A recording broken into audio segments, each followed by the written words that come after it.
Vamos a reanudar a sesión.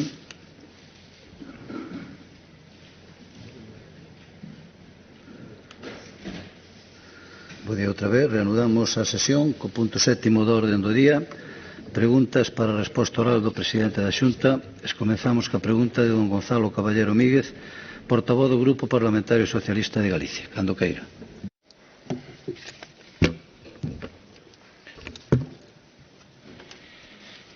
Grazas, señor presidente, señorías. Hoxe cúmprense 90 anos da proclamación da Segunda República en España. Un réxime que apostou pola transformación, pola democracia, pola liberdade, pola igualdade, e cómpre poñer en valor o traballo daqueles mulleres e homes que tamén dende Galicia traballaron por un réxime de avance e de democracia no noso país, por un réxime que permitía tamén unha vía estatutaria para o autogoberno galego.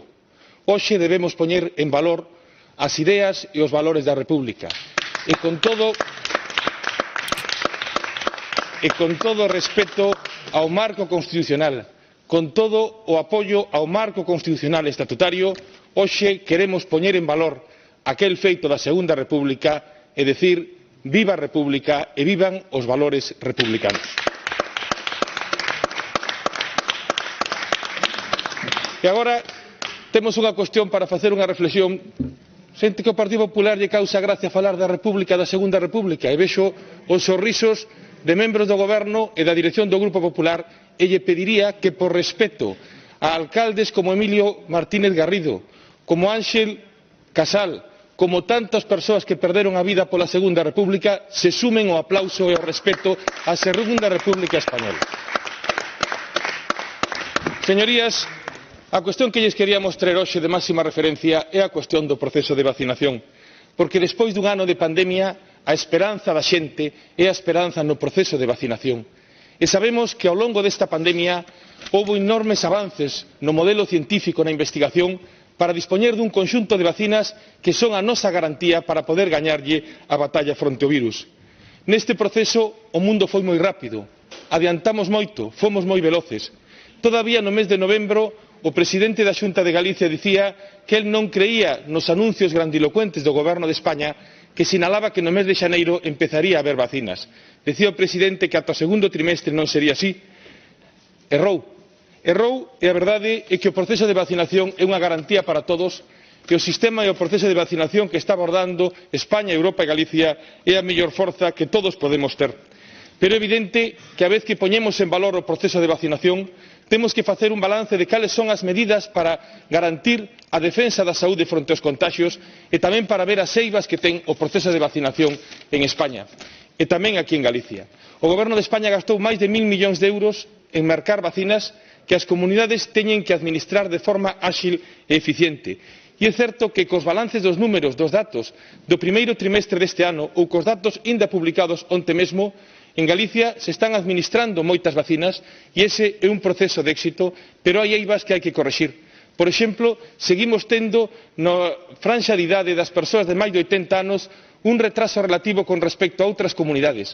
Mentres en outras comunidades o 100% de maiores de 80 anos xa están vacinados, Galicia ten a taxa de vacinación de maiores de 80 anos das máis baixas de España, soamente da antepenúltima na lista de todas.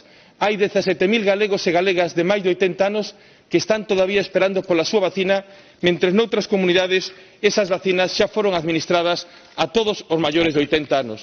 E ademais tamén é certo que cada día hai no entorno de 170.000 vacinas, algúns días máis de 200.000 pendentes de vacinación.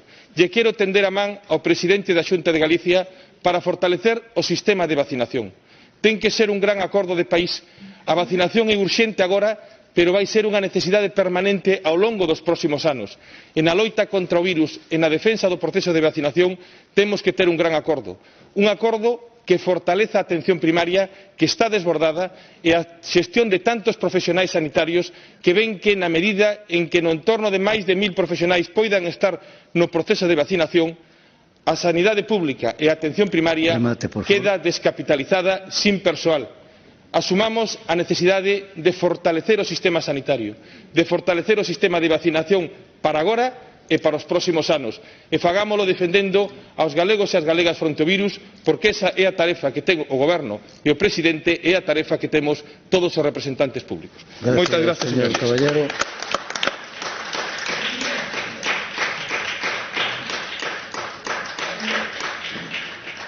Resposta do Presidente da Xunta. Moitas grazas, señor Presidente. Señor Caballero, hoxe efectivamente fai un ano e un mes que o Goberno Central declarou o estado de alarma como consecuencia da pandemia da COVID-19.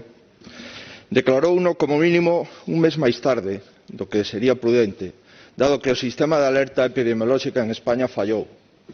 En Italia levaban xa varias semanas cunha situación de virus generalizado, sobre todo no norte de Italia. Os voos con Italia non se suspenderon e en España se seguían producindo unha serie de manifestacións e actos deportivos que, sin ninguna dúbida, produciron un dos países con máis mortes da Unión Europea. Efectivamente, señoría, o Goberno de España non regala vacinas ás comunidades autónomas, nin sequera gasta un patacón do seu presuposto, senón que dentro dos fondos RIAT, dos 10.000 millóns de euros que viñan destinados aos territorios que conformamos España, 2.000 millóns quedaron dentro da Administración Central do Estado para financiar as vacinas. Por tanto, señoría, nin o Goberno Central regala un euro a ningunha comunidade autónoma, nin siquiera os fondos son do presuposto xeral do Estado, senón que é dos fondos da Unión Europea que recibimos todos os españois. Fálame vostede, señoría, e agradezo o tono da vacinación en Galicia. Na súa pregunta formulaba as eivas da vacinación na comunidade autónoma. Sin dúbida, a eiva máis destacada no proceso de vacinación en España e en Galicia é a falta de vacinas. Nadie pode dar o que non ten e, en consecuencia, non podemos vacinar se non hai vacinas. Ese é o problema fundamental das vacinas e da porcentaxe de vacinación en España e en Galicia. E por iso o primeiro que quixera destacar é a profesionalidade, o rigor da enfermería do Servicio Galego de Saúde en xeral e dos profesionais na súa totalidade. Síntome moi orgulloso de ser presidente de Galicia, con estes resultados da vacina, con estes profesionais e co rigor con que se está dispensando e coa dilixencia coa que estamos traballando. Señoría, vostede debería de saber que Galicia posúe o 50% de todos os povos de España e que os maiores de 80 anos representan o 8,6% do total de España. Temos máis maiores de 80 anos que Cataluña, máis maiores de 80 anos que Valencia. Somos, por tanto, a segunda comunidade autónoma con maior número de maiores de 80 anos. E, sin embargo, fomos a primeira comunidade que empezou a vacinar, a primeira comunidade que inmunizou a totalidade dos maiores nas residencias e a totalidade dos discapacitados nos centros de discapacidade. E, neste momento, todos os maiores que foron localizados e chamados polo Servicio Galego de Saúde están vacinados. Todos os maiores de 80 anos. Hai unha porcentaxe de un 3% de maiores que non acudiron a vacinarse e hai unha porcentaxe de grandes dependentes que queríamos vacinar precisamente con Janssen. Para que? Para disminuir os traslados a domicilio e para non perder unha sola vacina, dado que esta vacina solamente lle corresponde unha sola dose. Efectivamente, o Goberno de España anuncia moitas cousas. Anuncia, sin ter ningunha responsabilidade, cando se vayan a vacinar a población por cada quincena, cada mes, e despois de anunciar isto, suspensión da vacuna da AstraZeneca durante días e suspensión de Janssen aínda non sabemos durante canto tempo. Por iso, señoría, sorpréndeme que vostede non saiba que Galicia é unha comunidade autónoma que ten máis porcentaxe de persoas vacinadas que a media de España. Sorpréndeme que ese dato o omita, Por tanto, señorías, creo que debería vostede de ser o primeiro en felicitar o personal do Servicio Galego de Saúde, de felicitar o personal de enfermería do Servicio Galego de Saúde, de felicitar os galegos pola súa responsabilidade por acudir ás vacinas a pesares das dúbidas que xeraran algunhas autoridades centrais e europeas. E por iso eu síntome outra vez especialmente satisfeito. O 100% dos galegos maiores de 80 anos, salvo algunha excepción, remate, por favor, estarán vacinados non só coa primeira dose, senón coa segunda dose e, por tanto, totalmente inmunizados nos últimos días do mes de abril, nos primeiros días do mes de maio, sendo o territorio co 50% de todos os povos de España e sendo a segunda comunidade autónoma con maior población maior de 80 anos. Máis nada, moitas gracias. Gracias, presidente.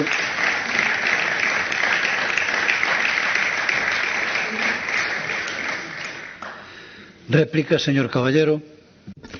Grazas, señor presidente. É certo que hai un ano houbo que decretar o estado de alarma e que despois de que o presidente do goberno anunciase de forma televisiva esa decisión, o mesmo día vostede decidise decretar o estado de emerxencia en Galicia. É evidente que naquela detección do escenario houbo retrasos. E a hemeroteca e os feitos me remito porque é público e notorio, non hai ningunha dúbida, ao igual que 2 días antes o señor Feijóo estaba con 300 persoas reunidas nun hotel de Ferrol. Así que a hora de previsión da pandemia sexamos todos corresponsables das dificultades que houbo naqueles momentos a hora de predecir o escenario de pandemia que ningún nesta Cámara unhas semanas antes plantexaba cando vostede comparecía aquí rigurosamente. E lle quero dicir, señor Feijóo, que os datos son públicos. Eu lle digo aos galegos e ás galegas que entren no portal de información, que saquen o documento sobre as tasas de vacinación da Covid, a xestión integral, é público notario, e eses datos que vostede dá non son reais. Para maiores de 80 anos os datos están publicados e recollen con total claridade onte mesmo os últimos datos publicados, o número de maiores de 80 anos vacinados, o número de maiores de 80 anos que están pendentes de vacinar e, polo tanto, están vacinados o 92,6% dos maiores de 80 anos e Galicia é a terceira comunidade pola cola en maiores de 80 anos só por diante de Madrid e de Canarias. Esos son os datos, señor Feijóo. Fagámoslo mellor. É evidente, señor Feijóo, que cando vostedes dicían que non chegaban vacinas a Galicia estaban facendo unha interpretación absolutamente con falla de respeto e de rigor. Porque cando non chegaron máis vacinas é porque os grupos prioritarios eran as de persoal sanitario, pero cando agora o grupo prioritario de maiores de 80 anos, Galicia está recibindo un número de vacinas en porcentaxe superior a outras comunidades. E o problema é que cando están aquí as vacinas, todavía quedan vacinas por colocar, porque vostede dicía que se iban a administrar 100.000 cada día e o sistema sanitario non está sendo capaz. Todavía hai 17.000 maiores de 80 anos en Galicia que non recibiron a primeira dose según os datos publicados. E eu lle quero dicir que acepte o acordo para buscar un fortalecemento do sistema de vacinación. E lle quero dicir tamén con outras dúas cuestións que son moi importantes para nós. En primeiro lugar, está vostede, señor Feijóo, de acordo con que haya un estado de alarma a partir do día 9 de maio? Vai seguir vostede dicindo que agora hai que facer o contrario do que dice o goberno? Porque vostede dicía que o estado de alarma iba a ser demoledor, que non se podía ter a España en estado de alarma ata o mes de abril porque na Semana Santa e no Nadal estaríamos destrozando o noso país e agora vostede nesa política de confrontación sen rumbo que se trata de decir B cando hai que facer A nos leva a unha estrategia errada que non fai de país. E lle digo tamén que vostedes cerraron cunha lei de saúde para Galicia que é a lei do Partido Popular e que ten contenido anticonstitucional, que lle van a decretar os tribunais porque vostede saltouse as súas competencias de acordo ao marco estatutario, porque vostede eliminou liberdades que non pode eliminar, tentando poder establecer vacinas obrigatorias, tentando poder confinar a cidadanía de forma obrigatoria e podendo tentar aillar a cidadanía de forma obrigatoria por parte dunha comunidade autónoma. Só faltaba que agora tamén os concellos do PP quixeran aplicar regras que afectan aos dereitos fundamentais. Lle pido, señor Feijóo, fortaleza o proceso de vacinación e vai nos ter al lado. Rectifique a lei de saúde que é anticonstitucional e que está fora do sistema constitucional. E cando rectifique, terános al lado. E asuma tamén con lealdade os plantexamentos que fai o Goberno de España fronte ao virus, porque a súa posición sobre o estado de alarma de finais do ano pasado foi absurda, foi un gran erro, non siga errando. Rectifique, porque cando rectifique poderá empezar a acertar. Gracias.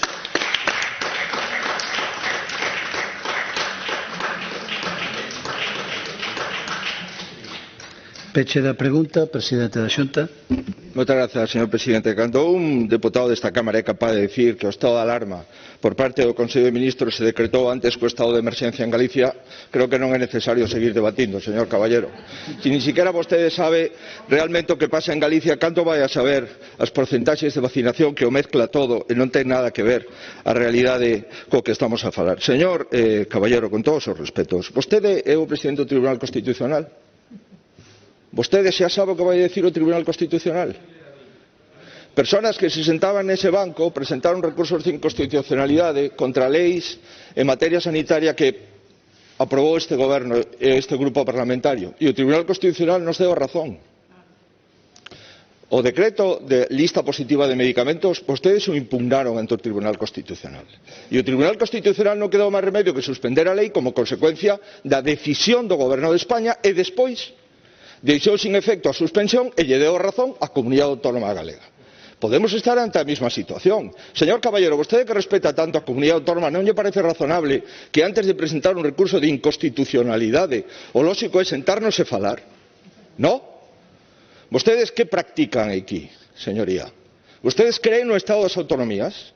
Vostedes creen realmente que un presidente autonómico pode ser comunicado por teletipo que sufre unha lei aprobada por este Parlamento un recurso de inconstitucionalidade en plena pandemia, unha lei que trata de xestionar a pandemia, e vostede ven aquí a sacar peito desto?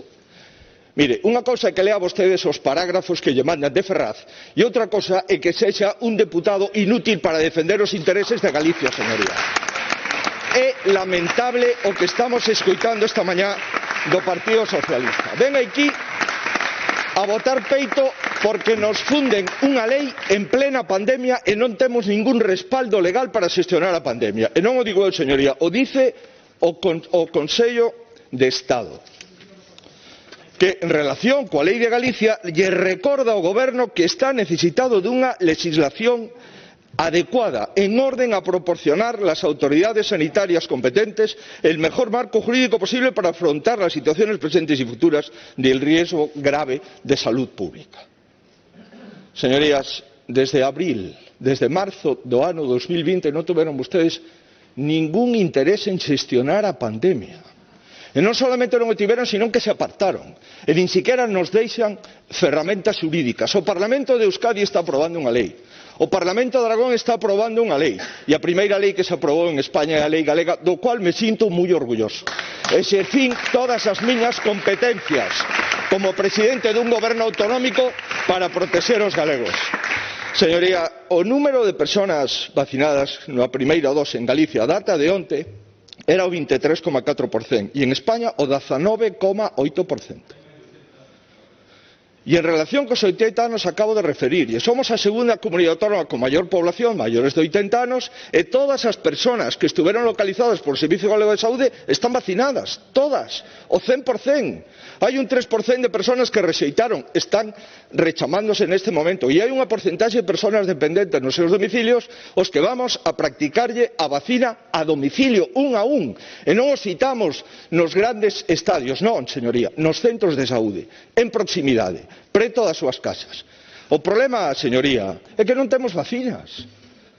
Esta semana vamos a vacinar a 130.000 persoas. Si tuviéramos 100.000 vacinas ao día, dispoderíamos 100.000 doses diaria. E este problema formaría parte do pasado. Por que non nos comparamos co Reino Unido? Por que non nos comparamos cos Estados Unidos? Señoría, eu son leal co goberno do meu país. E vostede non é leal nin siquiera co Servicio Galego de Saúde. Espero, señoría, dado que a partir desta semana vamos a expedir o certificado de vacinación, onde apareza, por suposto, a identificación do paciente, a dose e o lote da dose coa que se inmunizou, donde apareza tamén o laboratorio da vacina que se lle dispensou. Espero que non o recurran, señoría. Remate, por favor. Espero que non recurran o certificado de vacinación, o primeiro que se vai a dar en España, expedido polo Servicio Galego de Saúde. Eso é protexer a saúde, señoría. Eso é exercer as nosas competencias legislativas e eso é, señoría, ter un dos servicios de saúde máis competentes da Unión Europea. Máis nada, moitas gracias, señoría.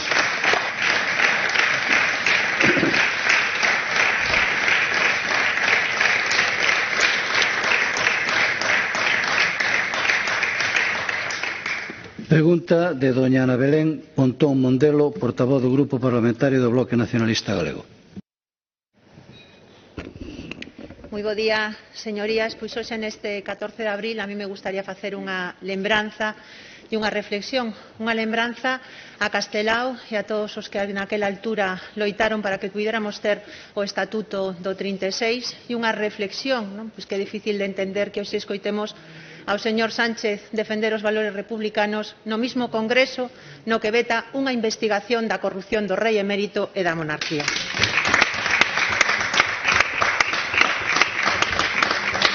Señorías, saír da crise é a prioridade, pero sacar o país adiante non é gratis, ao contrario. Necesita unha decidida actuación pública en forma de investimentos masivos dos que Galiza debe de recibir até o último euro que lle corresponda.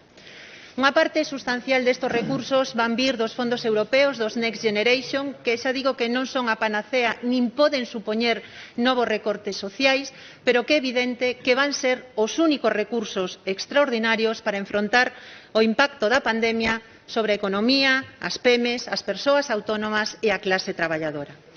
Precisamente neste momento o presidente Sánchez explica no Congreso cal é o plan para o reparto dos 72.000 millóns de euros de axudas directas. E a pregunta é moi sinxela, señor Feijóo. Que está facendo vostede para defender os intereses de Galiza ante o Goberno do Estado? Que está facendo para que os cartos que lle corresponden a Galiza non se perdan polo camiño do centralismo nin porque outros defenden mellor os seus intereses? E á espera da súa resposta, permítame que lle relate o que pasou até o de agora cos fondos transferidos polo Estado con motivo da pandemia, 16.000 millóns de euros. Galiza recibiu 735 millóns de euros, é dicir, un 4,6% do total, un punto menos do que nos corresponde por o noso peso poboacional. Noutras palabras, 289 millóns de euros menos dos que nos correspondería por a nosa poboación protexida equivalente. E isto é así porque vostede foi incapaz de negociar unha distribución que non discrimine os galegos e as galegas. Fíxense, reparto dos 5.000 millóns de euros para PEMES e autónomos. Que criterios se utilizan? Por exemplo, a taxa de desemprego, pero non se ten en conta o impacto que xenera a emigración. Utilizan o PIB por habitante, pero ignoran o efecto estadístico, porque non é que sexamos máis ricos, é que somos menos a repartir porque 200.000 galegos e galegas tiveron que facer a maleta nestos últimos anos. Pero é que, ademais, é que até se contabilizan as viaxes en tren e en tranvía. Até onde eu sei, aquí non hai, non? Xa só nos faltaba que empezaran a computar a caída das viaxes en AVE. Señor Feijóo, a súa incapacidade para defender os intereses de Galiza fainos perder centos de millóns en plena crise. A súa incapacidade cóstalle aos galegos e galegas, aos PEMES, aos autónomos, aos sectores máis impactados pola crise, centos de millóns de euros. E non podemos seguir pagando a factura da súa incapacidade para defender os intereses de Galiza ante o Goberno do Estado. E o peor é que moito me temo que estamos na antesala do que pode pasar cos 72.000 millóns de euros desas axudas directas dos Next Generation. Espero, señor Feijóo, que nos explique hoxe nesta Cámara que vai facer para defender os intereses de Galiza nun asunto tan relevante. Gracias, señora Pontón.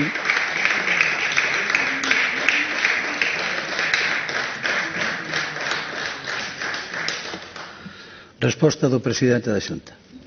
Moitas grazas, señoría. Grazas, presidente.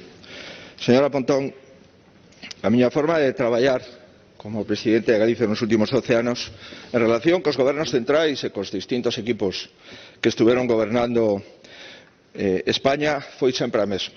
Lealdade institucional, denuncia en caso de incumprimento e negociación sempre que sexa posible. Non vou a mudar da forma de entender a política.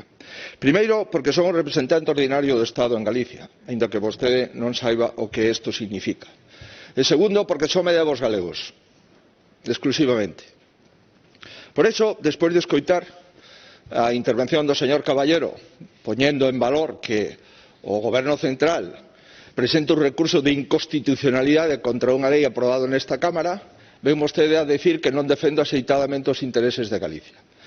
Mire, a lealdade non significa sumisión. como vostede interpreta, nin a denuncia dos incumplimentos do Goberno significa confrontación, como o Partido Socialista interpreta. E, por tanto, cando o Partido Socialista considera que non cumplo o meu deber e o Bloque Nacionalista Galego tamén o considera, pero por razóns absolutamente opostas, é cando me dou conta que estamos cumprindo o noso deber a raxatabla como presidente da Comunidade Autónoma Galega. Señoría, e cando miro para inspirarme en como se debe defender os intereses de Galicia, atópome co Bloque Nacionalista Galego. A estrategia do BNG defendendo os intereses de Galicia realmente é un bucle. Primeiro, vostedes gobernan sempre co Partido Socialista Obreiro Español. Segundo, sempre votan a favor da investidura dun presidente do Partido Socialista Obreiro Español. Terceiro, dicen que consiguen grandes acordos para o país. E cuarto, se acredita que non consiguen nada porque do que dicen conseguir nada se cumple. E despois siguen gobernando co Partido Socialista Obreiro Español en todas as institucións. Realmente este é un modelo de defender os intereses de Galicia. Pero, señora Pontón, isto será unha broma. Xa estaba aquí de presidente cando vostedes votaban a Zapatero. Traían grandes enmendas. Recordo todas as enmendas que conseguían vostedes para o AVE entre Ferrol e A Coruña. Con todos os presupostos que lle pactaron a Zapatero e as enmendas do AVE de Ferrol e A Coruña debería estar funcionando fai anos. Resulta que non hai un só kilómetro de AVE entre Ferrol e A Coruña. Señoría, fala vostede dos repartos dos fondos Next Generation, pero se vostedes acaban de darlle outra vez o visto prace aos presupostos do ano 21 e acaban de darlle o visto prace á sesión de investidura do señor Sánchez, para nada asinaron nin siquiera que nos paguen o que nos deben, os 500 millóns de euros do IBE e do cumplimento do déficit público. Para nada falan vostedes de Alcoa, nin siquiera se fala de Navantia. Para que molestar o goberno coas fragatas? Pero realmente, señora Pontón, invítame vostede a imitar o Bloque Nacionalista Galego. O Bloque Nacionalista Galego nesta Cámara, en sesión de investidura, resulta que denuncia o Partido Socialista Obreiro Español e, según sale vostede pola porta, goberna co Partido Socialista Obreiro Español. Comprenderá, señoría, que ese non é o modelo. O modelo é o da lealdade, a denuncia en caso de incumprimento e a negociación. E, por suposto, señoría, non me vou apartar dese compromiso cos galegos. E mentras os galegos me den folgos, eso é a actitude que debemos de manter. Nin a confrontación que denuncia o Partido Socialista por defender os intereses de Galicia, nin a broma e o fariseísmo do Bloque Nacionalista Galego denunciando o Partido Socialista e gobernando co Partido Socialista sin inmutarse, señora Pontón. Un pouco de respeto á Cámara e, sobre todo, un pouco de respeto aos galegos e ás galegas. Máis nada, moitas gracias.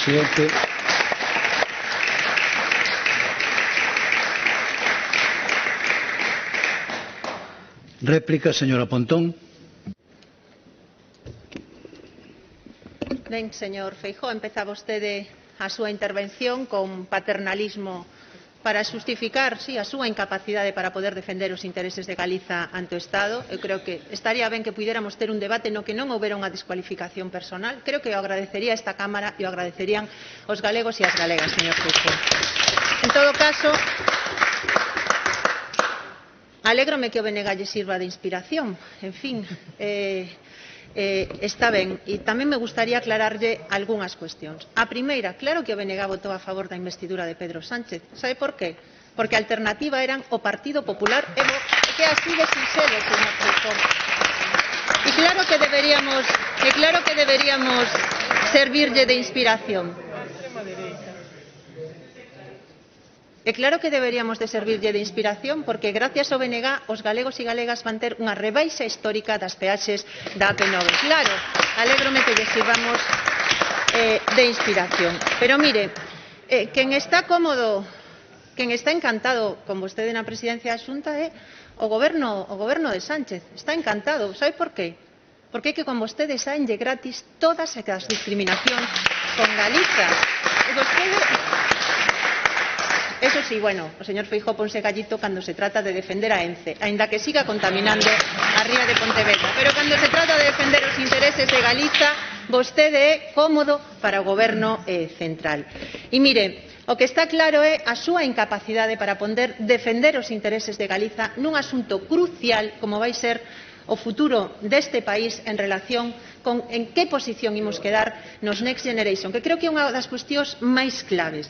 E a realidade é que neste tema está resultando evidente a súa incapacidade para poder defender os intereses neste país. E moito me temo que no caso dos Next Generation van a terminar por ser un monumental fiasco para Galiza. Un monumental fiasco por a súa incapacidade para poñer por diante os intereses dos galegos e das galegas e tamén por a opacidade coa que está vostede xestionando todo este asunto. Mire, desde o BNG temos unha posición moi clara. Creemos que Galiza debe recibir 12.600 millóns de euros desos fondos Next Generation, pero lamentablemente moito me temo que a cantidade final que vamos a obter vai estar moi lonxe desta cifra e que ademais terminará en mans dun puñado de multinacionais.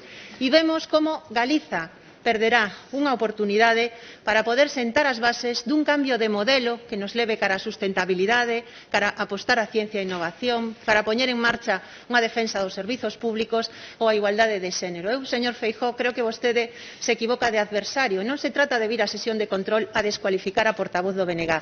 Trátase de defender os intereses de Galiza, exerza de presidente e evite ese fiasco monumental para Galiza nos Next Generation. Gracias, señora Pontón.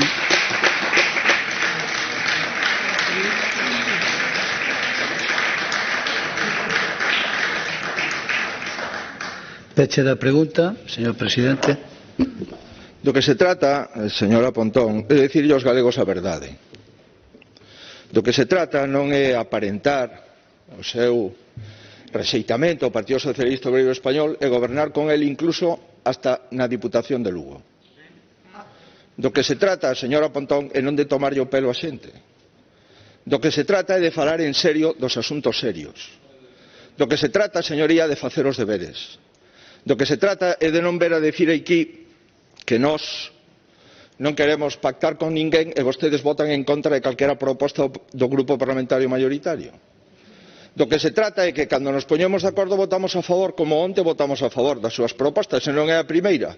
Sería excepcional que vostedes votaran a favor de algunha proposta do grupo maioritario. E eu lamento, señoría, que o BNG este nunha deriva impropia de un partido nacionalista que defende os intereses de Galicia, porque o realmente defenden vostedes son os seus intereses orgánicos. E a súa forma absolutamente limitada, reducida, da Galicia de todos. Por eso, señoría, criticar diariamente o goberno do Partido Socialista e gobernar todos os días co Partido Socialista é algo que un presidente da Xunta ten que denunciar. E eu denuncio públicamente que vostedes están aquí dando leccións de defender os intereses de Galicia criticando o Partido Socialista e gobernan con eles en todas as institucións da comunidade autónoma. E iso non é atacar a ninguén, iso facer unha radiografía do que ocorre. Mire, señoría, as propostas do BNG son aos que levan no seu programa electoral, que as conta como se foran novas. Programa electoral que foi rexeitado pola maioría dos galegos e que se rexeita nesta Cámara non queremos pactar co BNG. É unha cousa sorprendente. E resulta que o programa electoral apoiado pola maioría dos galegos o BNG non o apoia nunca. Esa é a súa estrategia, señora Pontón. Pero mire, nós vamos a seguir traballando. Nos quedamos solos defendendo a lei para xestionar a pandemia de Galicia. Vostede votou en contra. Igual que Vox, igual que o Partido Socialista Obreiro Español, xa teñen algo en común. Non sei por que se ríen. Que máis dá? Si vostedes coinciden con Vox, bueno, esta é unha cuestión. E o que é sorprendente é que coincidan con Vox en contra dos intereses de Galicia. Eso é, sí, claramente sorprendente. Pero o certo é verdade, señoría, é que é legítimo que cada un defenda a súa posición, por suposto. Ora, decir que vostedes con 19 diputados defenden os intereses de Galicia e nós con 42 non os defendemos é como mínimo un pouco pretencioso, señora Pontón. Acaso pensa que Galicia vota contra si mesma? Acaso pensa que os galegos non se defenden cando votan, senón que se atacan? Señora Pontón, eu xa sei que non estamos ao seu nivel. Vostede neste momento está preocupada pola anexión do Bierzo ou tamén por isto de acabar coas patentes dos laboratorios, para que sigan investigando. Señora Pontón, con todos os respetos, Mire, eu teño a mesma postura co presidente Zapatero, co presidente Rajoy e co presidente Sánchez, e co que suceda ao presidente Sánchez, si sigo nesta Cámara. Vostede non. Si é do PP en contra e se é do PSOE a favor. Eso non é os intereses de Galicia. Non, señoría, non. A historia xulgará quen defende os intereses de Galicia e quen simplemente defende a súa ideoloxía e os seus intereses orgánicos. Mire, señora Pontón, yo digo desde o respeto máximo. Si hai un partido dependente en Galicia é o BNG. Sí. Vostedes son dependentes na forma dos partidos independentistas. E son dependentes no fondo do Partido Socialista Obreiro Español. Nós somos dependentes dos galegos e das galegas, dos seus intereses, onte, hoxe e mañá. Vais nada, moitas grazas, señoría.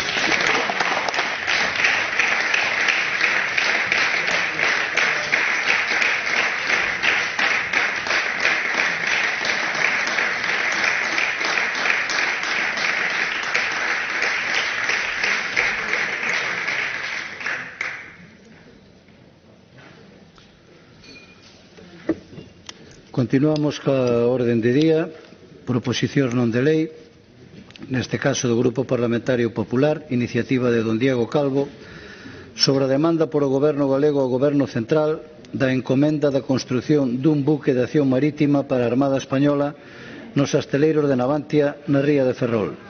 Presentouse unha emenda do Grupo Parlamentario do Bloque Nacionalista Galego e do Grupo Parlamentario Socialista.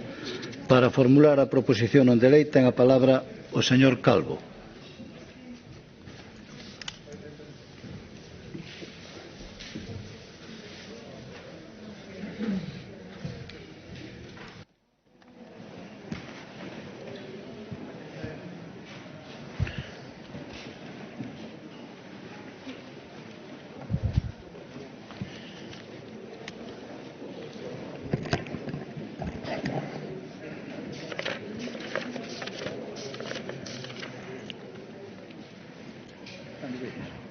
Grazas, presidente, señorías, bos días.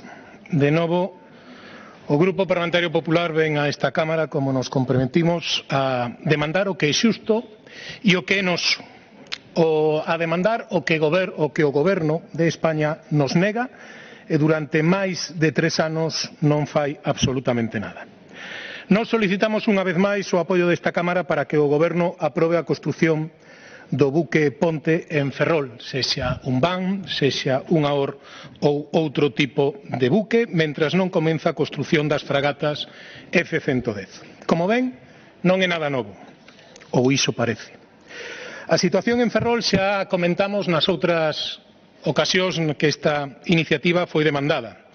E hai un convencemento generalizado de todas as forzas políticas da necesidade de reactivar a nosa industria naval. Non vou a incidir en cal é a situación económica dunha cidade na que nos últimos 40 anos hai 30.000 habitantes menos, cunha taxa de paro máis alta de Galicia ou a taxa de risco de pobreza tamén máis alta de Galicia. Non imos a parar ata que haxa comprometida carga de traballo para Navantia en Ferrol. E non é suficiente con que nesta Cámara se vote a favor destas iniciativas todas e cada unha das veces que veñen aquí. Non é suficiente ata que consigamos un acordo do Consello de Ministros, que é a única maneira de darlle solución a esta situación na que nos atopamos. Pero vayamos por partes. Vayamos por partes porque nos anteriores debates escoitamos cousas que merecen ser puntualizadas. Primeiro, o orzamento, señor voceiro do Partido Socialista, o orzamento para construir as fragatas F-110, o inicio do orzamento para construir as fragatas F-110 de 250 millóns de euros foi incluído nos orzamentos do ano 18 polo presidente do Goberno, que era Mariano Rajoy. No ano 18 polo presidente do Goberno, que era Mariano Rajoy. Quero dicilo porque ás veces intentamos mudar ou inventamos historias para intentar terxiversar a realidade. Non, foi no ano 18. Os 3 días de aprobar o orzamento houve unha moción de censura. Os 3 días, pero o orzamento estaba aprobado. E máis, estivo aprobado no 18, se prorrogou no 19 e se prorrogou no ano 20. E había eses 250 millóns de euros para comenzar a construción das fragatas e o goberno do Partido Socialista non fixo absolutamente nada. Non fixo absolutamente nada. E tamén ese goberno foi o que puxo enriba da mesa, a través dunha unidade de estudio na que tamén participou a Xunta de Galicia, xente da Universidade, cales eran as necesidades para poñer o asteleiro de Ferrol en condiciones de competitividade a nivel mundial. Se fixo un estudio e se chegou a cabo un plan estratégico para Navantia, efectivamente, que contiña a construción dun dique seco e poñer os talleres ao redor do dique seco para mellorar a competitividade do asteleiro. Eso tamén estaba feito. Eso tamén estaba feito e durante estes anos non se fixo absolutamente nada. Pero decía que había unha novedade, e hai unha novedade porque por fin nos dimos conta cal era a faciana do Partido Socialista neste asunto.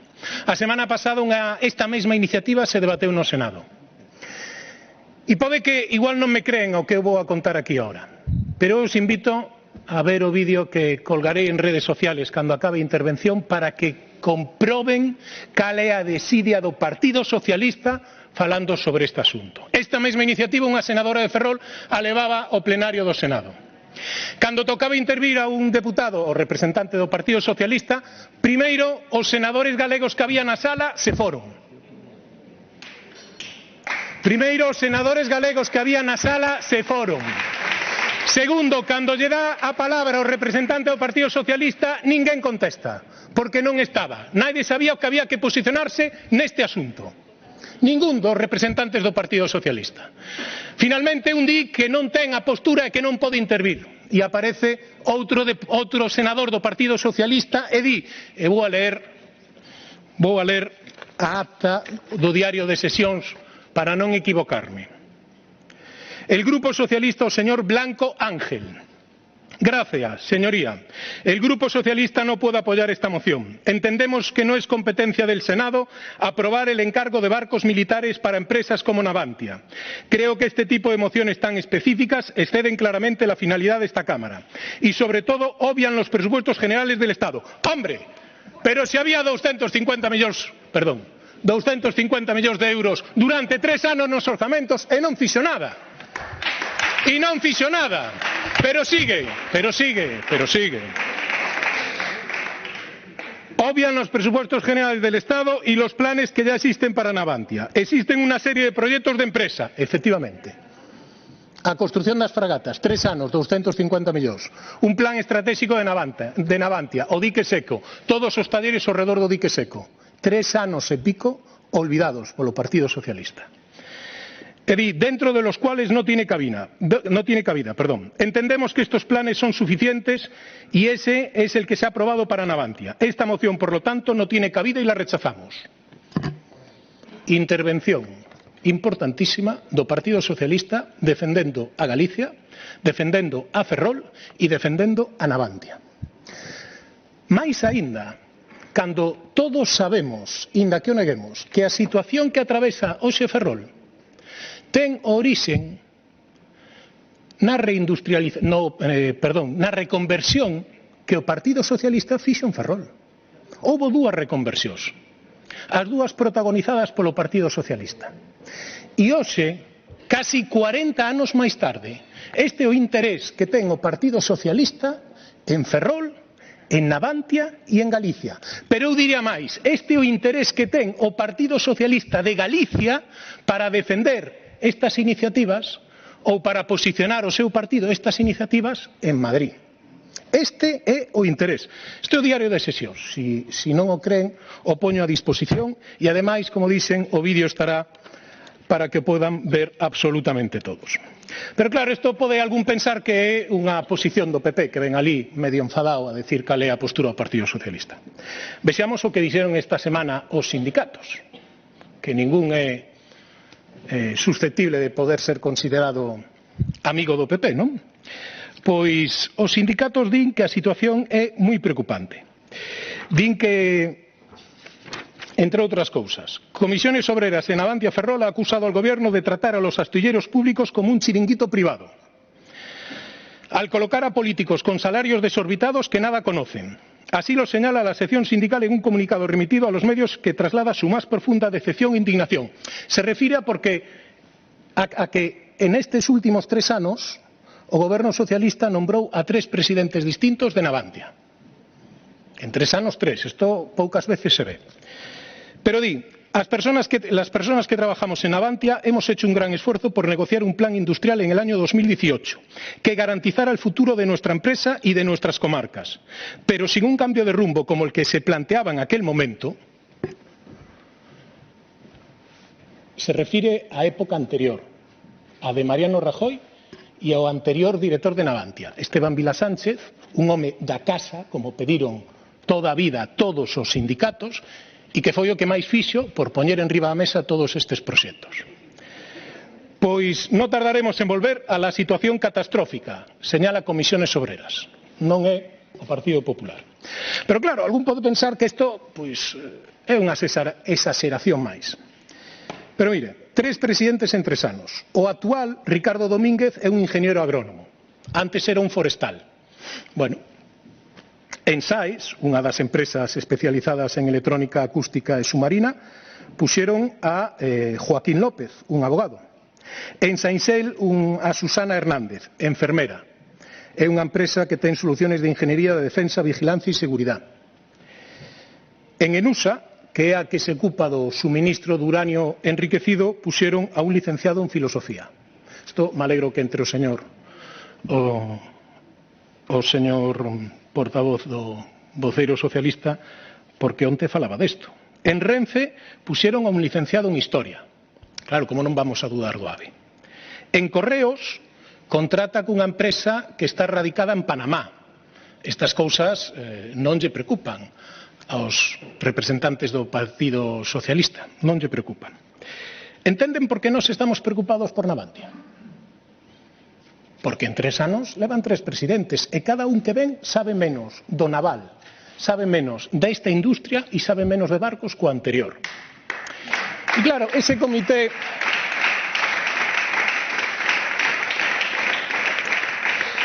isto non é novo, porque isto fano con Navantia, pero o famoso comité de expertos sobre o COVID xa vimos tamén como era. Por iso non nos vale que aquí hoxe volvan a aprobar esta iniciativa, que haxa unha unanimidade en aprobar esta iniciativa e que cando cheguen a Madrid os representantes galegos do Partido Socialista se vayan da comisión para non ter que votar. E o voceiro que escolle o Partido Socialista para defender esta iniciativa di que non hai caso, que para iso están os orzamentos e vota en contra desta iniciativa. Isto é a historia de Ferrol co Naval e co Partido Socialista dos últimos 30 anos. Por iso nos vamos a seguir insistindo todos e cada un dos meses como nos comprometimos a traer esta iniciativa, a decir que é necesario contratar ese buque ponte mentras non empezan as fragatas F-110.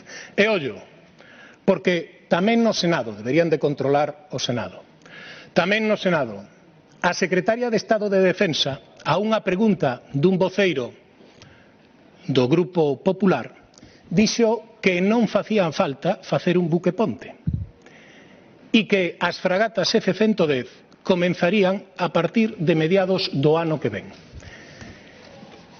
Si nos fiamos do que di, supón que o Partido Socialista, remato, presidente, vai a retrasar 4 anos o inicio da construción das fragatas F-110. Esa é a realidade e esos son os feitos. E contra eso lle pedimos axuda para intentar cambiar esa situación. Nada máis e moitas gracias, presidente. Gracias, señor Calvo.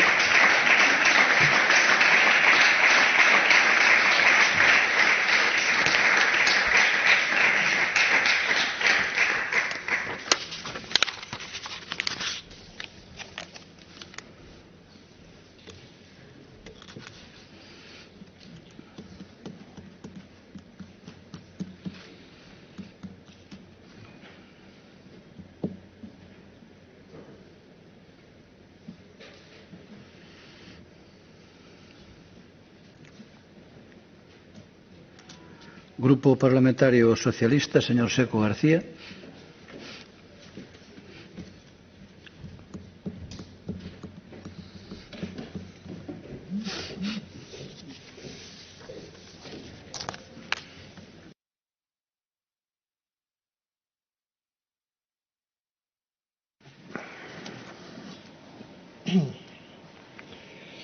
Moitas gracias, presidente.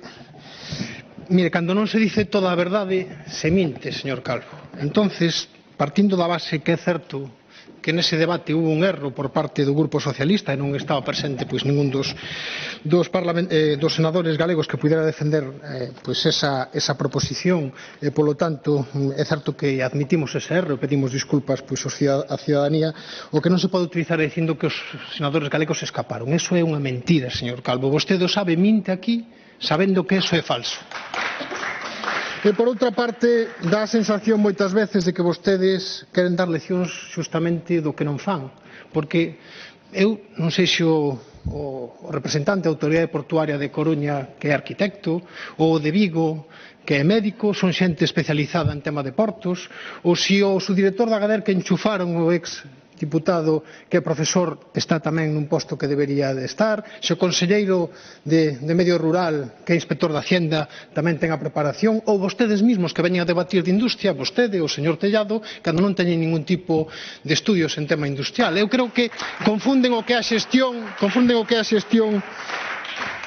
cos postos técnicos.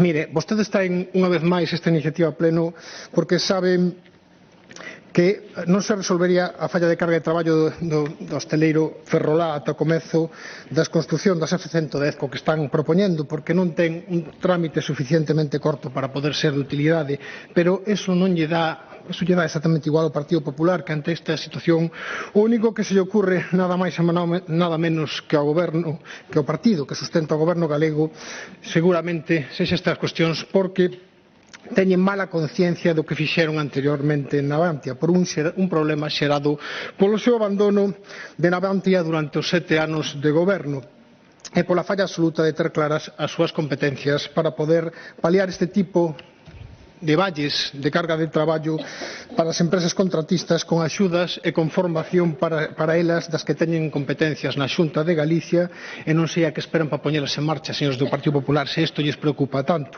Gobernaron 2 legislaturas nas que quebraron financieramente a empresa, é así, e meteron nun caixón os proxectos para Ferrol, que isto tamén é así, da que intentan disimulalo e dicindo cousas como as que dixo hoxe o señor Calvo. E que facía Feijóo e o Partido Popular? Pois, mentras isto sucedía, calaba. Daquela sempre calaba, sempre sumisos aos intereses do seu partido e aos intereses do señor Morenés, señor Calvo, que tamén parece que se lles olvida. No Partido Popular, en vez de estar ocupados por gobernar Galicia, en este tempo de pandemia e ver o que poden aportar, están preocupados por facer oposición ao goberno do Estado. Dá igual a situación na que deixaron Navantia, dá igual as razones espurias que fixeron que meteran nun caixón o proxecto das F-110, dá igual a situación na que está o naval mundial, o importante é intentar esconder as súas competencias, mellor dito, as incompetencias en materia de política industrial do goberno de Núñez Feijóo, que prescinde de facer política nesta materia dende fai 12 anos. A situación do sector naval en tempos de crise do coronavirus semella que non lles importa. Que o mercado naval de defensa se este dando unha replanificación dos programas navais militares previstos por reaxustes orzamentarios cunha caída do mercado de exportación e cunha tendencia global a protexer e desenvolver cada país as súas respectivas bases industriais, non lles importa en absoluto. Que máis dá? Señorías do Partido Popular, este é o panorama actual do sector naval de defensa e as dificultades coas que ten que afrontar Navantia un futuro dende a chegada da crise da Covid. Pero imos máis atrás.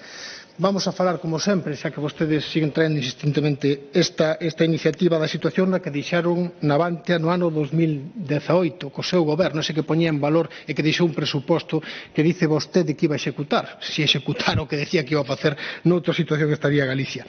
Observemos a carteira de traballo de Navantia, é dicir, o importe de contratos asinados durante o goberno do Partido Popular. Señor Calvo, cunha intensa caída durante o período de 2012 a 2017 que provocou un gran boquete económico na empresa que estaba financiado actualmente por préstamos participativos da SEPI por un valor de 1.500 millóns de euros. señores do Partido Popular, a empresa estaba en quiebra técnica, parece que non queren decir nunca isto, inmersa en causa de disolución segundo a Lei de Sociedades de Capital, sostida únicamente polos préstamos participativos desta entidade e, polo tanto, nunha difícil situación producida pola incapacidade, a incompetencia e a falla de aposta de Navantia por parte do Goberno Popular de Mariano Rajoy. E esa falla de carteira de traballo faise visible agora na actividade industrial, 3 ou 4 anos despois, como debe de ser, xa que nos anos 2018 e 2019 recuperouse esta carteira fundamentalmente co programa das F-110 que firmou o Goberno actual, señor Calvo, o firmou a ministra de Defensa actual, e o S-80 en Cartagena, pasando de 1.680 millóns daquela en 2017 a 7.747 millóns de euros a finales do 2020. Estos son datos. En decembro de 2018, co Goberno actual ao fronte, asinaron o Plan Estratégico 2018-2022 cun acordo cos representantes dos traballadores, cos obxectivos de conseguir a viabilidade da empresa mantendo a actividade en todos os centros, modernizando os procesos e instalacións coa palanca de transformación digital, rexuvenecendo a plantilla e adaptándoa ás necesidades do mercado, a pesar da situación na que vostedes deixaron a empresa. Baixo este goberno mantense o 100% do emprego, non se despide absolutamente a ninguén, incluso con esta situación na que deixaron a empresa. Estáse contratando xente nova a vez que se xubila o persoal de maior idade mediante o ERE acordado cos sindicatos no plan de emprego, cun rexuvenecemento do persoal con ata 600 contratacións previstas para Galicia nos próximos anos e que se ve na actualidade que se están a incorporar en Ferrol 65 operarios e empregados júnior. Dende a chegada do actual goberno do Estado pasamos da quiebra técnica da que lles falaba e a falla de carteira de traballo a que Ferrol sexa o asteleiro que no futuro ten maior volume de carteira de traballo coa execución do maior programa de fragatas dos últimos anos. É certo que é unha lástima este período valle de traballo que estamos a vivir, sobre todo para os auxiliares, derivado do olvido ao que someteu o goberno de Rajoy ao proxecto das novas fragatas F-110, señor Calvo. Pero xa sabemos como funciona o Partido Popular. Cando non goberna, dedícase a prometer, daquela fala e reivindica moito, para logo non facer absolutamente nada do prometido. Non vou a recordarlles unha vez máis onde van aqueles suculentos contratos con Pemex que iba a traer o señor Feijóo, a construción de decenas de buques para a empresa mexicana, ou o famoso dique flotante que iban a construir en Ferrol. Onde está todo aquilo que dice vostede que ia a facer o Partido Popular? Como todo o que fan en materia industrial, fume, única e exclusivamente fume. Resultado real do seu paso polo goberno de España en Navantia, quiebra técnica da empresa e falla de carga de traballo e falla de modernización das tellos. Sí, señor Tellado.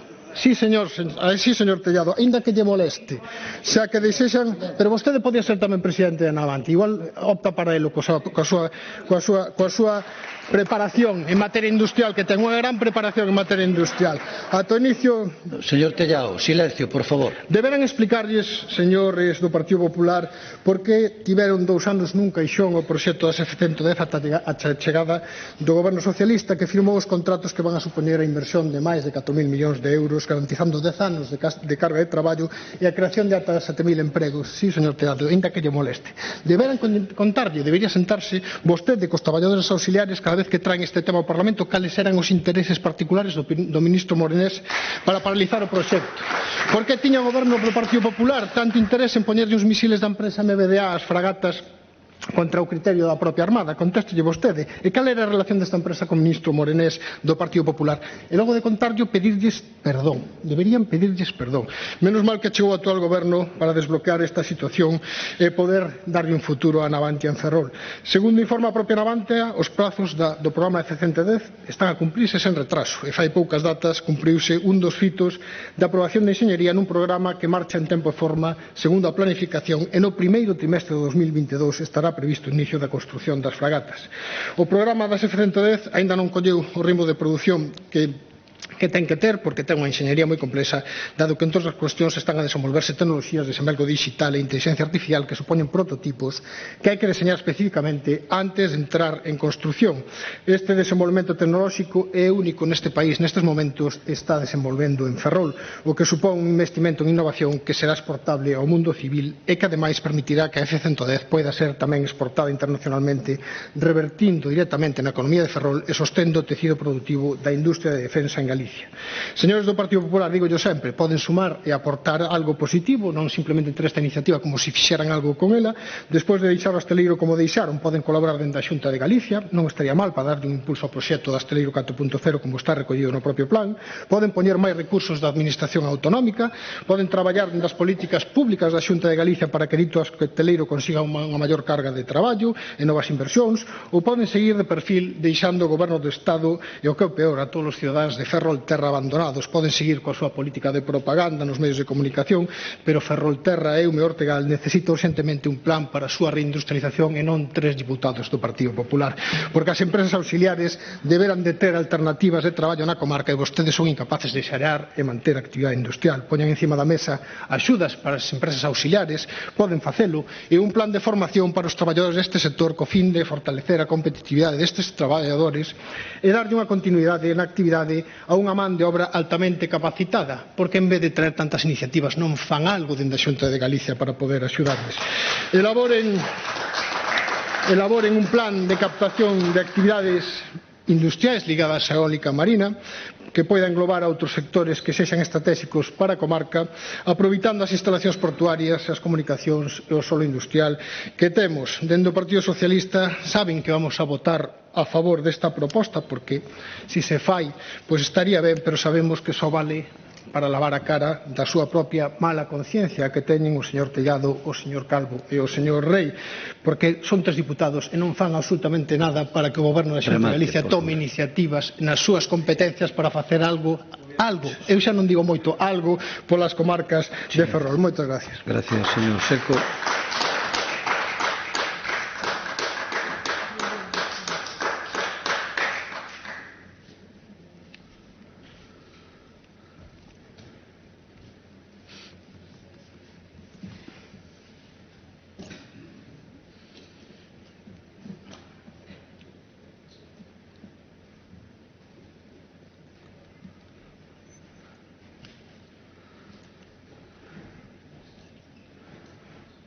Grupo Parlamentario do Bloque Nacionalista Galego, señor Fernández Alfonso.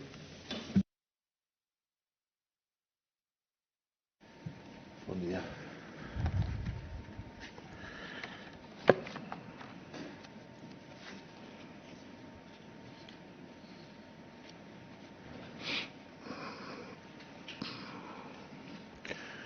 Bon día a todos e a todas. Por cuarta vez, o Partido Popular trae ao Parlamento Galego unha iniciativa na que insta a Xunta a exixir do Goberno do Estado que encargue a construción dun van a Navantia Ría de Ferrol, un buque de acción marítima para a Armada Española. Por cuarta vez. Nas 3 ocasións anteriores, esta proposta tivo os votos a favor de toda a Cámara, é dicir, sempre, en todas as ocasións, contou co voto favorable de todo o Parlamento Galego para que a Xunta exixa ao Goberno do Estado a construción dese van en Navantia Ría de Ferrol. Gustaríanos saber se despois de aprobarse estas iniciativas no Parlamento a Xunta efectivamente exixe ao Goberno do Estado a construción deste buque. Gustaríanos saber quen, como e cando se realiza esa exixencia. E gustaríanos coñecer tamén a resposta que reciben, de quen, como e cando se produce esa resposta. É o mínimo que cabería agardar, entendemos nós, que nos dean contas vostedes de como xestionan o apoio recibido deste Parlamento e en que queda a súa exixencia. Porque senón estes debates, estas iniciativas que vostedes promoven, non é que sexan absolutamente estériles, é que son directamente unha tomadura de pelo. E no caso dunha iniciativa como esta que promoven vostedes sistemáticamente, pois é unha tomadura de pelo sistemática a unha comarca, a unha sociedade que non está para xogos nin para que lle tomen o pelo. Unha sociedade que foi a unha folga comarcal o pasado día 10 de marzo para denunciar unha situación absolutamente dramática. Unha comarca na que vende a anunciarse o peche de Endesa nas Pontes, o peche de Siemens Gamesa nas Somozas, que remata este mesmo mes os traballos de construción naval en Navantia e que, ademais desta grave crise industrial, padece unha situación de colapso total na ría con unha caída de produción do 90%. En definitiva, unha comarca nunha situación dramática, unha comarca que non chega ao 50% da poboación activa, unha comarca que perde 4 veces máis poboación que a media de Galiza. Por certo, perda de poboación que ven producíndose efectivamente desde hai 40 anos. Unha perda de poboación sistemática e continua durante os últimos 40 anos. E diante desta situación, o único que sabe dicir o Partido Popular é que os problemas da comarca de Ferrol resólvense calquer martes no Consello de Ministros. Este é o último eslogan da factoría do Partido Popular. Os problemas da comarca de Ferrol resólvense calquer martes no Consello de Ministros. Queren dicir vostedes que a Xunta, que o Goberno galego non ten nada que facer para resolver os problemas da comarca de Ferrol, que non ten competencias, que non ten capacidades e, sobre todo, que non ten responsabilidades. Se a resposta é que non, daquelo que ten que facer a Xunta, o que ten que facer o Goberno galego en pleno é dimitir, do primeiro ao último, porque a desvergoña do Partido Popular e da Xunta está chegando xa a uns niveis dificilmente imaginables. Porque fíxense que non teñen reparo, mentres nos din que a cousa non vai con vostedes, de súpeto, no 40 aniversario do Estatuto de Autonomía de Galiza, proclamar aos catro ventos, en palabras do presidente Feixóo, que os 40 anos do Estatuto de Autonomía son unha historia de éxito. Que o autogoberno galego é unha historia dun éxito que permitiu a Galiza desenvolver políticas propias, mantendo as rédeas das súas decisións. É alucinante como poden pasar de gabarse de desenvolver políticas propias e manter as rédeas das nosas decisións a mandarnos petar na ventanilla de enfrente todo na mesma semana. 40 anos de éxitos. 40 anos nos que Ferrol perdeu un tercio da súa poboación, produto de 40 anos de vetos, reducións e restriccións industriais, de 40 anos de decisións políticas tomadas desde Madrid, por uns e por outros, nos que se algo brillou pola súa ausencia foi e segue a ser o autogoberno. 40 anos de explotación dos nosos recursos enerxéticos para o desenvolvemento de outros territorios e beneficio de empresas foráneas. 40 anos de agresións na ría de Ferrol e de xestionar a nosa riqueza marisqueira como se de un exotismo prescindible se tratase. 40 anos de autogoberno e competencias exclusivas en marisqueo para que a realización dun estudo da situación da ría dependa do Ministerio de Transporte. 40 anos de dependencia do Consello de Ministros e de inexistencia dun goberno galego con vontade e vocación de gobernar un pobo que se de algo está necesitado é precisamente dun auténtico autogoberno. Se de algo estamos necesitados e necesitadas é dun goberno que teña un proxecto de futuro para este país e para esas comarcas. Este é o seu mellor retrato. Celebrar un autogoberno que non exercen e do que renegan. Celebran o autogoberno pero reducen a problemática da construción naval na comarca de Ferrol a que o Consello de Ministros encargue un van. Celebran o autogoberno, pero reducen o debate sobre o modelo enerxético aos proxectos das grandes empresas enerxéticas. Celebran o autogoberno, pero bloquean a rexeneración da ría de Ferrol até que o Ministerio de Transportes tome a iniciativa. Celebran vostedes o éxito de 40 anos de estatuto, mentres nos mandan a todos e a todas a petar na ventanilla do Consello de Ministros. Así que a proposta do Partido Popular para resolver a situación da comarca de Ferrol é que o Consello de Ministros encargue un van. Un buque militar e, ademais, pequeno. De verdade que coa que está caendo, de verdade que malia as necesidades evidentes e prementes de impulsar sectores industriais que tiren da economía, son vostedes incapaces de reclamar para navante a ría de Ferrol ao fin dos vetos, son vostedes incapaces de reclamar para navante a ría de Ferrol a posibilidade de competir en todos os mercados. De verdade que van seguir asumindo acríticamente estes vetos, de verdade que van poñer a lealdade con aquelas decisións tan prexudiciais tomadas hai 40 anos por diante da reactivación industrial da comarca e da posibilidade de que teñamos traballo e futuro na propia terra. De verdade que a única receita que teñen para a comarca de Ferrol é outra cunca da mesma sopa boba que nos condena a unha anemia permanente. 40 anos de éxitos. Por que, despois de 40 anos de éxitos, non está a Xunta de Galiza representada no Consello de Administración de Navantia, tal como contempla o propio Estatuto de Autonomía de Galiza? Por que, despois de 40 anos de éxitos de autogoberno, a Xunta de Galiza non pinta nada, absolutamente nada, na crise provocada na localidade das Pontes polo peche da térmica?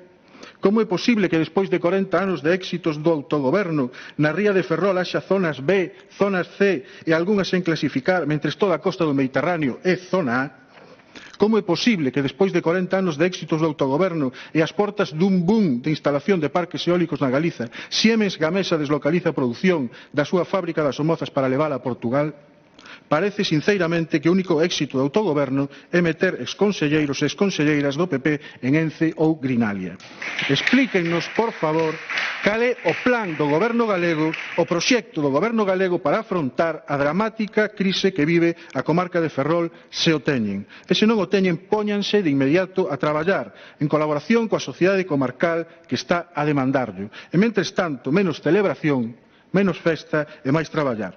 Por certo, está hoxe na prensa que o presidente cántabro, o señor Revilla, vai presidir unha visita ao estaleiro Astander para celebrar, el sí, di literalmente a crónica que o buque Ebrima de Barreras se vai rematar en Santander. Finalmente, nin en Barreras, nin en Navantia. Todo un éxito da Xunta de Galiza. Para rematar, señorías do Partido Popular, reclamen o van. Estamos todos e todas de acordo. Pero fáganlo. E dennos contas dos resultados desa exixencia, déanlle explicacións á comarca de Ferrol. Reclamen entrar tamén no Consello de Administración de Navantia. Reclamen rematar coas restricións e poder competir en todos os mercados. Implíquense no futuro de Navantia, que é o mesmo que dicir implicarse no futuro de Ferrol. E reclamen para xa a adxudicación e iniciación das obras do buque Galicia, o único que pode garantir carga de traballo na actualidade. Desbloqueen a elaboración do convenio de transición xusta para as pontes e implíquense con recursos propios na transición e reactivación da vila. Desbloqueen os traballos para rexenerar a ría de Ferrol, exerzan as súas competencias. Iso é o mínimo que debería ter feito xa un goberno calquera. Mentres non o fagan, de verdade, non temos nada que celebrar. Mais nada, e obrigado. Gracias, señor Fernández Alfonso.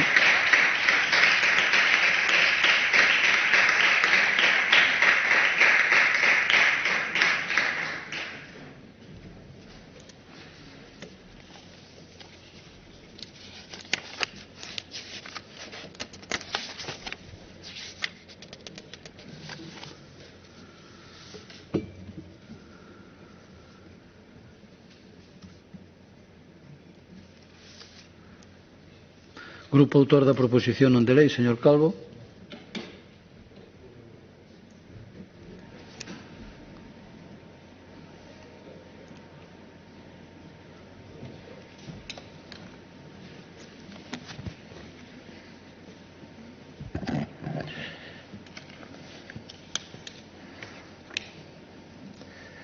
Gracias, presidente.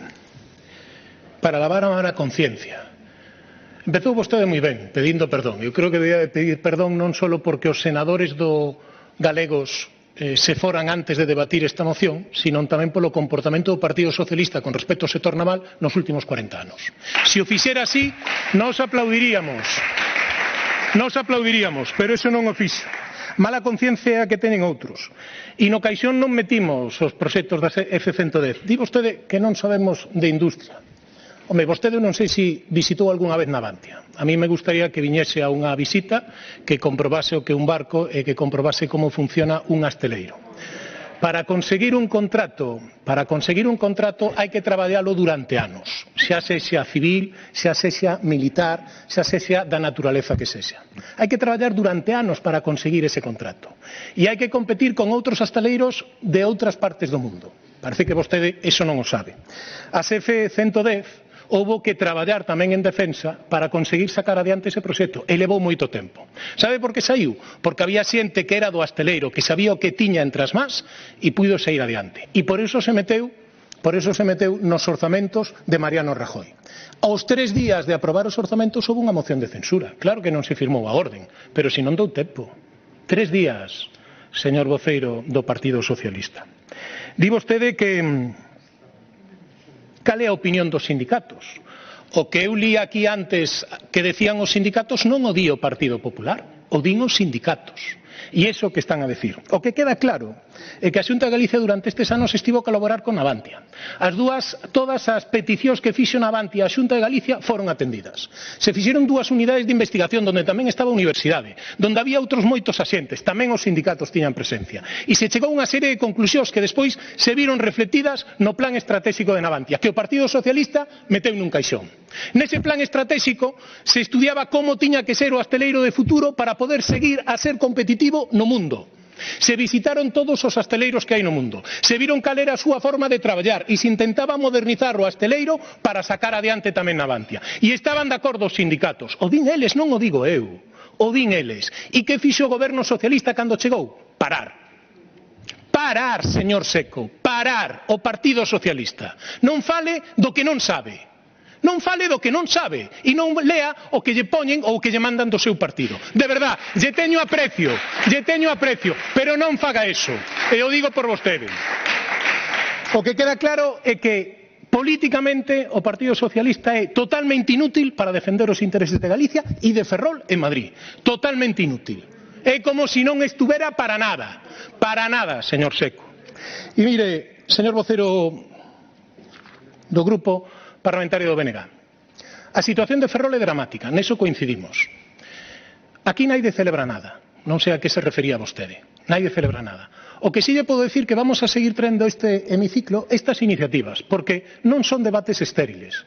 Son debates nos que é fundamental que a xente, que os veciños saiban cal é a postura de cada grupo. E este é un sitio de debate, de traer iniciativas e de pedir cousas. É aquí, non é na rúa detrás dunha pancarta. Os cartos son os que puxo Rajoy nos orzamentos. E vostede deso debería de saber. E a Xunta tamén.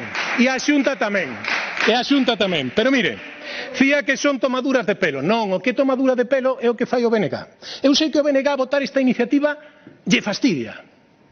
Lle fastidia. De feito, todas as emendas que presenta o BNG nunca falan da construción naval militar. A construción naval militar a eles lles implica unha situación complicada. Por eso, cando falan de carga de traballo para Navantia, falan do buque de Galicia, falan de quitar os límites á construción naval civil, pero nunca falan da construción. Sí, claro, nunca falan do que se... Silencio, no, por favor. Señor Fernández Alfonso, xa subo o seu turno. Xa non, pero este é o debate, é que este é o interesante do Parlamento. Saber falar e saber escoitar, esta é a grandeza do Parlamento. Eu ali tamén me aguantei, Por eso, aquí aguanta todo o mundo, pero este é o problema e depois hai que... Mire, vostedes cada vez que traen unha iniciativa sempre intentan desviar. Despois, claro, non queda outro remedio que votar, porque se non votan quedan retratados.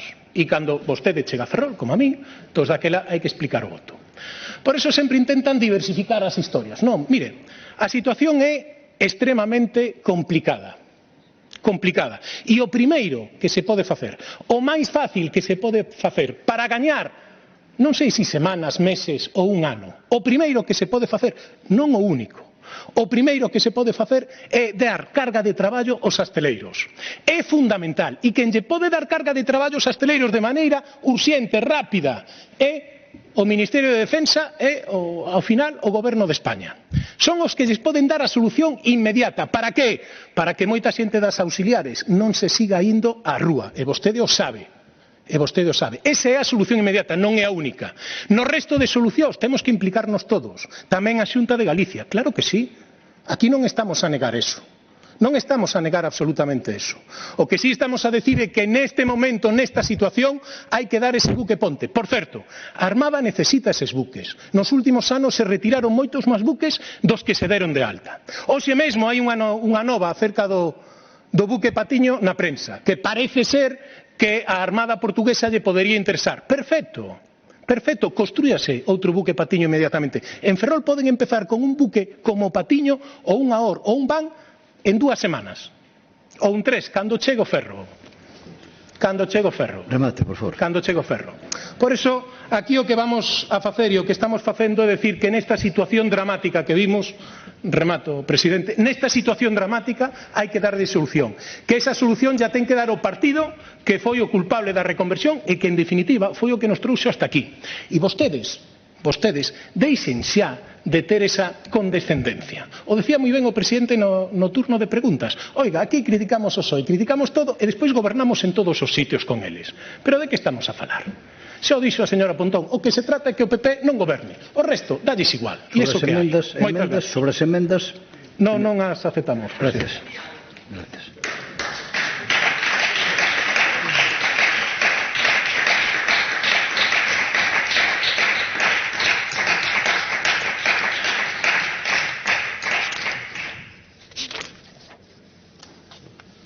Marina. ti. Tócache a ti. Tócache a ti, sí.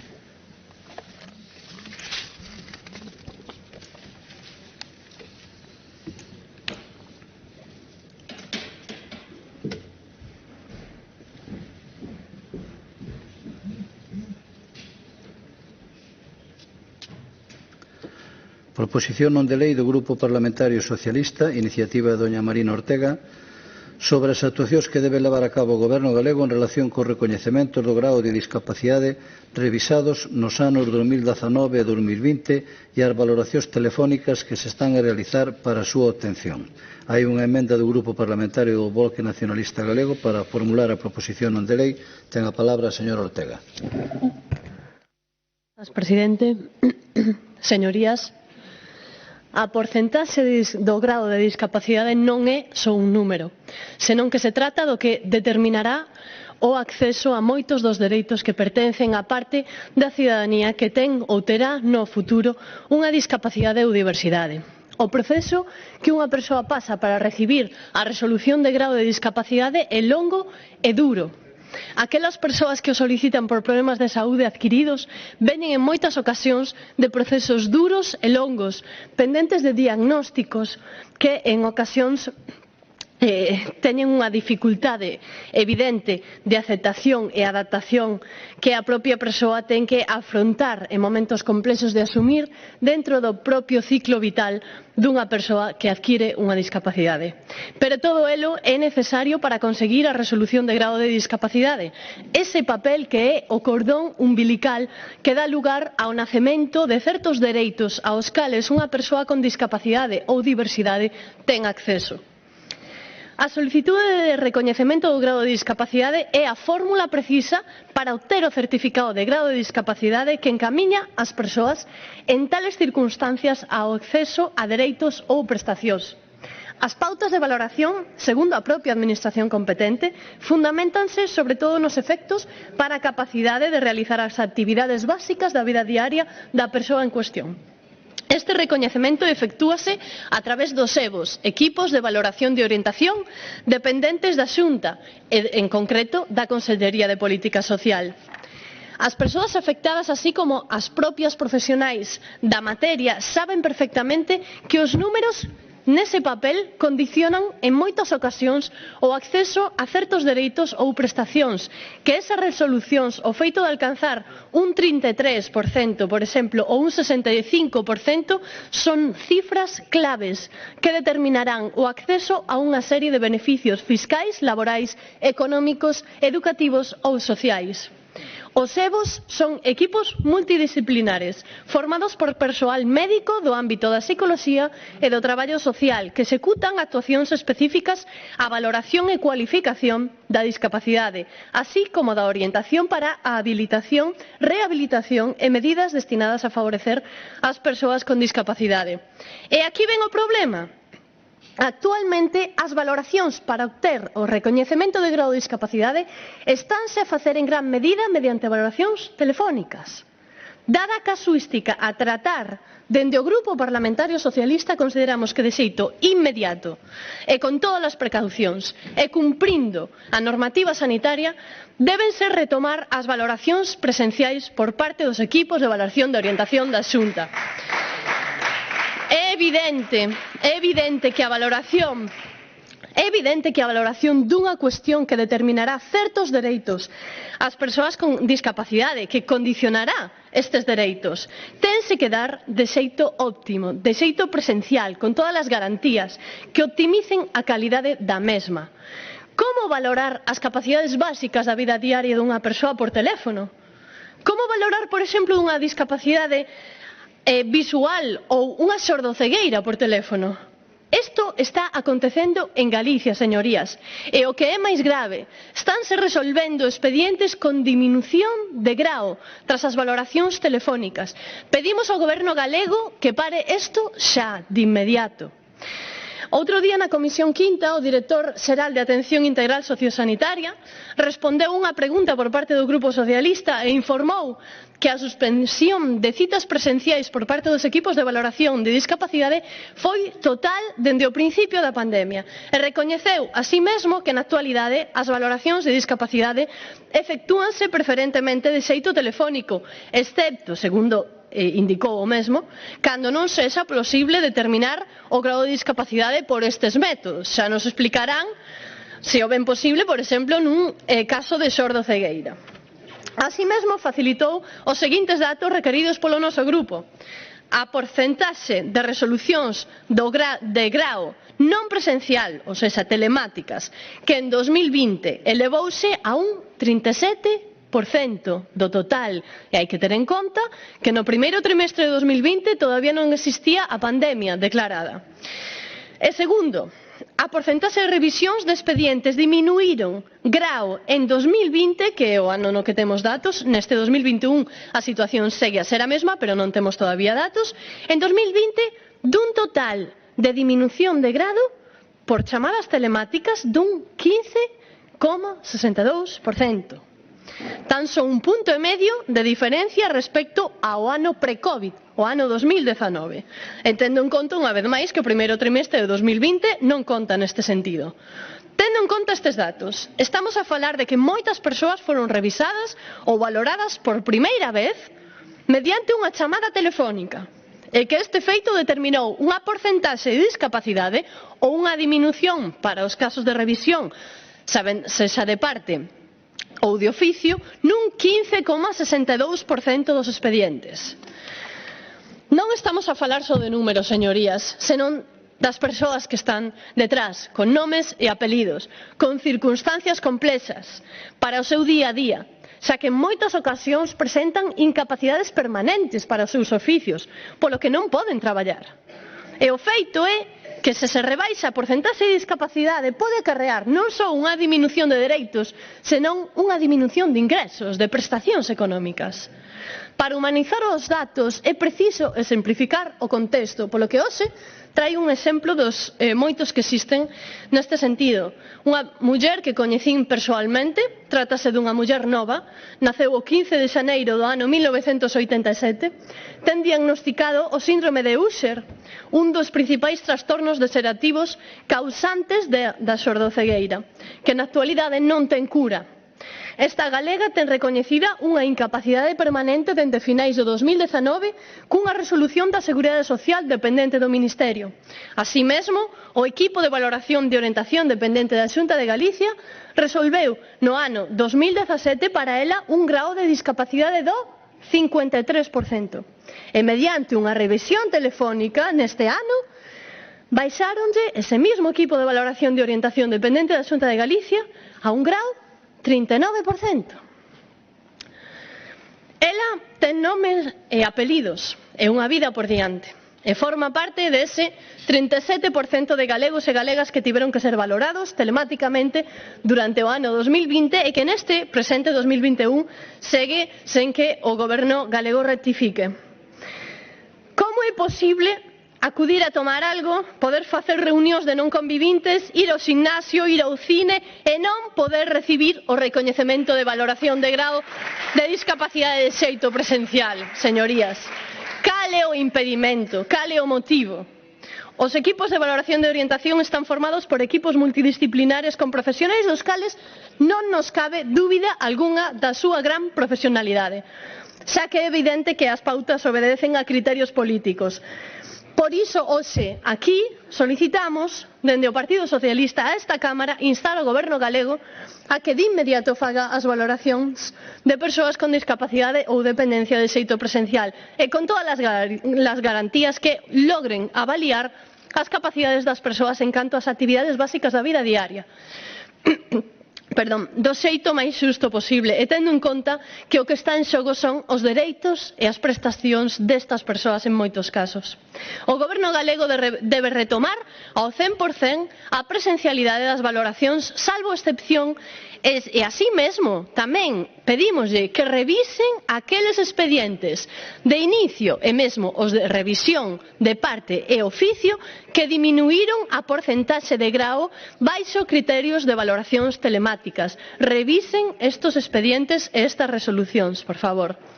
Non ten sentido facer vida normal dentro das restriccións, ir a un restaurante, cine, gimnasio, teatro e non recibir unha valoración que condicionará os dereitos das persoas con discapacidade de xeito presencial. Por que non o fan, señorías? Cal é o motivo real? Paren esta injustiza e optimicen as valoracións. Onde está o sentidiño, señorías? Estas persoas xóganse moito, polo que pedimos que acepten esta proposta. Moitas grazas.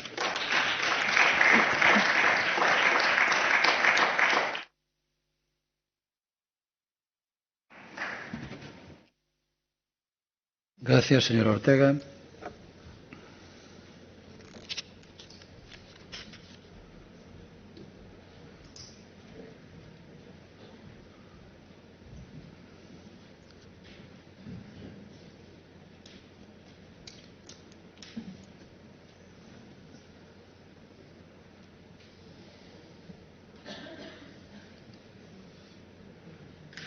Grupo Parlamentario Bloque Nacionalista Galego, señora Rodil.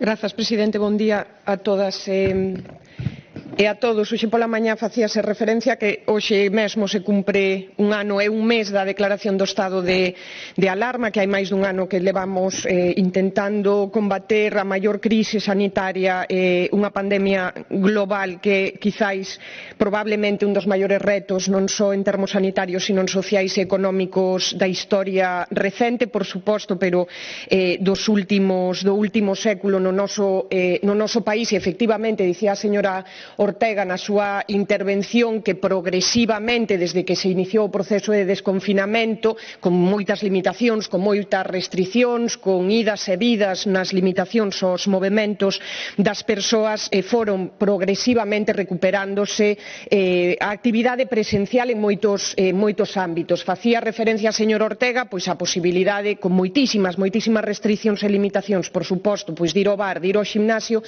Eu traía un exemplo quizáis máis concreto e incluso máis semellante, se o podemos dicir así, que as valoracións, salvando as distancias, as valoracións das equipas para determinar o grao de discapacidade. Foi recuperándose progresivamente despois de que foran suspendidas as revisións nos psicotécnicos, por exemplo, para a renovación do carné de conducir ou para expedir por primeira vez esa licencia de conducir. A nós tamén nos parece desde o BNG que efectivamente non hai xustificación para que un ano e un mes despois de que se iniciase legal ou formalmente todo o que ten a ver coa pandemia da COVID-19, esas valoracións que fan os EBOs para determinar o grao de discapacidade dunha persoa se fagan nunha porcentaxe, sexa do 30, sexa do 40%, se fagan telefónicamente, porque, como sinalaba a señora Ortega, é moi difícil, cando non directamente imposible, determinar o nivel de capacidade que pode ter unha persoa para desenvolver a súa vida diaria cando ten xordocegueira, por exemplo, poder valorar, facer esa valoración de cal é a capacidade para poder desenvolver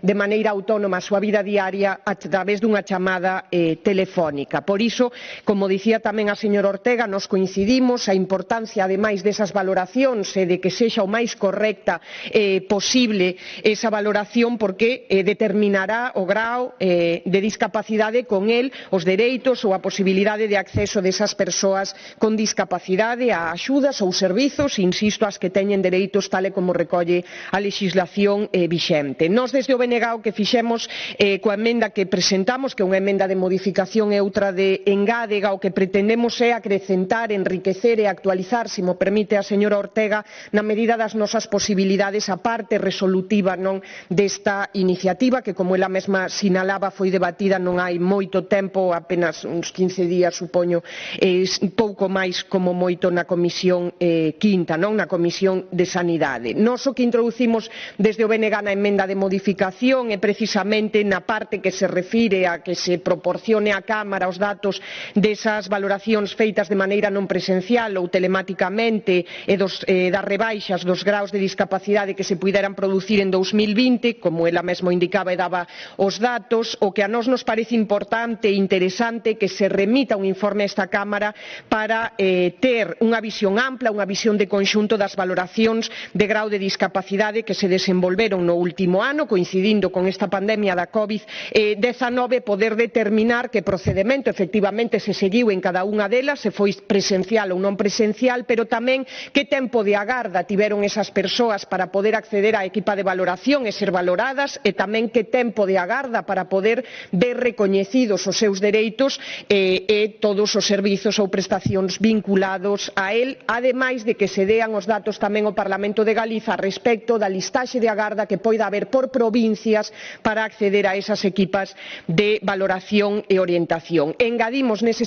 sentido tamén que a Xunta de Galiza reforce ali onde sexa preciso esas equipas de valoración e orientación, precisamente para dar cumprimento ao que dispón a legislación no que ten a ver cos prazos legais establecidos para acceder tanto á valoración como ao recoñecemento dos dereitos a ela vinculados. Saben que a legislación actualmente en vigor no conxunto do Estado español fixa un prazo de 3 meses, de 180 días como tempo máximo de espera para acceder a unha valoración, e o certo en que en moitos casos no noso país non se está a cumprir nin nas valoracións de discapacidade nin tampouco das valoracións de dependencia. Nós desde o BNG temos recoñecido nos últimos tempos, fíxose un esforzo por reducir esas listaxes de agarda que foron moitísimo maiores en tempos pasados, non hai moitos anos tampouco, reducíronse notablemente, pero aínda estamos moi lonxe de que se cumpran os prazos que determina a Lei de Dependencia nas valoracións tanto de dependencia como de discapacidade. Por suposto, estamos moi lonxe de cumprir os prazos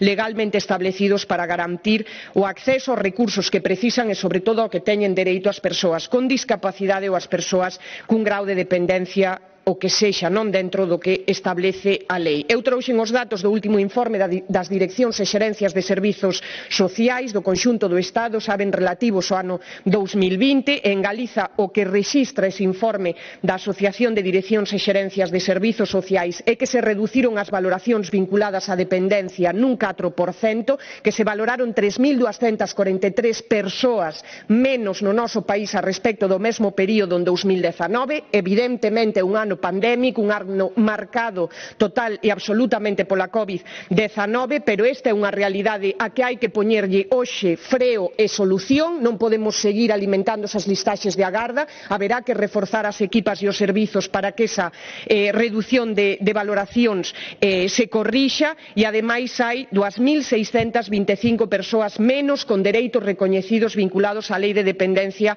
que en 2019. 4.923 pendentes no limbo, como di esta asociación, pendentes á espera de poder acceder aos dereitos que por lei teñen recoñecidos. Unha listaxe de agarda que tampouco está fora nin é allea tampouco á situación de pandemia que vivimos nos últimos anos, e o propio informe recoñece que un 21,8% das persoas que saíron das listaxes de agarda no noso país vinculadas á dependencia o fixeron polo falecemento con motivo da pandemia da COVID-19. Un rexistro máis que nos pon diante dos fuciños a cara máis dramática e máis terrible en termos humanos de todo o que levamos vivindo neste ano e un mes no noso país e no conxunto do planeta. Nos parecenos que é perfectamente asumible polo grupo que propón esta iniciativa aceptar a emenda. Intentamos actualizala, xa digo, e enriquecela tamén para intentar ter unha foto máis ampla, máis de conxunto. Nos coincidimos en que hai que recuperar esa presencialidade nas valoracións valoracións que, igual que imos ao psicotécnico con todas as garantías para poder renovar o noso carné de conducir ou para poder acceder a esa licencia de tráfico, podemos facelo tamén e debemos facelo nas persoas con discapacidade para que sexan valoradas, que non hai xustificación, que poñendo máis recursos se poden garantir perfectamente todas as medidas de control sanitario e ao mesmo tempo garantir que as persoas que teñen unha discapacidade no noso país poidan ser valoradas, ser recoñecidas e acceder aos dereitos que teñen recoñecidos legalmente coas máximas garantías, pero tamén non só en materia sanitaria, sino de que efectivamente van ser valoradas como se merecen e, polo tanto, acceder en tempo e forma aos recursos e ás axudas ou ingresos, prestacións ou outros servizos aos que teñen dereito. Pola nosa banda, máis nada, moitas grazas. Gracias, señora Rodríguez.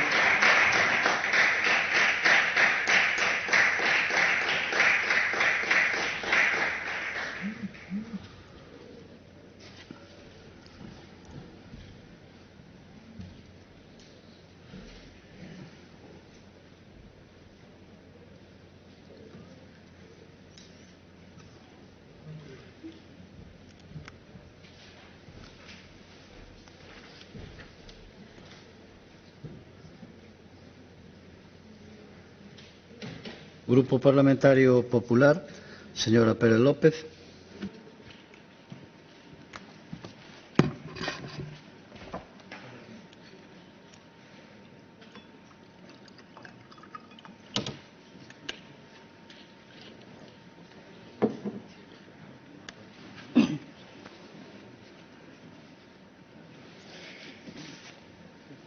Bo día, grazas, presidente, señorías. Señor Ortega, teño que decirlle que me resultou sorprendente a súa exposición de motivos. Eu tamén estiven escoitando hai 15 días ao director xeral de Atención Sociosanitaria expor os datos desagregados dos expedientes de valoración da discapacidade dos anos 2019, 2020 e 2021 e explicar a folla de ruta das equipas de valoración e orientación para alcanzar a plena atención presencial dos cidadáns na tramitación destes procedementos en función da evolución sanitaria. Mire, vostede deu aquí hoxe uns datos, os datos que a vostede máis lle interesaban, dos que contou o outro día, ou dos que lle diu con total transparencia e rigor o outro día o director xeral, respondendo á pregunta que formulou o Partido Socialista. En ningún caso deu todos os datos, señora Ortega, polo tanto, teño que decirlle que me resulta cando menos sorprendente que utilice neste salón de plenos os datos que a vostede lle conveñen. Ao igual que me resulta sorprendente a emenda que presenta o Bloque Nacionalista Galego. Non sei se a vai aceptar, señor Ortega, acabo de velas xa ahora aí negociando. Vostede verá, e yo digo con total cariño, fai uns meses reviviron 23 anos despois, aínda que con outro caballero, o histórico sorpaso do Bloque Nacionalista Galego do ano 97. Non sei se están recuperados do susto e ao mellor agora tamén lle van a permitir ao Bloque Nacionalista Galego que lle desvirtúen totalmente as súas iniciativas. Vostedes saberán, pero as galegas e os galegos teñen memoria e vendo os seus posicionamentos dos últimos tempos, ao mellor dentro de 3 anos nesta Cámara, en vez de haber 3 grupos políticos, quedamos en 2. Miren, en Galicia, durante este ano que levamos de pandemia, fomos pioneiros en moitísimas cousas, na realización de probas diagnósticas desde o coche, nos test de saliva, na posta en marcha do rexistro de viaxeiros, en colaborar coas oficinas de farmacia e poderíamos seguir. Pero non fomos pioneiros, señor Ortega, no funcionamento das equipas de valoración e orientación, e teño que recoñecerlo. Humildemente fixemos exactamente o mesmo que fixeron outras comunidades autónomas, como Castela-A Mancha, señora Ortega, onde goberna o seu partido. Incorporan la evaluación telemática para agilizar los trámites de personas con discapacidad. O que fixeron entidades estatais como INS, que tamén tramitou prestacións de xeito telemático e telefónico. E o fixemos, señora Ortega, para beneficiar aos cidadáns, para axilizar, protexer os seus dereitos ás prestacións e preservar a súa saúde. Polo tanto,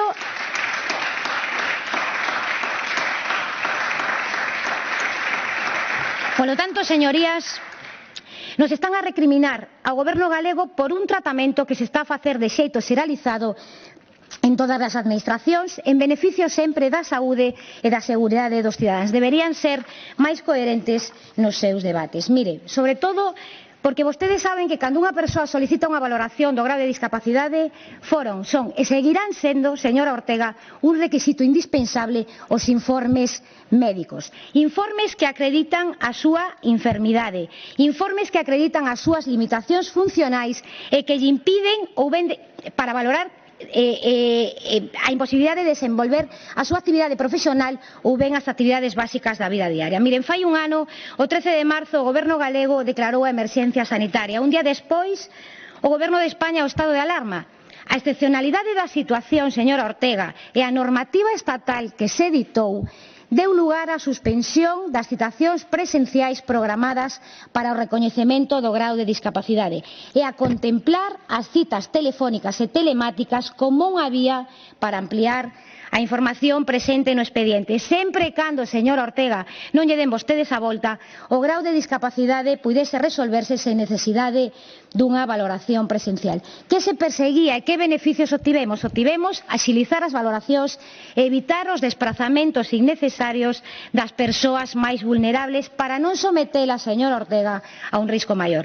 Porque, mire, señora Ortega, a valoración da discapacidade é importantísima e outorga xustos dereitos. O decía vostede, eu penso que nesto estamos todos de acordo, pero non esqueza que a prioridade nestes meses foi e segue a ser a protección da saúde de toda a cidadanía galega. Salvar vidas, señora Ortega. En Galicia non demos unha vida por perdida e os datos están aí. A pesar de ser unha das comunidades coa taxa de envellecemento poboacional máis alta, Galicia saíu da terceira ola coa taxa de mortandade máis baixa da península. Pero en Galicia, e iso sí que non pasou noutros territorios, unha vez levantado o estado de alarma, o día 2 de xuño reanudáronse de xeito progresivo os grados de discapacidade e a citación presencial nos casos que eran necesarios. Porque no mes de xuño, señor Ortega, aún non habíamos vencido al virus, contrariamente ao que decía o señor Sánchez no Congreso dos Deputados, que tivo que desdecirse pouco tempo despois. En esa liña, na liña da anticipación e da prevención que durante a pandemia está a seguir o Goberno galego, os EBOs resolvían para determinar o grado de discapacidade das persoas e evitaban, cando era posible, esa citación presencial. E sabe cal era o obxectivo? Yo repito, insisto, preservar a saúde do colectivo das persoas con discapacidade. En aqueles casos, os menos, por certo, cando non é posible determinar ese grado coa información obrante no expediente, non teñan dúbida que se produciu unha valoración presencial. Señor Ortega, de verdade cree vostede que un técnico de administración emite e asina un dictame cando non dispón das ferramentas, cando non dispón dos informes ou cando non dispón dos datos necesarios para facelo? De verdade, señor Ortega, cree que un técnico, se necesita facer unha valoración presencial, non vai a facela? Miren, vostedes creen que de verdade un técnico vai a resolver un expediente baixo un mandato político, como dixo vostede aquí? O sea, sin actuar en base a criterios técnicos. Mire, o que ten que quedar moi claro, señores diputados, é a profesionalidade dos equipos multidisciplinares. Señor Ortega, vostede na súa intervención primeiro pasoulles unha mão polo lombo, pero despois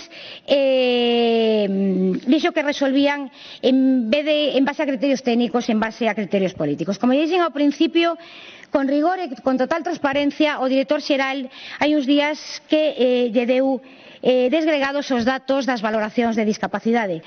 Todos os datos, señor Ortega. Eu non teño ningún inconveniente en facilitarlles de novo hoxe e todas as veces que lle faga falta para que os teña todos, non só que os que despois trae aquí a este salón de plenos. O que si lle pido é que apunte se é preciso. Mire, os expedientes de revisión por melloría que acadaron unha porcentaxe de discapacidade inferior tras a súa revisión no ano 2019 foron 2.231. E no ano 20, señor Ortega, 1.562. En termos porcentuais, no ano 19 o 17% dos revisados e no ano 20 o 15,6%. Estes son os datos. En 2020 foron menos as persoas que viron rebaixada a súa porcentaxe de discapacidade tras a revisión. Sen que iso signifique nada máis, señor Ortega, por moito que vostedes o envolvan e o intenten desvirtuar. Porque o feito de que un grado de discapacidade sufra aumentos ou disminucións débese á súa provisionalidade. Hai grados que se resolven de forma definitiva e outros grados que o fan de xeito provisional e están suxeitos á revisión periódica. Precisamente esa revisión serve para ver a evolución do usuario e para que aporte informes que acrediten o seu empeoramento ou a súa mellora na súa situación. Señor Ortega, sei que sabe do que estamos a falar. E sabe perfectamente que o feito de que mude ese grado nestes casos non está influenciado en ningún caso pola valoración presencial ou non, senón pola evolución da discapacidade da persoa afectada. Non hai nin trampa nin cartón. Miren, nin é certo que non se estean a facer valoracións presenciais, nin a excepcionalidade na atención supuxo menos dereitos para os cidadáns, nin tampouco existiu unha merma na calidade da atención. Nin por moito que vostedes insistan, se está a producir ningún tipo de perxuízo a ningún cidadán galego que presente unha discapacidade. Se se produciu algún erro, nalgunha valoración, a Administración ten ferramentas para subsanalo. E respecto ao segundo punto que plantexa vostede, que se retomen as valoracións presenciais, xa llo dixen. A presencialidade solamente estivo suspendida entre marzo e maio do ano 2020. En Galicia nunca se abandonou e vostede dixo que si se había feito fai un momento. O que si é certo é que se reduciu por mor da pandemia, porque yo decía antes, o primeiro é preservar a saúde de todos os cidadáns galegos. E remato xa agradecéndolles que trouxesen esta iniciativa, señor Ortega, que a trouxesen a este pleno, porque me deu a oportunidade de explicar o que se está a facer, o que se está a facer ben, señor Ortega, e a reafirmar o compromiso do Goberno galego coas persoas con discapacidade. Mire, o reforzo dos equipos de valoración nas distintas áreas galegas é unha realidade desde o ano 2019. E no ano 2020 reforzáronse de novo, e vostedes son conscientes dese reforzo. Mire, ademais, nos orzamentos deste ano, que sei que non lles gusta escoitalo, pero son os orzamentos máis altos da historia de Galicia, os fondos para atención á discapacidade incrementáronse un 10% respecto a 2020. Un 10%, señorías, respecto ao pasado ano. A día de hoxe contamos con 115 millóns de euros para consolidar a Galicia das oportunidades, señorías. Falamos do 77% máis do que invertían vostedes, os dous xuntos, no ano 2009. E remato xa. Por se aínda non o viron, hai 5 días que o Consello da Xunta deu luz verde aos convenios coas entidades de atención á discapacidade. 8 millóns de euros para atención a máis de 50.000 persoas con discapacidade no noso país. En definitiva, o que lles levo dicindo desde fai un rato, o traballo de todo o Goberno da Xunta, porque non é só a Consellería de Política Social, está todo o Goberno implicado, porque a discapacidade é transversal a todas as consellerías, está a consolidar unha Galicia moito máis inclusiva e moito máis xusta para todos. Máis nada e moitas gracias. Señora Ortega López.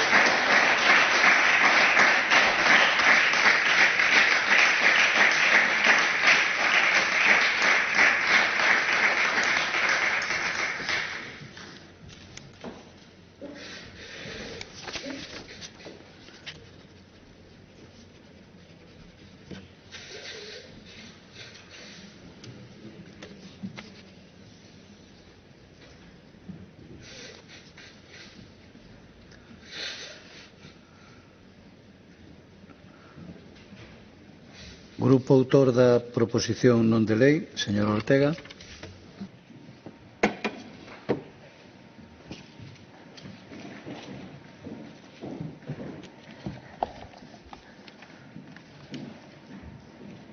Grazas, presidente.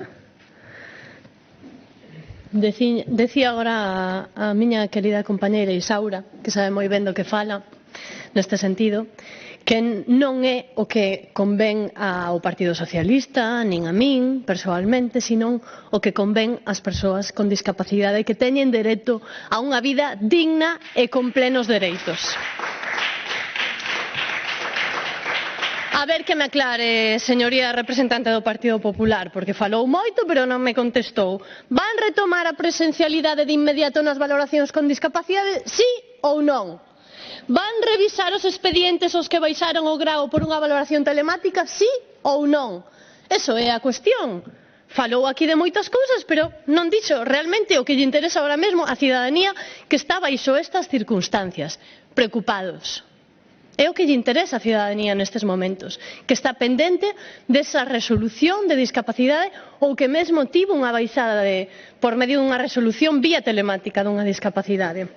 Falou de moitas cousas, unha vez máis presumiu de resultados electorais, perfecto, recórdolle como, por exemplo, sí, dixo que a ver se quedaron de terceira forza, etcétera, sempre están con esa teima, e mire, os vos deportistas teñen unha cuestión fundamental que nunca falla, que é que nunca, que cando ganan un partido ou no deporte, nunca fan regocijo do rival, nunca presumen diante do rival desas cuestións. Hai que ser humildes, señoría, a prepotencia non leva a ningún lado, hai que ser humildes.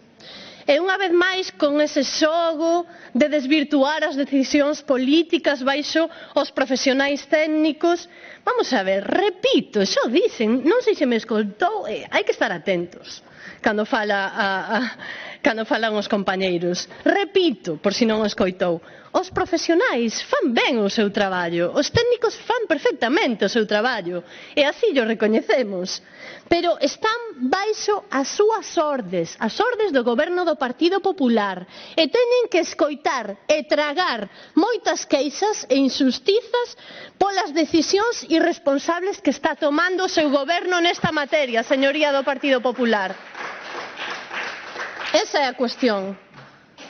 O director xeral facilitou os datos requeridos polo noso grupo e facilitou os datos que eu mesma transmitía aquí. Non sei que falou de datos que din e que non din. Din exactamente os datos textualmente. Non sei se estivo nesa comisión, hai que estar atenta a próxima vez para tomar nota ben. Eu tomei nota e así o fixen. Transmitín os datos tal cual o director.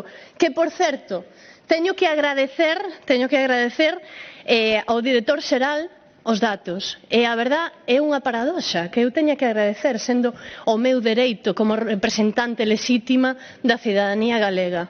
Ter que agradecer estes datos, porque non estou acostumada, teño que decirlo así, porque é unha negativa sistemática do goberno galego a ofrecer a información a cal está obrigado baixo a propia lei, baixo o requerimento de calqueira deputado ou deputada que somos representantes lexítimos da cidadanía.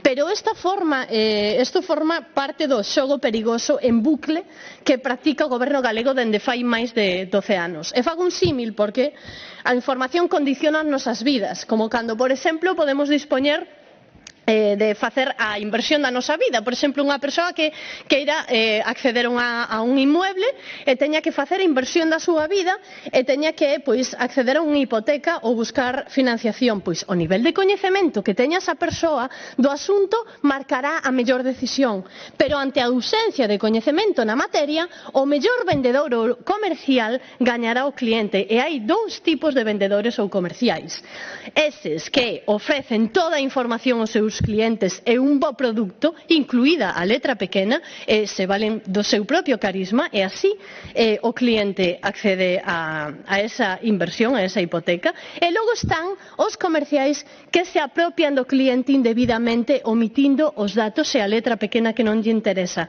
Como representante da cidadanía, solicitei por escrito, oral, en pleno e comisión en concreto polo artigo 9 do regulamento, os datos de contaxios e falecementos por COVID nas residencias de maiores, desglosado centro a centro, e non obtive resposta, señoría do Partido Popular, sendo a cidadanía que teño a honra de representar unha auténtica omisión do deber que teñen como goberno. Eso mesmo que, volvendo atrás o símil, ese comercial que se apropia indebidamente do cliente omitindo a letra pequena, é o mesmo que queren facer vostedes, señorías do Partido Popular, apropiarse da confianza da cidadanía omitindo datos á cidadanía, datos que estamos reclamando como representantes lexítimos da cidadanía. Así que espero obter esos datos despois de moitos meses, xa dende o ano pasado que os levamos pedindo. Pero ademais da omisión en Galicia tamén está pasando a manipulación dos datos, porque a conselleira da Política Social e tamén o presidente de Galicia dixeron nesta Cámara que as residencias de maiores estaban libres de COVID nun 99% fai meses meses, cando ese dato estaba manipulado e cociñado mediante engadido dos centros de persoas de discapacidade que non tiveron apenas contaxios e que, por certo, sentoulle moi mal o colectivo de discapacidade. Neste sentido, que os incluíran ese dato cociñado para que parecera que nas residencias de maiores existían menos casos. Ollo con estas cuestións e teñan responsabilidade. Agardamos o voto favorable dos grupos que representan a ciudadanía galega nesta Cámara, tendo en conta que solicitar as valoracións de discapacidade de xeito presencial é o máis lóxico e xusto neste momento. Remate, por favor. Agardamos o sí do Partido Popular, xa que sería difícil explicar á ciudadanía o non ao algo tan lóxico, así como, por exemplo, aconteceu con non a elaborar por parte do PP evacuacións de todos os positivos das residencias COVID fai meses. Tamén dixeron que non a un plan de soidade non desexada cun observatorio específico. Tamén dixeron que non a un protocolo de entidades bancarias para persoas maiores con dificultades para a adaptación á digitalidade bancaria. Espero que rectifiquen e agora mesmo non digan que non a algo tan xusto. Sobre a emenda? Teño que falar un momento con... Pues están pendiente unha transacción. Vale, perfecto. Gracias. Gracias.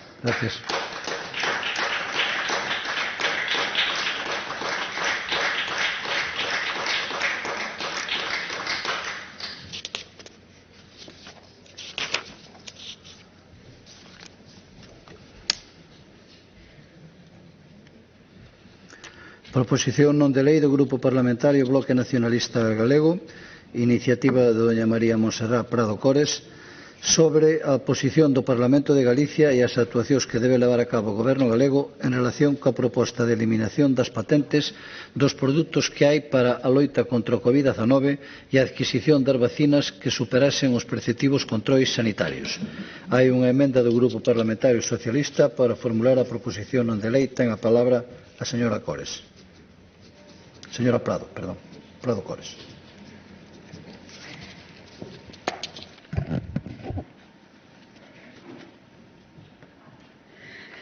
Moi bo día. O BNG trae aquí unha iniciativa que propón unha extravagancia, non?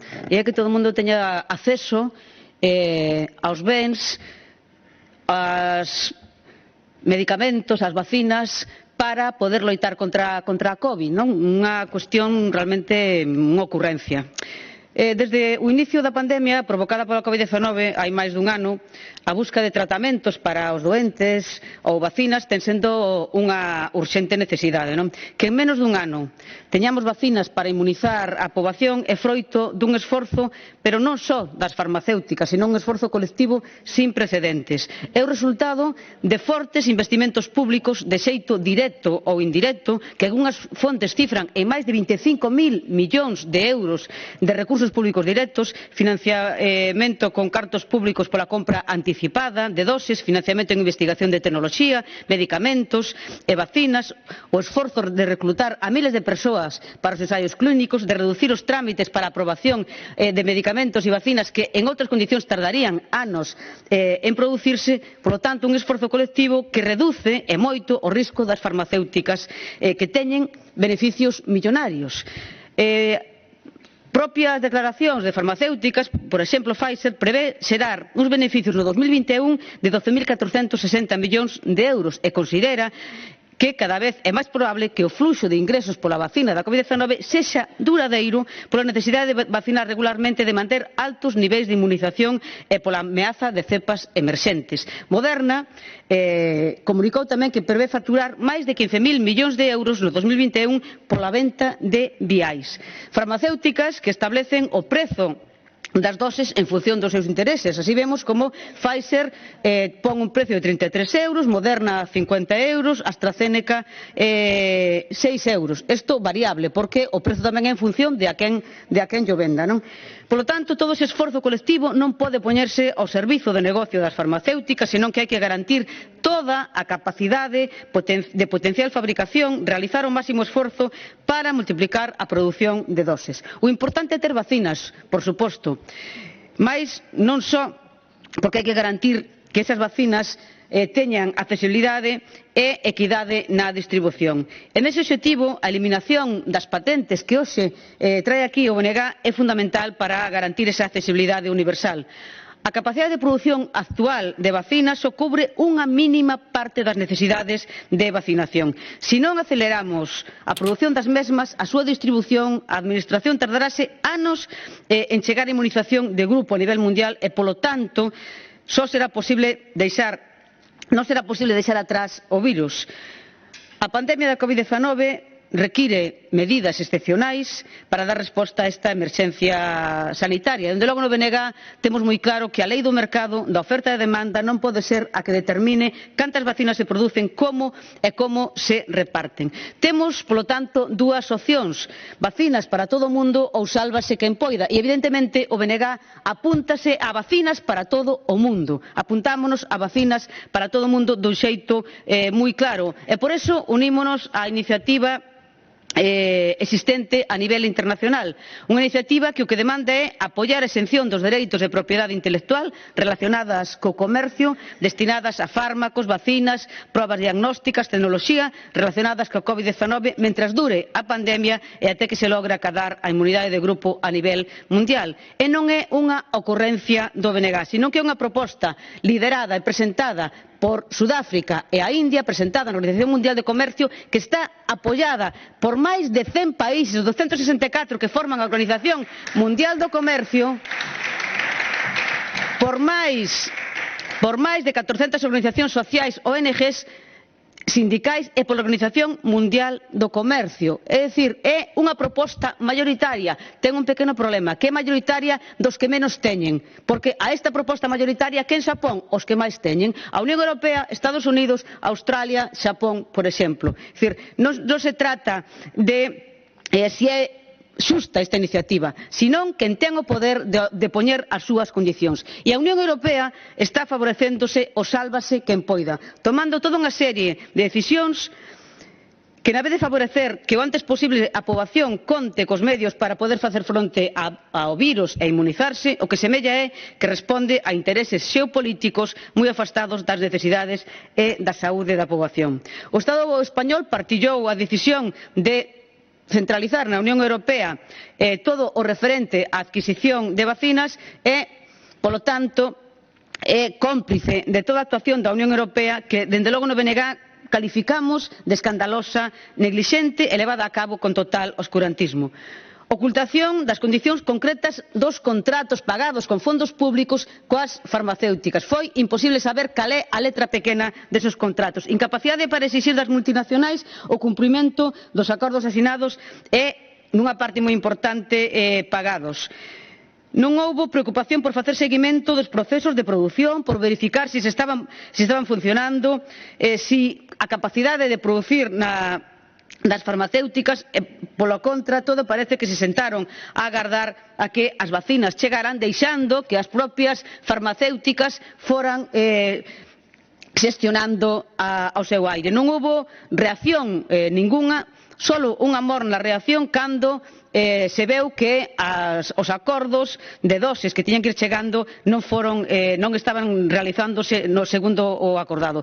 Eses incumprimentos síguese mantendo a día de hoxe sin que se teñan tomado medidas máis alá de declaracións aos medios de comunicación. Dende logo é sorprendente que cando o que está en xogo é a saúde e a vida de millóns de persoas non se tivera unha posición proactiva, como decía, de verificación das instalacións das empresas para ter seguridade de que se pudera producir un número de doses que se necesitan. Tampouco é entendível que só se estea producindo en 3 países da Unión Europea, que non se teñan realizado actuacións para garantir o máximo nivel de produción, que as empresas con capacidade para facelo, ver cales podían facer esa produción e poñer ao máximo esa capacidade. Temos un exemplo en Galiza, a biofarmacéutica Cendal, situada no Porriño, ten capacidade para producir principios activos de vacinas de uso humano, que é algo escaso, ou hai empresas que producen vacinas para animais que poden reconverterse, pero nada dese esforzo se fixo porque o interés das farmacéuticas está por encima do interés xeral. E a isto hai que engadir a negativa a adquirir, a axilizar vacinas que non sexan do territorio OTAN, nun claro exemplo de que intereses se defenden.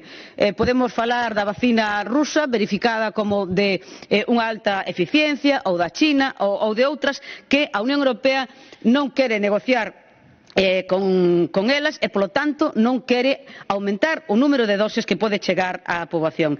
Estos son só algúns exemplos.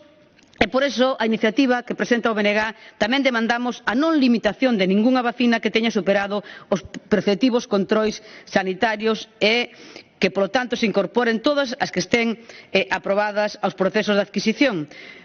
Dende logo, no BNG temos moi claro que as administracións públicas teñen a obriga de responsabilizarse da saúde da súa poboación e non externalizar esa obriga e deixala en mans das farmacéuticas. De logo, parecenos escandalosa a opacidade con que xestiona a Unión Europea todas estas cuestións e a hipocresía de, por un lado, parecer indignarse con que implementa das farmacéuticas, pero, por outro, non facer absolutamente nada para solucionar a solución. Eso sí, posicionarse en contra da Unión Europea, países da Unión Europea, incluído o Estado español, de esa liberalización de patentes e, polo tanto, de que se aumente a produción das mismas e que se democratice o acceso ás mesmas. Nós, de logo, temos moi claro que, na vez de laiarse o que hai é que actuar, porque diante dunha pandemia a nivel mundial é preciso garantir que todas as persoas teñan acceso aos produtos médicos, de protección, medicamentos, vacinas existentes e salvar o máximo de vidas posibles. Iso ten que ser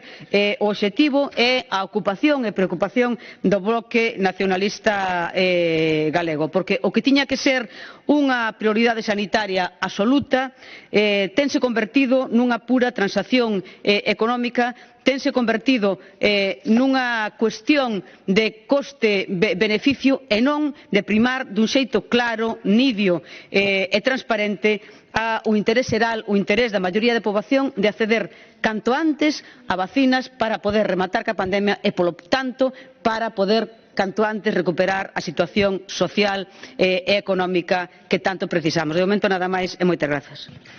Gracias, señora Prado.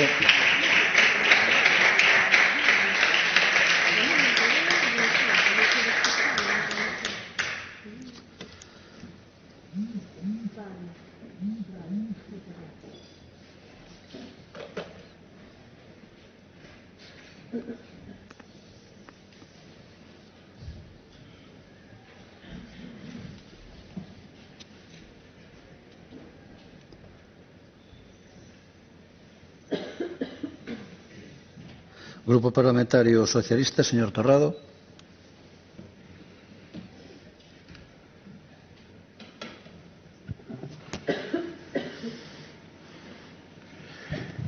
Gracias, presidente. Bo día a todas e todos.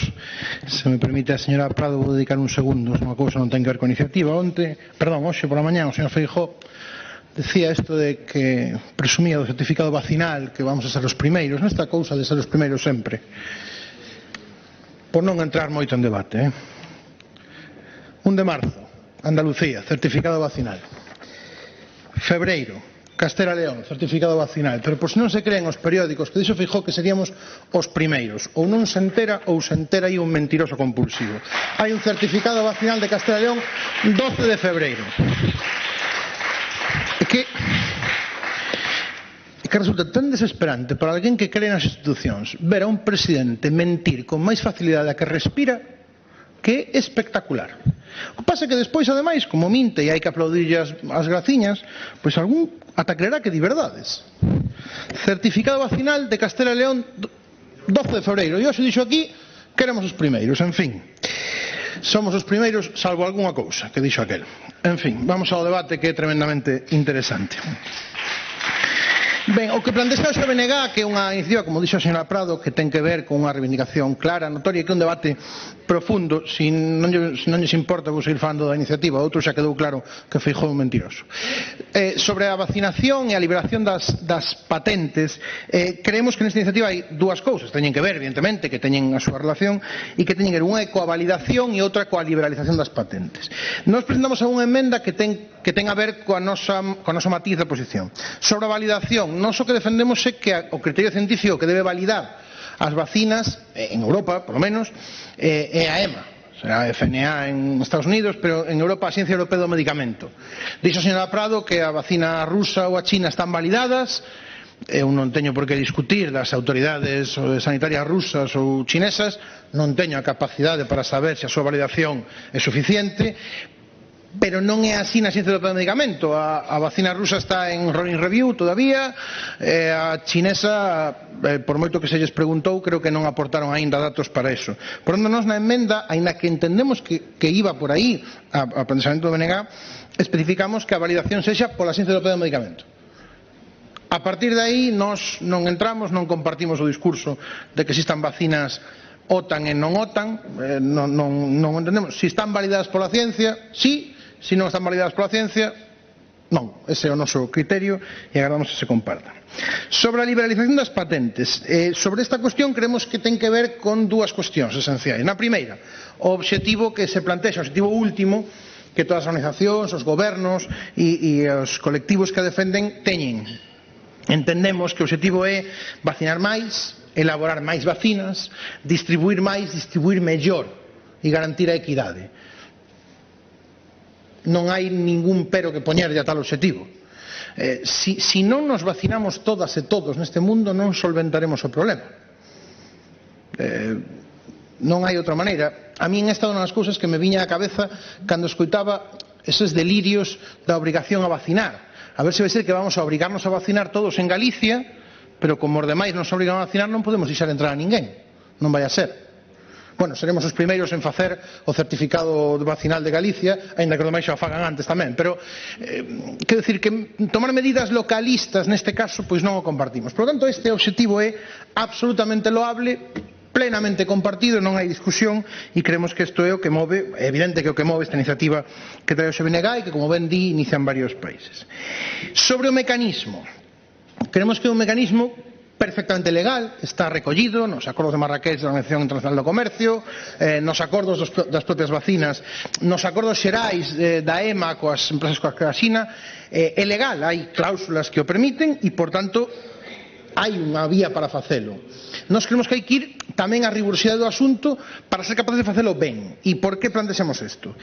Porque que sexa viable legalmente non quere dicir que sexa tan fácil como poñerse diante dun aporte expropiese.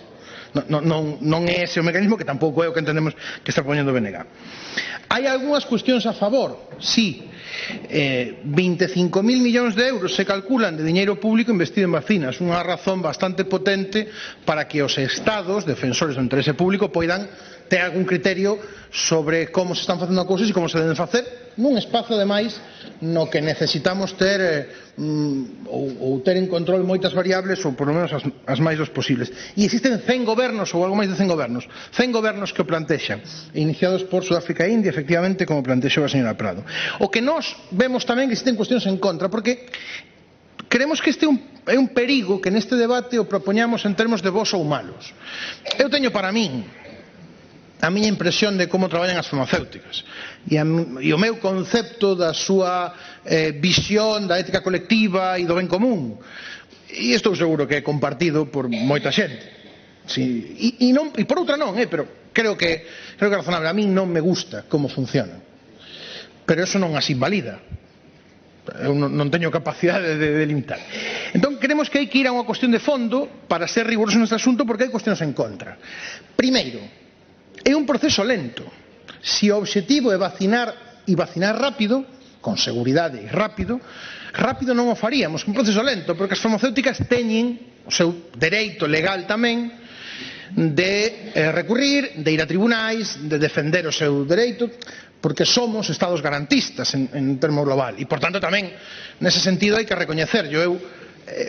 Incluso aínda que fora un debate de uns contra outros, que creo que non vai a ser nunca a solución dos problemas, facer frentes, pero incluso aínda que fora, eu creo sempre que o de enfrente debe ter as mesmas garantías que a min, polo menos. E nese sentido as farmacéuticas tamén os terían. Non quere dicir que eu personalmente os vexa ben. Outra cousa é que lle queramos retirar os dereitos a defenderse legalmente, que xa é máis complicado. Non imposible. Hai que pagar compensacións, porque están así suscritos os acordos. Podemos liberalizar as patentes, pero hai que pagar compensacións inasumibles para un Estado. Tería que ser unha cuestión do colectivo dos Estados. Poderíamos retirar a vía legal de defenderse das farmacéuticas e, ademais, negarnos a pagar as súas compensacións? Xa vai sendo máis complicado. Polo que din os expertos, aínda existe algunha posibilidade de que eso ocurra. Bastante pequena, pero aínda existe. A cuestión despois está onde fabricar, porque non é o mesmo este debate que o que ocurriu, por exemplo, con outro moi coñecido tristemente como a hepatitis C, onde ese debate existía e a especulación das farmacéuticas existiu, pero porque non todas tiñan esa patente. Entón, digamos, liberalizala permitía que outras que non estaban traballando neso porque non estaban en tempo e non se puxeron a eso, poderían utilizar as súas naves, os seus mecanismos de producción para fabricar. Neste caso, sí, todas as farmacéuticas que teñen esa capacidade están traballando neso, con vías distintas, pero están prácticamente todas. Algún recurso máis pode existir, pero en realidade, para o volume de que estamos traballando, en realidade liberalizar a patente non faría que produciramos máis rápido, produciríamos a mesma velocidade. E máis, quen asumiría os custes? Porque claro, entón estamos nunha situación na que temos liberalizar, retirarlle a capacidade de reivindicalo, non pagar compensacións e asumir que teñen que aínda así producir e pagar os custes. E aínda estamos dentro dun campo legal cada vez máis fino, que é a chamada licencia obrigatoria. É viable? É máis difícil. Pero temos un problema. Que pasa se o ano que ven, non o que iramos, aparece a variante paquistaní, perdón polos paquistanís, non, é un país calquera, que hai que investigar para saber se as vacinas valen ou se hai que innovar sobre elas? Quen o vai facer? Porque as farmacéuticas dirán, nós non o vamos a facer, e poderemos ter a nosa impresión ou a nosa opinión sobre a súa ética colectiva, pero eso non nos vai sacar do problema. Por tanto, quen investiga despois? E quen fabrica despois o resto das vacinas? E tamén iso é un problema. Por tanto, nós que entendemos? Que sendo o mellor obxectivo posible, este mecanismo, que aínda é viable, deberá primeiro ser un acordo internacional. E aquí chegamos a unha cuestión que pode ser discutible. Pero os países que financiaron as vacinas están aportando insuficientemente no mundo global para que exista distribución máis equitativa, pero defenden a súa capacidade de beneficiarse do seu investimento, porque a cidadanía tamén está aportando os seus recursos. Por poñer un exemplo, permítame, eu sei de antemán que é absurdo, e utilizar exemplos absurdos ten un problema de que se poden descontextualizar. Por favor, enténdanme.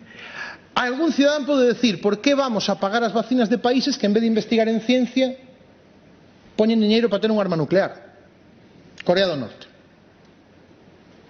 E é un debate tamén ético, a min tamén me costaría. Claro, eu penso nas persoas de Corea do Norte e digo, sí, pero se penso no país, digo, bueno, pois igual non tan fácil. Por lo tanto, nos defendemos, e a través da emenda, que debemos de facer unha política común con isto. Que si esta é a solución, estamos de acordo, pero ten que ser común. Non somos europeístas. E, por tanto, para que sexa a EMA que o garantice e para que sexa a Unión Europea que poida liberalizar as vacinas, queremos que unha política común. De nada valería tampouco que as liberalizamos nós, porque ademais tampouco producimos. Porque aquí as empresas farmacéuticas teñen capacidade para elo, marcharon a Portugal porque aquí hai un Consello de Industria que debe facer de todo menos política industrial. Pero en todo caso, máis alá deso, como non somos capaces de facer unha política como non sexamos capaces de facer unha política común, non podemos resolverlo. E ademais, porque creemos que é importante, e aí poñemos algo na nosa emenda, aportar unha cuestión solidaria, aportar para que todos solvamos a situación, porque esa é a vía, que aqueles que máis temos poñamos para que menos teñen tanto como a nós. Aportar segundo se ten, recibir segundo se necesita. Pero ese principio marxista ao final fala de aportar. Entón hai que aportar.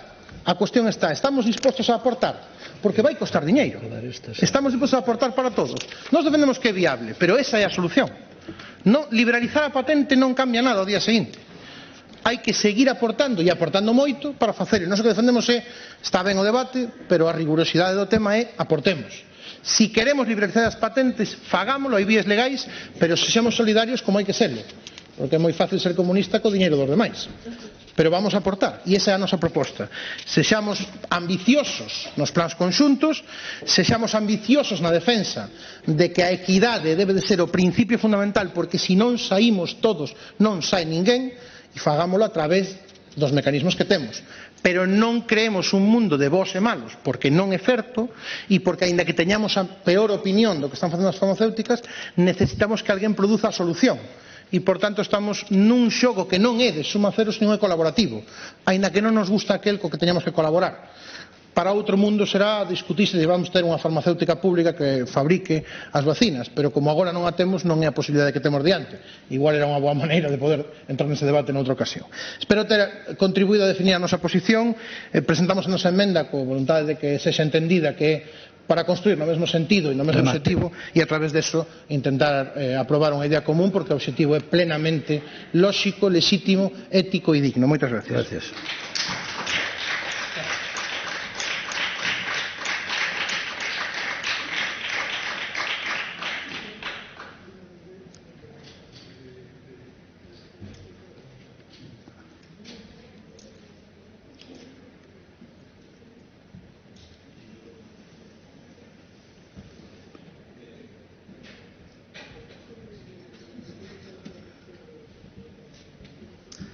Grupo Parlamentario Popular, señora Rodríguez Bispo.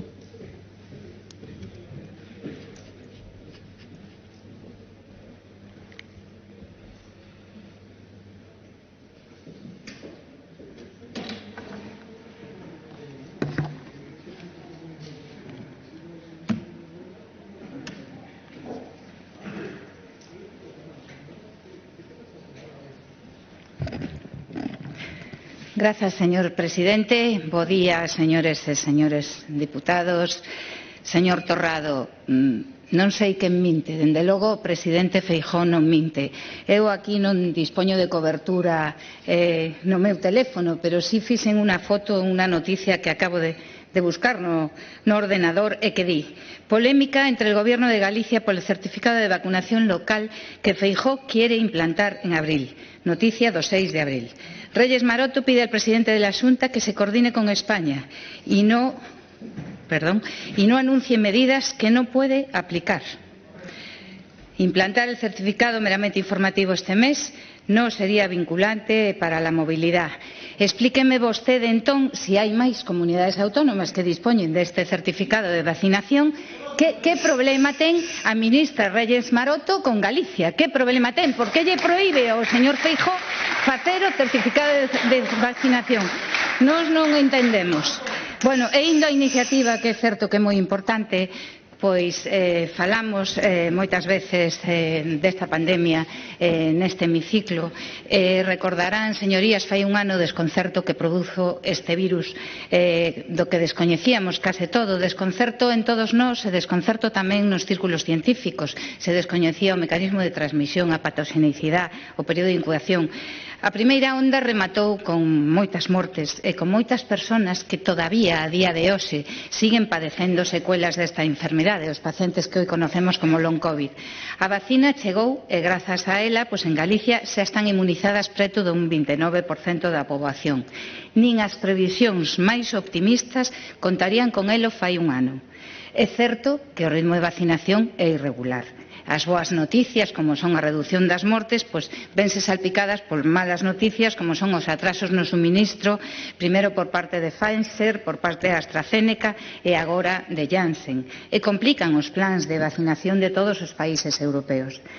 Pero non se confundan, señores do BNG, os problemas que estamos tendo co suministro de vacinas non teñen a súa orixe en que se desenvolvan pola iniciativa privada. Mais ben todo o contrario.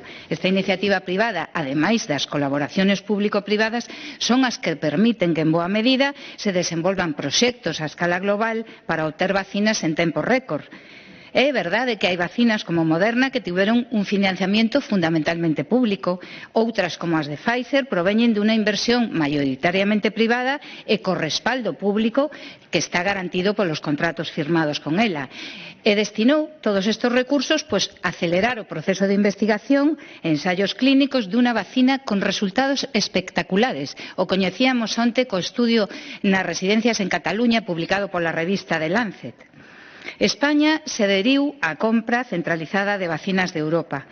Os galegos, desde logo, coñecemos ben as vantaxes da compra centralizada, a garantía de ter vacinas, de disponer de vacinas en número suficiente, os procesos de compra máis eficiente. Evitaríamos o que ocurriu co caso dos respiradores, un mercado persa, que cada un ofrecía o máis diñeiro aos demais, non? E grazas a ese volumen de compra de Europa competindo nese mercado mundial de vacinas, podemos dispor delas en España. É certo que posiblemente na estrategia de compra e negociación houbo erros nos acordos firmados coas compañías e de aí veñen algúns problemas co suministro. O que temos nós que exixir é que esas autoridades cumpran os contratos. Pero tamén son debidos ás dificultades na produción deses millóns de dosis, señorías, en un tempo tan curto, en menos dun ano. O que non ten ningún sentido é cuestionar o sistema de propiedade industrial que permitiu que en menos dun ano tiñamos non unha, senón varias vacinas contra o coronavirus, nun proceso de mercado no que coinciden proxectos públicos, proxectos privados e colaboraciones públicas-privadas. A crise sanitaria do coronavirus deu lugar ao maior esforzo investigador conocido hasta o momento, máis de 1000 ensaios clínicos, máis de 130 medicamentos e máis de 100 proxectos de vacinas, a pesar de que a gran cantidad de proxectos a industria farmacéutica non ten garantía de éxito, xa que poucos dos medicamentos e aínda menos vacinas chegan a ser seguros e efectivos. Este nivel de toma de risco para unha empresa sería imposible sin un sistema de innovación baseado nos incentivos da propiedade intelectual. Isto é o mismo, señora Prado, que ocurre co mercado da creación artística, cos dereitos de autor. É o mismo. Os dereitos da propiedade garanten que compañías farmacéuticas en todo o mundo se lancen a esta carreira incerta de investigar medicamentos. Unha carreira que é moi longa, ten unha media de 10 anos e, sobre todo, un alto risco. Case dos 10.000 compostos que comenzan en investigación básica, e vostede sabe, apenas un chega a ser un medicamento disponible. Un proceso con moito custe, que no tema da saúde non nos importa o custe que teñan as cousas. Un proceso que remata con máis control público no que respecta á seguridade do produto, pero que ademais contribúen ao coñecemento científico, porque cando unha compañía descubre un potencial desenvolvemento, o patenta e o fai público para toda a comunidade científica como chegou hasta ali, non? A solución que ofrece o BNG non vai por ese camiño, vai polo camiño de destruir os incentivos para a investigación. Non nos deixa de sorprender que un partido que sempre fala da modernidade e do I+D+I, cuestione estes mecanismos de propiedade intelectual. Presentan vostedes unha iniciativa que satisfai a gran cantidade de xente que non coñece o fondo do problema. De ser así, quen vai investigar na próxima vacina que vamos a necesitar? Ou quen vai investigar calquera outro medicamento das enfermedades que temos hoxe, do Alzheimer, por exemplo, e outras? O Estado só vai invertir 1 millón de euros en proxectos de que moitísimos, como acabamos de ver, van ser fallidos? É necesario un estímulo ás empresas. As empresas que realmente desenvolven unha vacina, non hai que penalizalas, non? O que non podemos obviar é que nos atopamos nun contexto de tensión entre a fabricación das vacinas e a demanda das mesmas. Nos plantexan unha dicotomía. Por un lado, os países pobres gañan e as farmacéuticas, que son malas, malísimas, perden. Non é certo nin unha cousa nin outra. Rescindir patentes que son compatibles coa investigación pública, temos o caso da vacina Sputnik, e da que está investigando o CSIC agora mesmo, e minguar a innovación da iniciativa privada, dende logo non sería beneficioso para os países en vías de desenvolvemento. En este tipo de expropiacións tampouco minguarían os ingresos das multinacionales farmacéuticas, porque xa teñen os contratos firmados. En todo caso, exporía a Unión Europea a demandas multimillonarias destas empresas. O problema do acceso ás vacinas non se resolve suspendendo patentes. Están relacionados con unha insuficiente capacidade de producción, e os expertos falan de outros mecanismos posibles para solucionar este problema, os contratos de colaboración, xa que isto afectaría ademais menos a innovación. Moderna, sabíamos onte, firmou un acordo comercial con Rovi para que a farmacéutica fabrique a vacina en Granada, máis de 10 millóns de doses. En este tema nos estamos de acordo co que di a ministra de Asuntos Exteriores nunha noticia de unha entrevista en un xornal galego, ¿no?, que se lle pregunta por a necesidade de revisar o sistema de patentes e di: el problema que tenemos ahora no es tanto de patentes como de capacidad productiva, y eso no se resuelve levantando la patente, eso se resuelve con una colaboración pública-privada donde la financiación pública ayude a la empresa privada allí donde hay cuellos de botella. Esto es un poco lo que ha buscado hacer la Unión Europea y esa es la razón por la cual nosotros en España hemos trabajado con varios laboratorios farmacéuticos. Para que luego diga o señor Torrado que nós sempre estamos a contra do Goberno central, sabe que non, estamos totalmente de acordo coa ministra de Asuntos Exteriores, ¿no? Respecto da iniciativa de negociar a adquisición de vacinas, acaba vostede de decir que non cesan do territorio OTAN. Señora Prado, aquí non hai territorio OTAN. O que somos cidadáns da Unión Europea e administramos as vacinas que superen os controis sanitarios, pero os controis sanitarios públicos. Polo momento, a Axencia Europea do Medicamento non autorizou aínda a vacina rusa, nin a China, pero non hai unha negativa a facelo. Hai un proceso de avaliación para quen o solicita. De feito, estes días líamos nun xornal que os técnicos da Axencia están visitando Rusia para revisar os ensaios clínicos e tomar unha determinación. O comunicaba o ministro de Sanidade rusa. A fábrica de Porriño de Zendal non pode producir a vacina mentras esa vacina non este autorizada e non sexa segura para nós. Creo que nós estamos, todos os galegos estamos de acordo nese sentido, ¿no? Queremos vacinas seguras. A Axencia Europea do Medicamento, pois como vimos estes días con AstraZeneca, se caracteriza por ser extraordinariamente escrupulosa e precavida en todas sus decisións sobre vacinas. Decisións das que coñecen precisamente por o Comité de Farmacovigilancia Europea, que funciona igual que o de España moi ben. Ese é o criterio e non o do territorio OTAN sí ou non. Nós, dende logo, creemos na iniciativa privada e na liberdade do desenvolvemento científico, en actuación responsable e rigorosa das autoridades públicas na supervisión destes procesos. Creemos na Unión Europea e no seu modo de actuar, porque é solidario. A Unión Europea é un dos principales financiadores do mecanismo COVAX, unha iniciativa mundial destinada a garantir un acceso xusto e equitativo ás vacinas seguras e eficaces contra a COVID-19 nos países de renda media ou baixa, facéndolle chegar ata de agora máis de 1.300 millóns de doses. Galicia, dentro de España, e esta dentro de Europa, está, polo tanto, colaborando a través do mecanismo COVAX e compartindo as vacinas con países de menor renda, co que nós estamos totalmente de acordo. Nós creemos nas institucións europeas, creemos na Unión Europea que garanta o libre mercado e a liberdade de iniciativa innovadora, nunha Unión Europea que garante a seguridade das vacinas, nunha Unión Europea que actúa de forma conxunta para os Estados membros e de forma solidaria para os Estados non membros.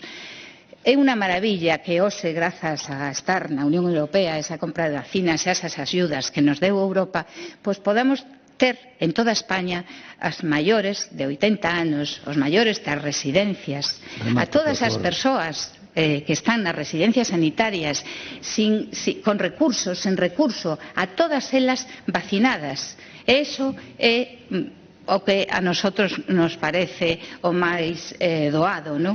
E ese, e remato, señor presidente, ese tipo de sociedade aberta e solidaria é a sociedade na que queremos vivir. Máis nada e moitas gracias. Gracias, señora Rodríguez Busto.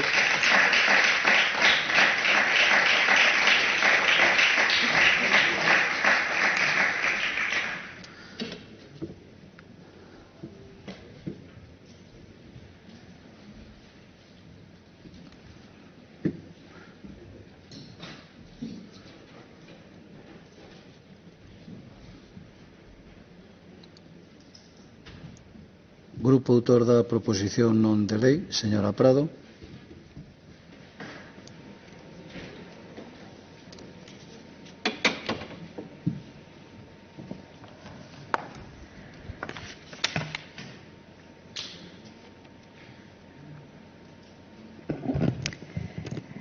Estamos diante dunha pandemia global que precisa de adaptacións globais porque, en tanto non exista unha inmunización a nivel mundial, non imos ganar a batalla ao virus. Polo tanto, non se trata de bos contra malos, sino que se trata incluso desde o punto de vista egoísta, vacinar a todo o mundo para estar nós tamén disfrutar desa inmunidade. Eu digo porque son cuestións que para justificar o argumento non fai falta chegar a determinados niveles de demagoxia.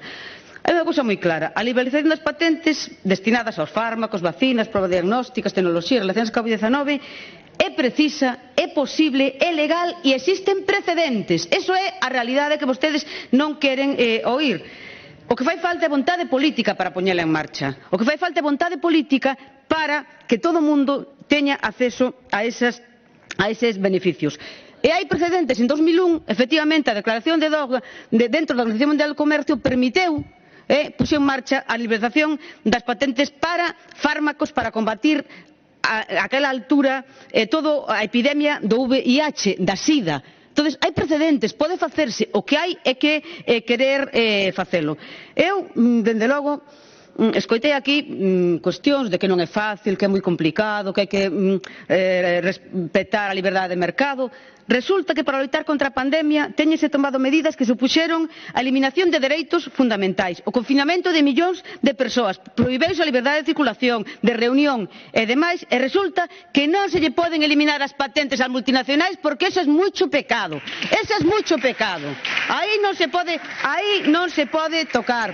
Non se pode tocar porque o negocio das farmacéuticas está por diante. Non se pode declarar as vacinas como ben de interés público. Por que non se pode declarar as vacinas como ben de interés público? Que pasa se facemos unha aposta clara pola investigación pública?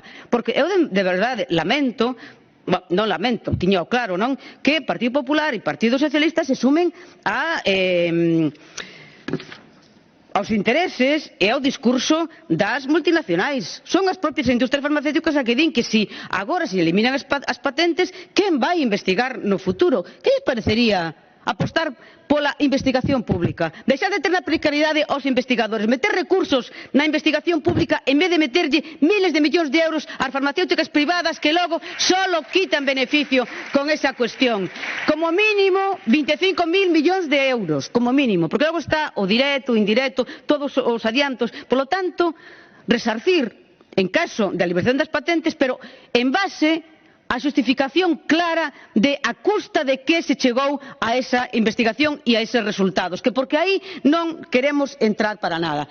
Eu, dende logo, nós no BNG somos máis que en vez de darlle o peixe, lle demos a cana aos demais para que aprendan a pescar, que é do que se está a falar aquí, non? Porque as cuestións teñen que estar validadas pola ciencia. Que ciencia? Só é válida a ciencia do eurocentrismo e dos ricos, a outra ciencia non é válida, porque decía a señora diputada do Partido Popular que a EMA estaba en Rusia mirando como as características da vacina rusa. Por que non vai a Estados Unidos a mirar as características das vacinas de Estados Unidos antes da súa aprobación? Porque todos son atrancos nunha dirección e non en outros, porque se non hai un territorio OTAN, dende logo paréceselle moito. Se non o hai, paréceselle moito. E as probas, pois, me remito. Eu insisto que a proposta que trae aquí o BNG non favorece solamente aos países pobres en vías de desenvolvemento, sino que nos favorece a todos que estamos diante dunha pandemia mundial que, insisto, en tanto non este vacinado todo o mundo, non imos estar ninguén a salvo. E, ademais, canto antes se vacine, menos riscos de que haxa mutacións, de que se compliquen as variantes e que teñamos problemas e teñamos que ir a outras vacinas que nos inmunicen diante das novas variantes.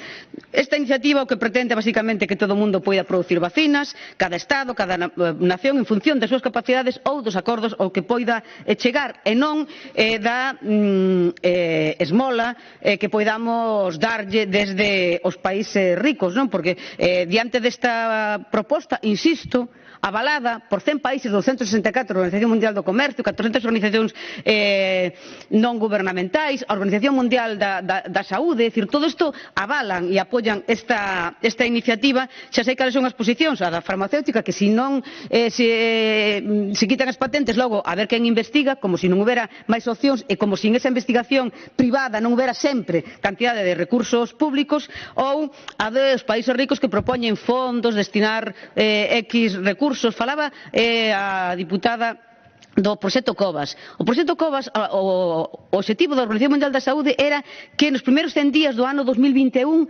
empezaran a vacinar todos os países do mundo. Hai 14 que non chegaron e outros moitos que apenas, empezaron dun xeito moi testimonial. Ese é o resultado dese proxecto COVAS que está, dende logo, fracasando bastante. Por qué? Porque é darlle as frangullas do que sobra e non se trata deso. Non se trata de dar as frangullas, senón que se trata de que todo o mundo teña acceso a algo tan fundamental que é poder loitar contra unha pandemia que está declarada como pandemia mundial. Entón, se estamos diante dunha pandemia mundial, teremos que actuar dun xeito global para solucionalo. E, desde logo, non é eso o que se está facendo.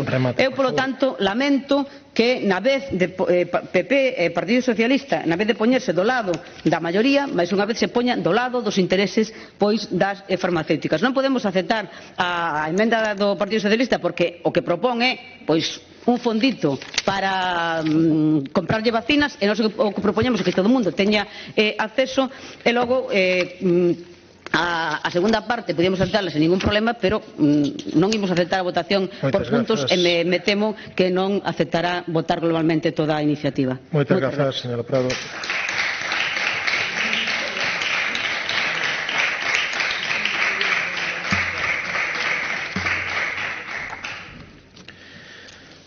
Pasamos á seguinte proposición non de lei do Grupo Parlamentario Socialistas de Galicia, por iniciativa de don Pablo Arangüena Fernández e doña Paloma Castro Rei, sobre as actuacións que debe levar a cabo o Goberno galego en relación co sector mar industria alimentario. A esta proposición non de lei non se presentaron emendas e para formular a proposición non de lei ten a palabra o señor Arangüena Fernández.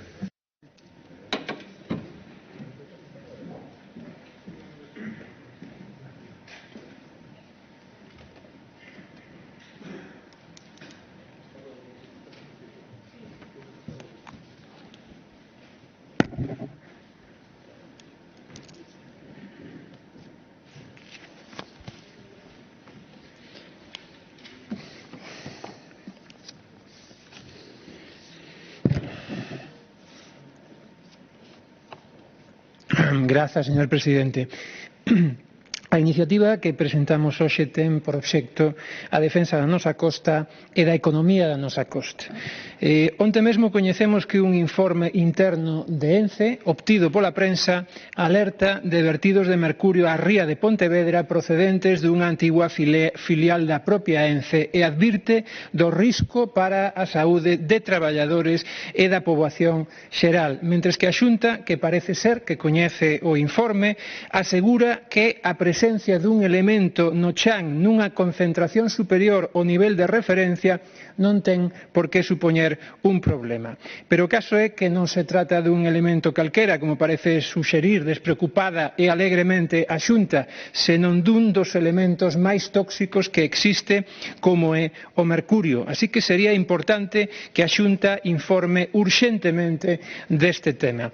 E falo deste tema porque é un exemplo de como a actividade industrial na costa non é inocua, xera externalidades de todo tipo, pode xerar graves problemas de contaminación e, por tanto, ten que ser regulada e ordenada e vixiada. E tamén adaptada aos efectos do cambio climático, porque a propia Xunta calculou a comezos deste ano en 400 millóns de euros os danos que causará na nosa costa, o cambio climático nos próximos 20 anos. En todo caso, a proposición que presentamos hoxe aquí ten por obxecto instar a Xunta de Galicia a facer varias cousas que consideramos da máxima prioridade dada a importancia da costa e do mar en Galicia. En primeiro lugar, considerar de carácter estratégico e de máximo interese económico e cultural para Galicia o sector mar industria alimentario e, en consecuencia, darlle a máxima consideración e prioridade nas súas políticas presentes e futuras, incluídas as asociadas á reconstrucción tras a pandemia que padecemos na actualidade. Porque o presidente da Xunta recentemente enumerou 7 proxectos vinculados ao sector mar industria alimentaria, dos cales 5 teñen algunha empresa detrás e 2 teñen detrás a propia administración autonómica. 7 proxectos de 354 que din vostedes, según a última versión oficial, que teñen, cando o sector mar industria alimentario ten unha importancia na nosa economía moi superior ao que representan eses 7 proxectos, que son un 2% do total, o cal dá idea da racanería e escaseza de ideas e de apoio da Xunta á hora de apostar polo sector. Iso sí, para montar follóns e desinformar sempre están raudos, veloces e dispostos. En segundo lugar, defender ante o Goberno de España e ante calquera instancia, incluída a Unión Europea, ese carácter estratégico e peculiaridade do sector e da nosa costa, así como a necesidade de ter en conta en calquera política pública a especial relación co mar que presenta Galicia e, en consecuencia, a facer compatibles a preservación do litoral, o medio ambiente e a paisaxe co mantemento dos postos de traballo e da actividade no borde litoral, porque é esencial que así o faga a Xunta, pero sempre desde a responsabilidade e a lealdade institucional que perdeu por completo hai case 3 anos cando cambiou o goberno central e o señor Feijóo decidiu embarcarse nun proceso de auténtico filibusterismo político, nunca mellor dito, porque estamos falando do mar, filibusterismo político que o leva a dicir en maio pasado que non se podía prorrogar o estado de alarma porque era case dictatorial, dicir en outubro que o estado de alarma era demoledor e xeraba alarma, afirmación que creo que pasará aos anales da historia política, e dicir agora que hai que prorrogar o estado de alarma, e así con todo, incluindo a costa, nosa costa, como logo relatarei.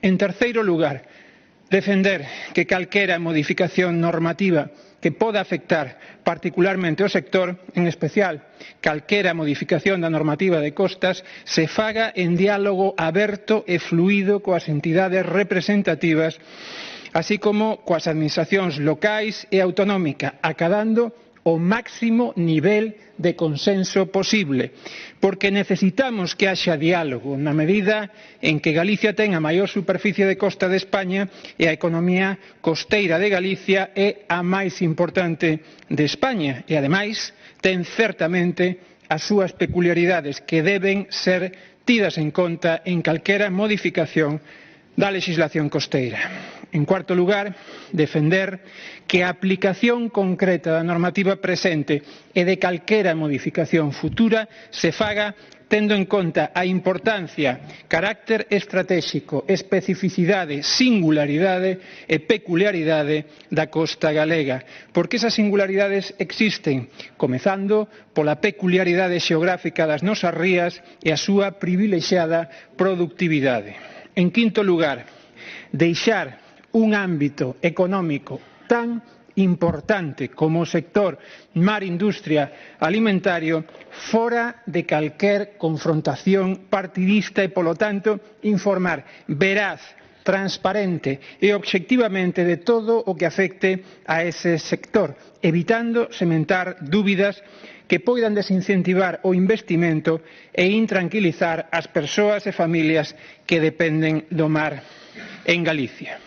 Porque o pasado 24 de marzo a señora Díaz Mouteira afirmou, portavoz de Medio Ambiente do seu grupo, afirmou nesta Cámara nada máis e nada menos que o Goberno quere destruir a industria costeira e deixar a costa, e cito literalmente, baleira de toda actividade, e cito literalmente tamén, levándose por diante varios milleiros de empresas e dúcias de miles de postos de traballo. Iso dixo, está gravado. Varios milleiros de empresas e dúcias de milleiros de postos de traballo. Cando o señor Feijóo, no mes de maio de 2020, dicía que estaban en risco 100 empresas e 3.000 postos de traballo. Que mentía, o señor Feijóo ou vostede, señora Díaz Mouteira?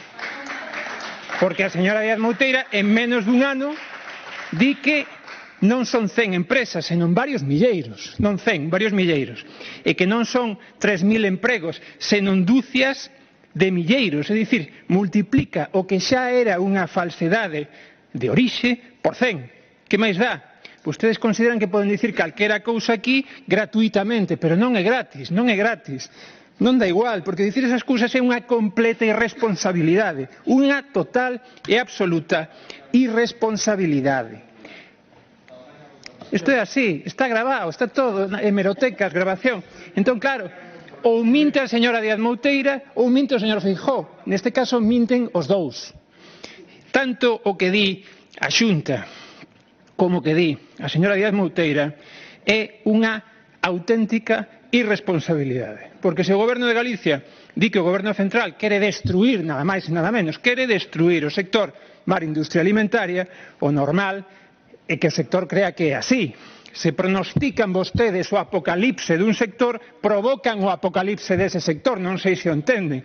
E non creo que exista, francamente, ningún país civilizado, ningún país mínimamente civilizado no que o goberno dun territorio no seu frentismo, no seu guerracivilismo, na súa cegueira política, na súa irresponsabilidade absoluta, estea disposto a dicir que a Administración Central quere, por algún motivo, en fin, por un capricho dunha ministra, cargarse un sector inteiro da súa economía pola sinxela razón de que iso desincentiva a inversión. O capital fuxe do risco e se producen todo tipo de efectos económicos negativos.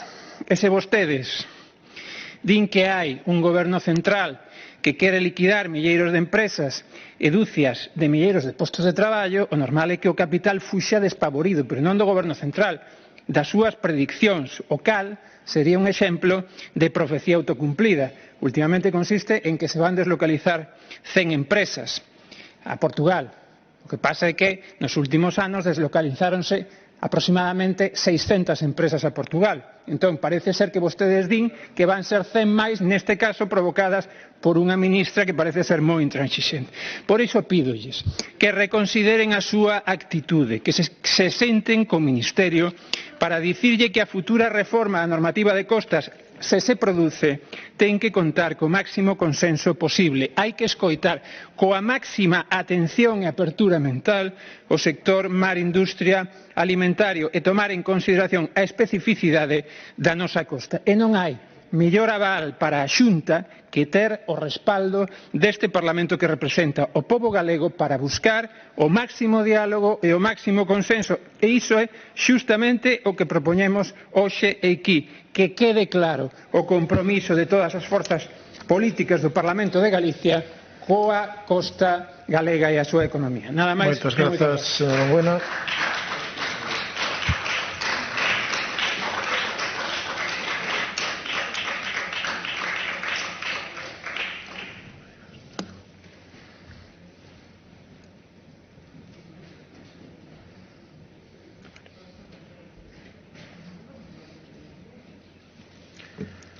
Polo Grupo Parlamentario do Bloque Nacionalista Galego ten a palabra a señora Pérez Fernández.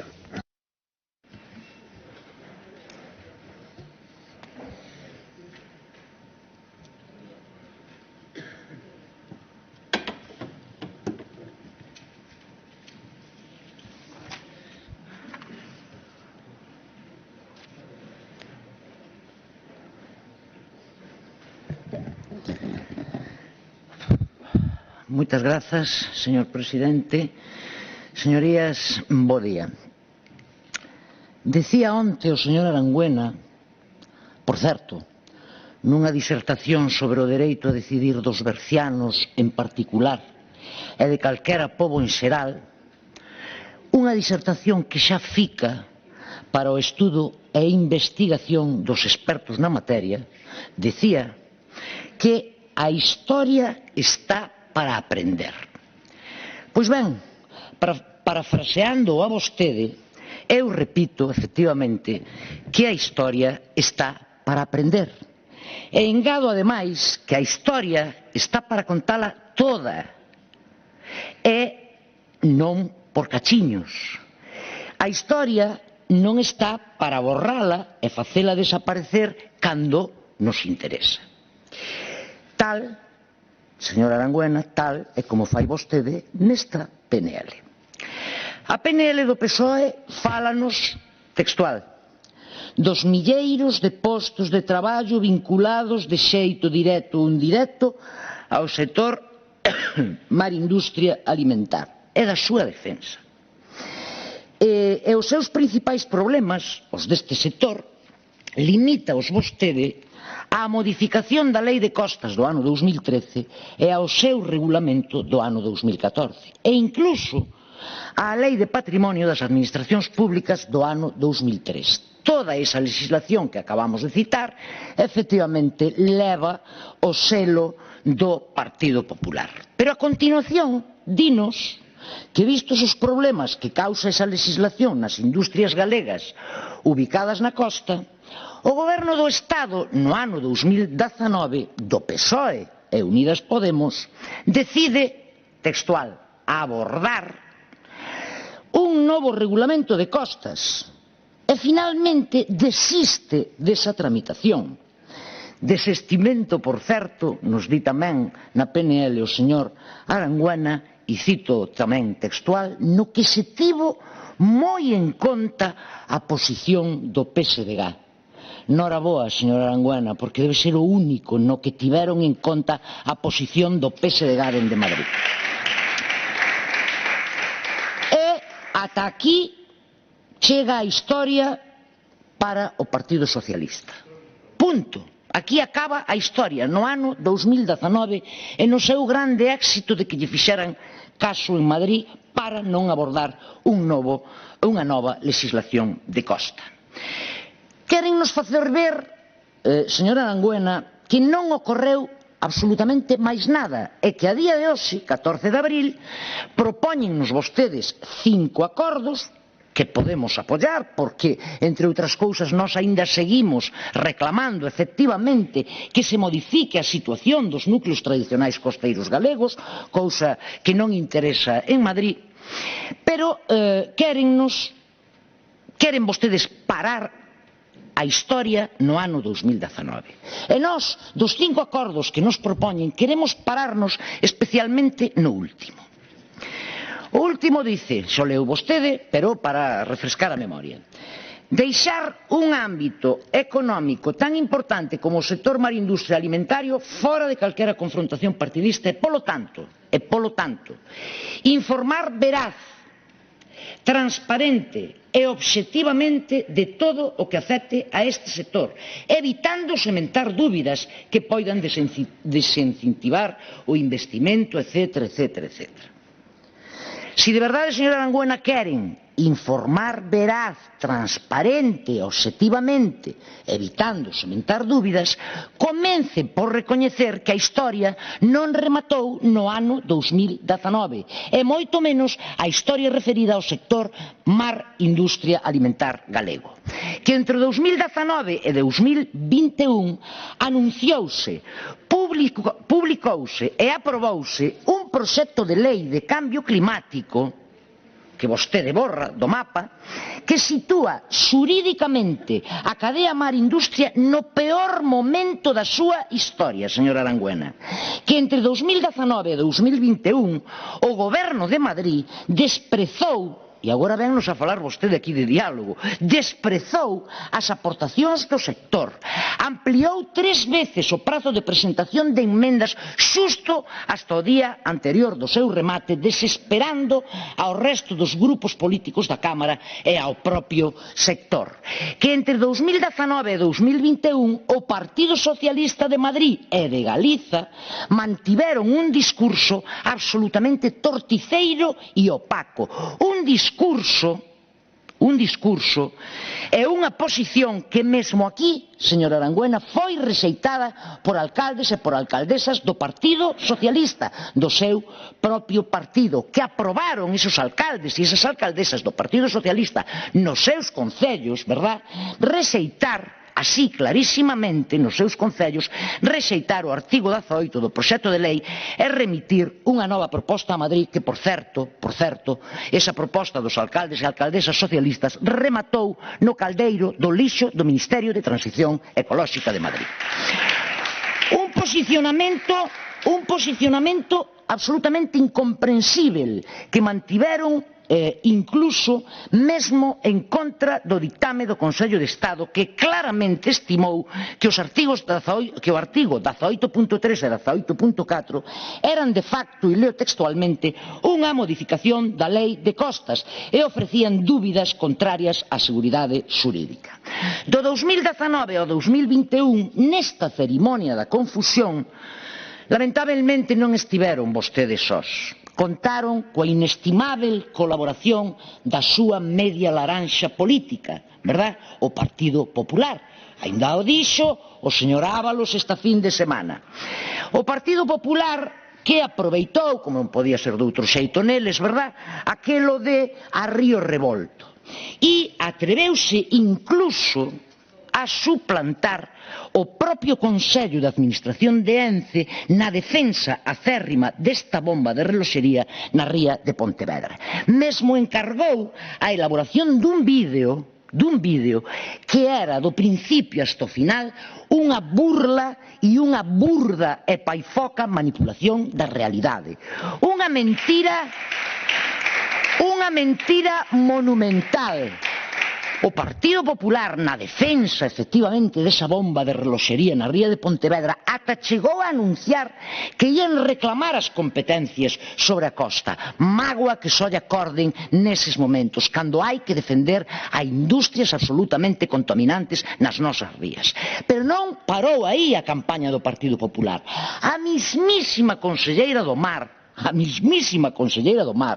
que no pleno do día 8 de marzo uniuse ao bulo, sin ningunha prevención, ao bulo lanzado nas redes por un deputado do PP de Pontevedra no Congreso, e dixo e reiterou que o BNG votara a favor do artigo 18 na ponencia, cando nin o BNG estaba na ponencia e, ademais, presentáramos enmendas para a supresión do artigo 18, que, por certo, non foron apoiadas nin polo Partido Socialista nin polo Partido Popular. A conselleira dixo textualmente aquí ese día: o día que me pillen nunha mentira, presentarei a miña dimisión. Xa está tardando a conselleira do Mar, verdad? Xa está tardando.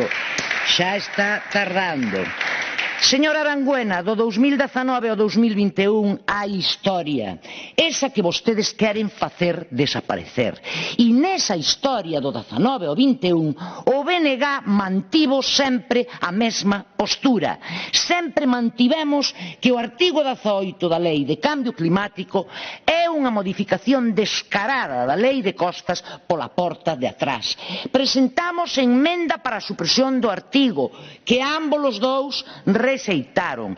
Non estábamos presentes na ponencia e á vista da cerrazón incomprensível do PSOE e da campaña trampa do Partido Popular, cuxo obxectivo é o que é, non? Xa o sabemos todos, presentamos unha emenda transaccional, por certo, señora Arangüena, unha emenda transaccional que é calcada á mesma que presentaron aqueles alcaldes e alcaldesas no ano 2020 e que acabou, como dixen antes, no caldeiro do lixo do Miteco. Presentamos esa emenda transaccional.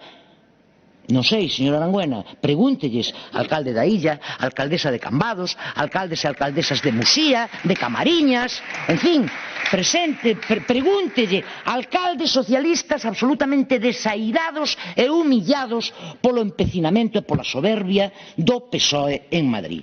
Presentamos unha emenda transaccional que nos gustaría a día de hoxe que lle explicaran vostedes, os galegos e as galegas, e o sector Mar Industria, por que a rexeitaron o Partido Socialista e o Partido Popular, porque aquí cada quen defende o que defende e cada un está co seu libro. Dixemos do 2019 a 2021 que a legislación de costas é uniformizadora. Non o dixemos só do 19 ao 21, dixémolo moitísimos anos antes. E reclamamos, vou rematando, que as competencias efectivamente, pero nós reclamámoslo dende sempre, non agora para a defensa de Ence, reclamamos que as competencias teñen que ser galegas. Remato, señor presidente. E agora, señora Arangüena, propoñen vostedes, textual, deixar ao sector marindustria fora da confrontación política. En serio, señora Arangüena, en serio que propoñen vostedes isto?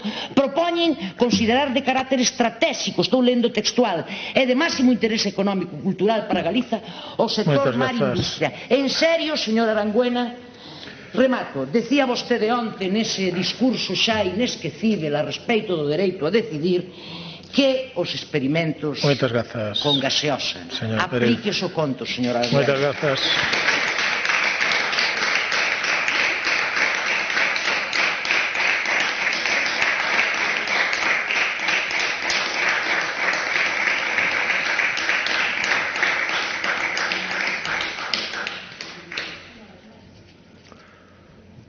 Polo Grupo Parlamentario Popular de Galicia ten a palabra a señora Ejerique Mosquera.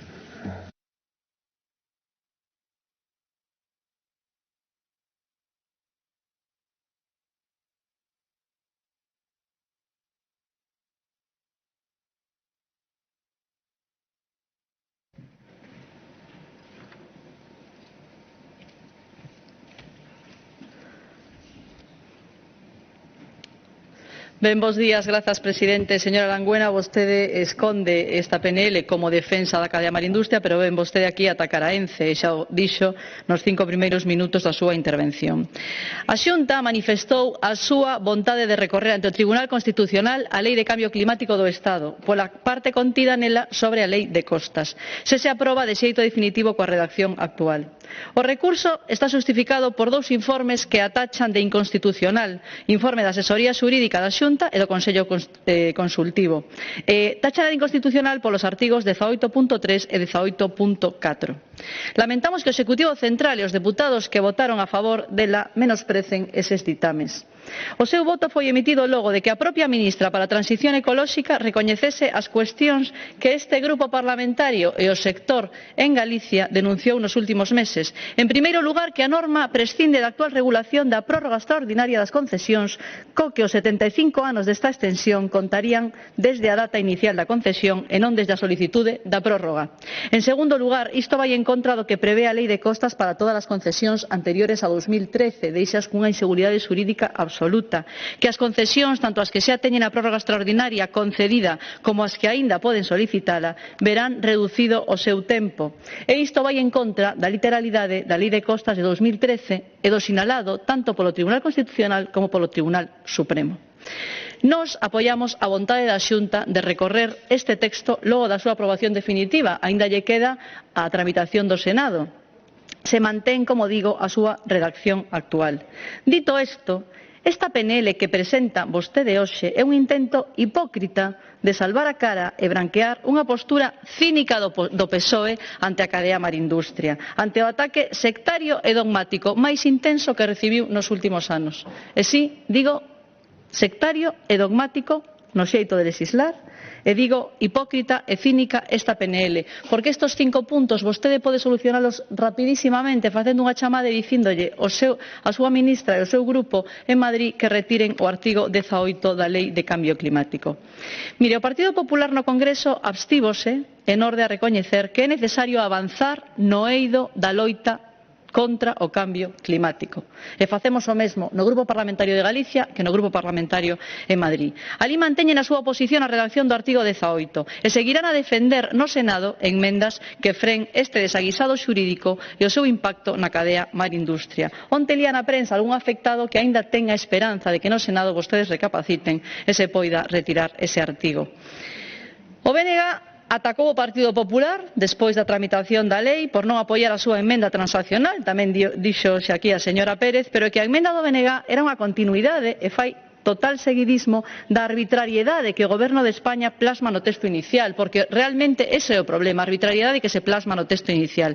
A emenda presentada polo BNG é vaga e difusa técnicamente e quería determinar a posibilidade de dispor a continuidade das empresas con termos como sostible, vinculado, relacionado coa cadena marindustria, pero non clarexaba, non entraba no fondo do asunto, non clarexaba a duración das concesións e deixaba tamén ademais fora outras moitas infraestructuras públicas, porque non só son as que afectan a cadena marindustria, é dicir, un leve tamén lavado de cara. Vostedes no Bloque Nacionalista Galego fixeron unha chafallada, porque trataron de separar Ence do resto das industrias, pero se deron conta de que meteron a pata e que por querer botar a Ence fora poderían cargarse boa parte da economía galega. Eu digo, vostedes aquí fan diferencias entre os empregos de Ence, que son os malos empregos, e os empregos bos, que son os da cadena marindustria, pero que con esta lei, tanto PSDG como o Bloque Nacionalista Galego eliminan todos os empregos, tanto un como outros. Polo tanto, creo que esta maneira de legislar vai totalmente en contra de Galicia. Polo tanto, non teñen, aínda que estivera só, porque o señor Langüera tamén meteuse aquí nun relato de diferencia de cifras de si son tantos empregos ou non son tantos empregos. Con que fora un só emprego estaríamos aquí no Partido Popular de Galicia para defendelo. Mire, se a ministra di nunha entrevista que non se poden facer leis para salvar empresas concretas, nós tamén dicimos que non se poden facer leis ou enmendas para atacar a empresas concretas. Eso é o quid desta cuestión. E nós xa estábamos preocupados por esta lei no ano 2019. E vostedes dicían que estábamos metendo medo. Dicían vostedes que nos era unha campaña de mentiras. E dicían que só defendíamos a Ence. E hoxe estamos todos preocupados. Hoxe vostede presenta aquí unha proposición non de lei para defender a cadea marindustria con 5 puntos que son, ademais, para rir. Mire, o Ministerio de Transición Ecolóxica deixa a este sector aos pés dos cabalos. Alcaldes do PSOE presentaron mocións para salvar os postos de traballo, para salvar as súas vilas, e que pechan as vilas mariñeiras en moitas ocasións con esta legislación. É non entender nada. Vostede di na súa PNL fala de máxima protección pública. Non estamos en contra de avanzar na protección da costa, pero se a costa galega chegou a este punto hoxe cunha boa situación en xeral, é en parte por esa incardinación sostible que as actividades marítimo-pesqueiras precisamente viñeron amosando ao longo de décadas. E facer esta lei nestes termos e aprobar ese artigo 18 é non entender nada. Non entender nada. Un mariñeiro outro día mesmo nunha entrevista dicía que a pesca e o mar non é un traballo, é un xeito de vida. E realmente o é en moitos lugares da costa galega. Mire, as administracións deben velar pola nosa costa, que de todos, que posúe gran valor ambiental, pero as administracións tamén deben velar porque se respecten os valores ambientais tamén se fagan en concordancia, en equilibrio, cos ámbitos sociais e económicos. Eso é que non chegan a entender, porque establecen unha dicotomía absoluta e non o chegan a entender. Mire, porque que aporta a loita contra o cambio climático e contra a subida do nivel do mar, a retirada das plantas afectadas da liña de costa ou o recorte das súas concesións? Se a estas industrias afectadas nunca lles chegou o mar, danándoas, nin se prevé que o faga, para que movelas da costa? Se esas industrias son sostibles e non van ter problemas, para que movelas da costa? Se estas industrias non son emisoras de gases de efecto invernadoiro, nin axentes, nin corresponsables do cambio climático que están á base do proxecto de lei, para que movelas da costa? Por detrás cun artigo metido con calzador? Isto non é o Mediterráneo. Isto realmente é unha realidade dun tipo de industria que hai en Galicia, e sí, é verdad que é un tema específico. Para que queren mover vostedes e pechar toda a costa galega? Eso é o que quero e queremos que nos explique. Os argumentos baseados en medias verdades son peores que as mentiras, e a pregunta que cabe facerse sería a seguinte: por que ata agora a Lei de Costas de 2013 e Regulamento de Costas de 2014 non se aplicaban coa rixidez, a restricción e o radicalismo que agora topan? Vostede falaba aquí de capricho da ministra, dixo vostede. Pois miren, quizáis o seu subconsciente fíxolle que vostede dixera aquí cal é a realidade. O PSOE xa apuntaba maneiras de todas formas, porque xa desvelou as súas cartas cando en 2013 levou a Lei de Costas promovida polo PP ao Tribunal Constitucional, que, por certo, especificamente non foi adiante na limitación dos prazos concesionais. O PSOE non quería prazos tan amplos e perdeu os recursos, señora Langüena. Polo tanto, non intenten nin cambiar o discurso, nin convencernos do que non é. Porque, mire, ademais, os 5 puntos da súa PNL están cheos de hipocresía. No primeiro punto piden que consideremos de carácter estratégico o sector marindustria alimentario e lle deamos prioridade. E que isto é tomarlle o pelo a esta Cámara, tomarlle o pelo a esta Xunta e tomarlle o pelo a esta Galicia mariñeira, señora Arangüena. Porque se agora son 33.000 empregos, un 35% do sector, unha facturación preto de 8.000 millóns de euros é pola aposta e apoio desta Xunta e a aposta e o apoio do Grupo Parlamentario Popular.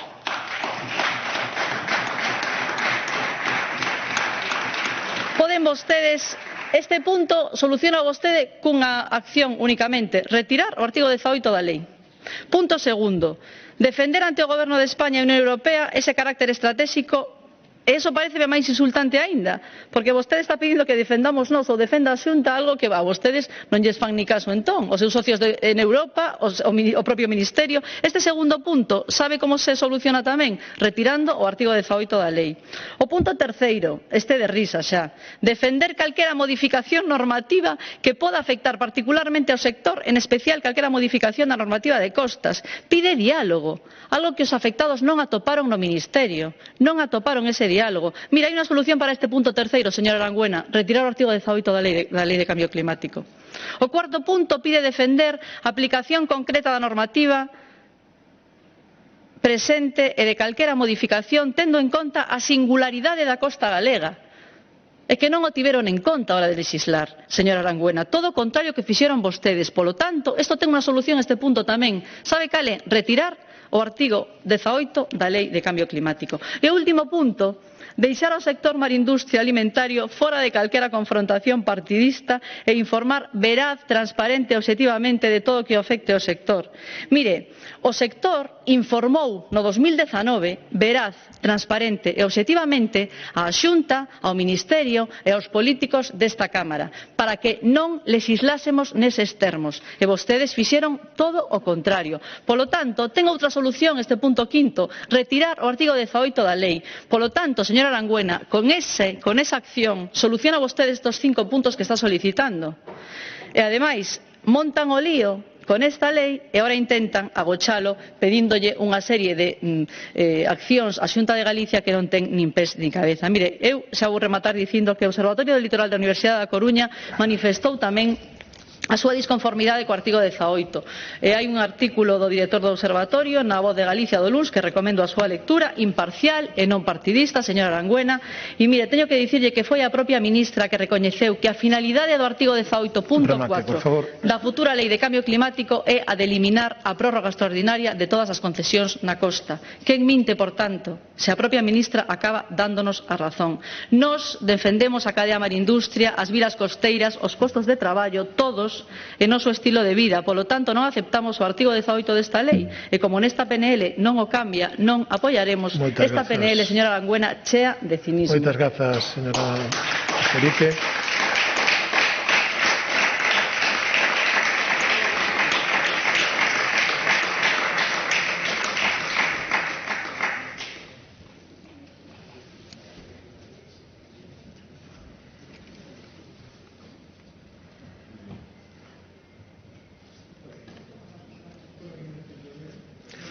Polo grupo autor da proposición non de lei ten a palabra o señor Arangüena Fernández.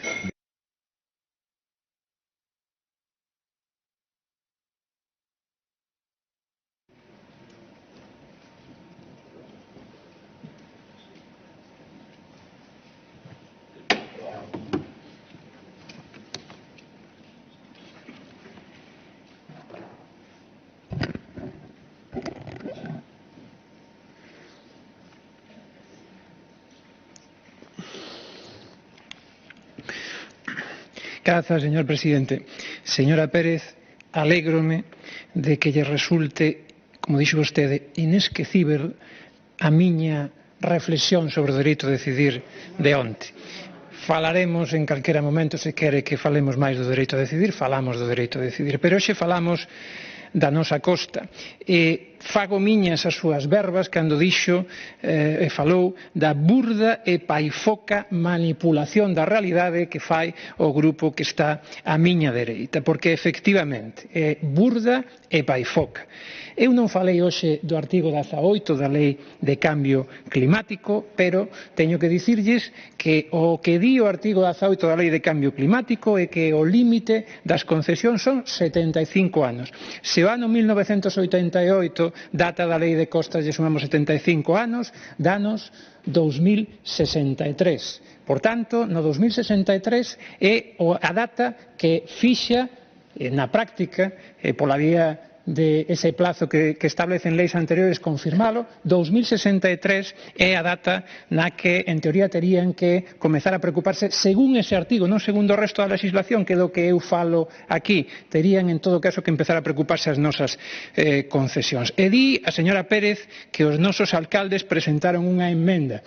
Bueno, como sabe vostede, os alcaldes non presentan emendas, por tanto, pediríalle que non manipule vostede tampouco e que non desinforme, porque, insisto, os alcaldes non presentan emendas e os nosos alcaldes non presentaron ningún tipo de emenda. En cambio, vostedes sí presentaron, unha emenda transaccional. Pois, efectivamente, presentaron unha emenda transaccional propoñendo excluir a todo o sector mar, industria e alimentario da aplicación dunha lei xeral. Eso, como sabe calquera que estudiara primeiro de Dereito, é total, flagrantemente contrario ao principio de legalidade. Non se pode establecer unha lei, pero exceptuala para determinados grupos ou persoas, porque eso non funciona así.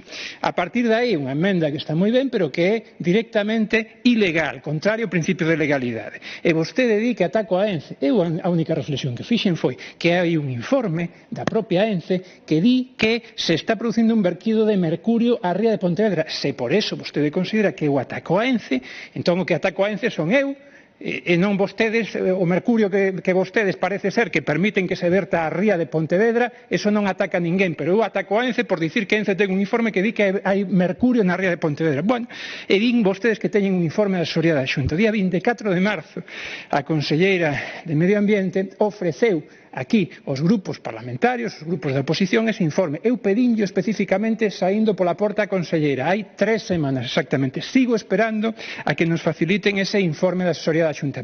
Se o pode facer esta mesma tarde, bueno, pois non esperarei 3 semanas máis. Pero o curioso de todo isto é que, despois de todas esas diatribas e de todo o que din da Lei de Cambio Climático, do artigo 18, o PP abstívose no Parlamento. Nin sequera son capaces de votar en contra cando votan sapos e culebras respecto do artigo 18, respecto á Lei de Cambio Climático. E logo nos di que os hipócritas somos nós. En resumen, esta iniciativa do PSG demostra o noso compromiso coa costa, coa economía da costa e co sector mar, industria e alimentario, que agardamos que se faga extensivo pola vía da súa aprobación ao resto dos grupos parlamentarios. O que non imos a amparar é a demagoxia e a irresponsabilidade consistente en que por motivos políticos se desinforme a nosa costa desde a propia administración autonómica, que debería facer o contrario. Volvo a insistir, aínda que a vostede lle pareza gracioso, que non é de recibo que o 10 de xuño de 2020 a Xunta diga que hai 100 empresas e 3.000 empregos en risco, e o 24 de marzo a señora Díaz Mouteira diga non xa que están en risco, senón que o Goberno vai levarse por diante milleiros de empresas e dúcias de milleiros de empresas. A Xunta fala de 100 empresas, a señora Mouteira fala de milleiros de empresas e a Xunta fala de 3.000 empregos e a señora Mouteira fala de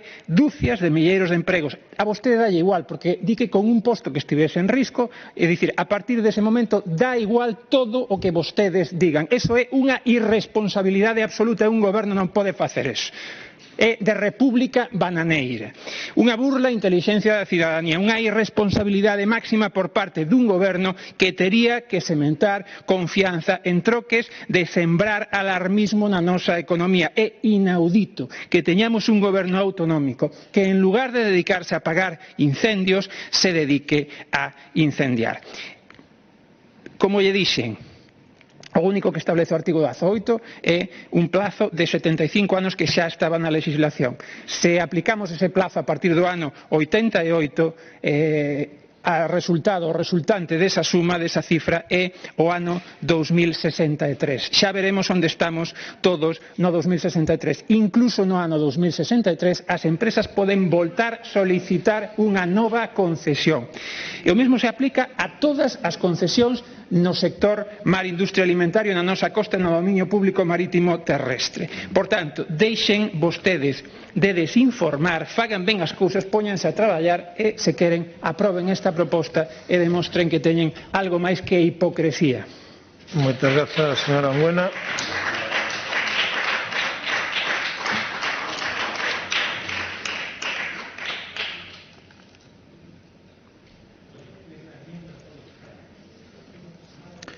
Pasamos á seguinte das proposicións non de lei do Grupo Parlamentario Popular de Galicia por iniciativa de don Miguel Tellado Filgueira e 13 deputados máis sobre as demandas que debe realizar o Goberno galego o Goberno central en relación co Real Decreto Lei 5/2021 do 12 de marzo de medidas extraordinarias de apoio á solvencia empresarial en resposta á pandemia da COVID-19. A esta proposición non de lei presentouse unha emenda do Grupo Parlamentario do Bloque Nacionalista Galego e para formular a proposición non de lei ten a palabra o señor Tellado Filgueira.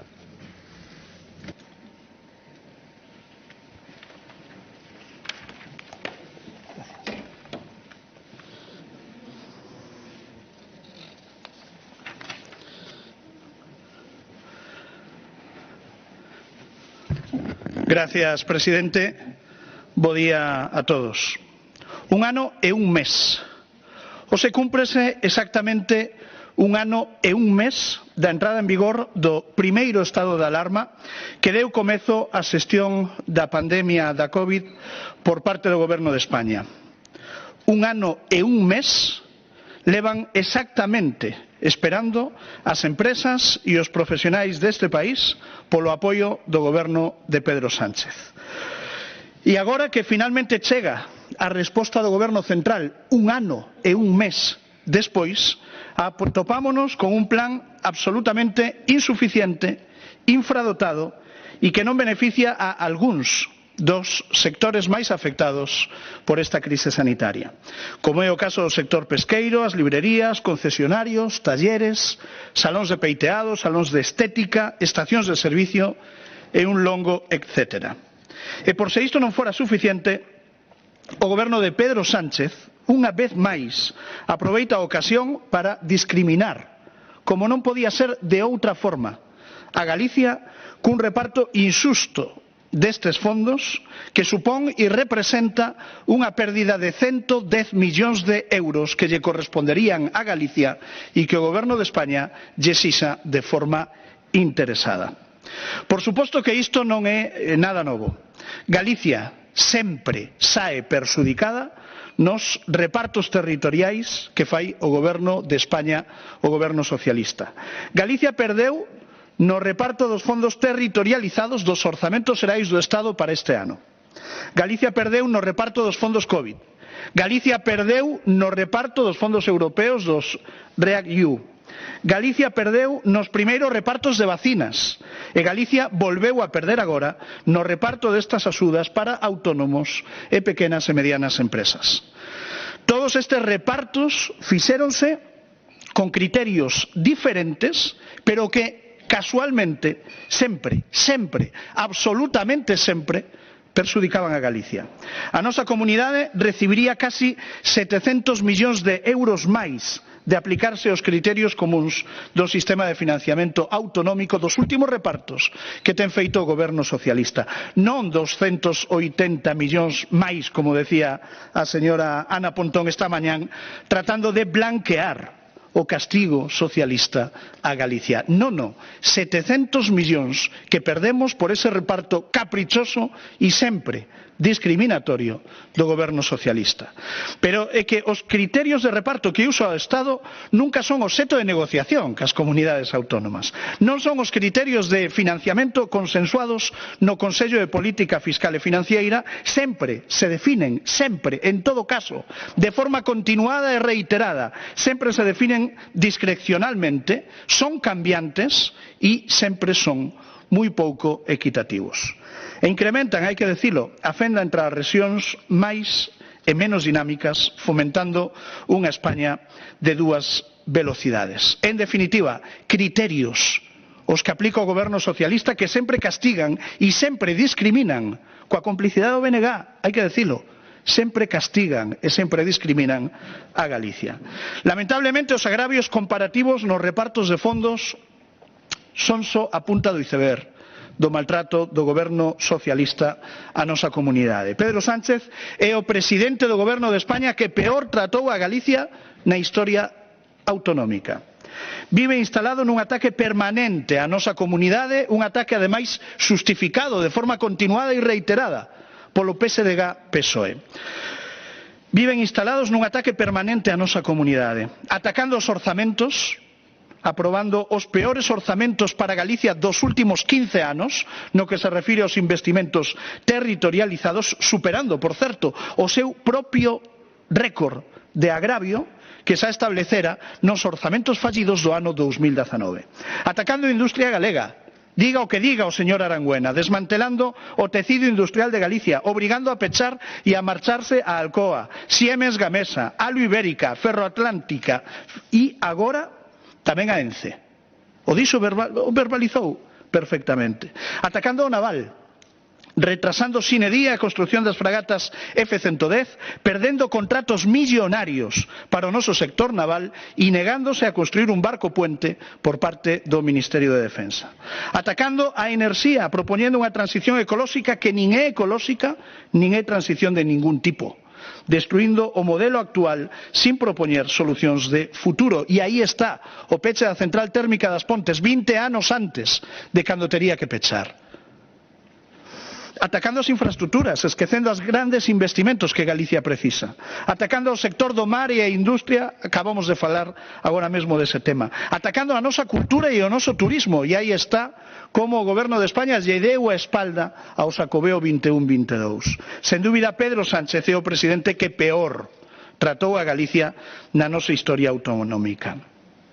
Señorías, din que as comparacións son odiosas, e é verdade, as comparacións son odiosas, pero a mellor forma de denunciar a falta de apoio de Pedro Sánchez aos profesionais, aos autónomos, ás pequenas e medianas empresas, é comparando con todo o que se fixo dende o goberno galego nos últimos meses de pandemia e dende o primeiro momento, non un ano e un mes despois.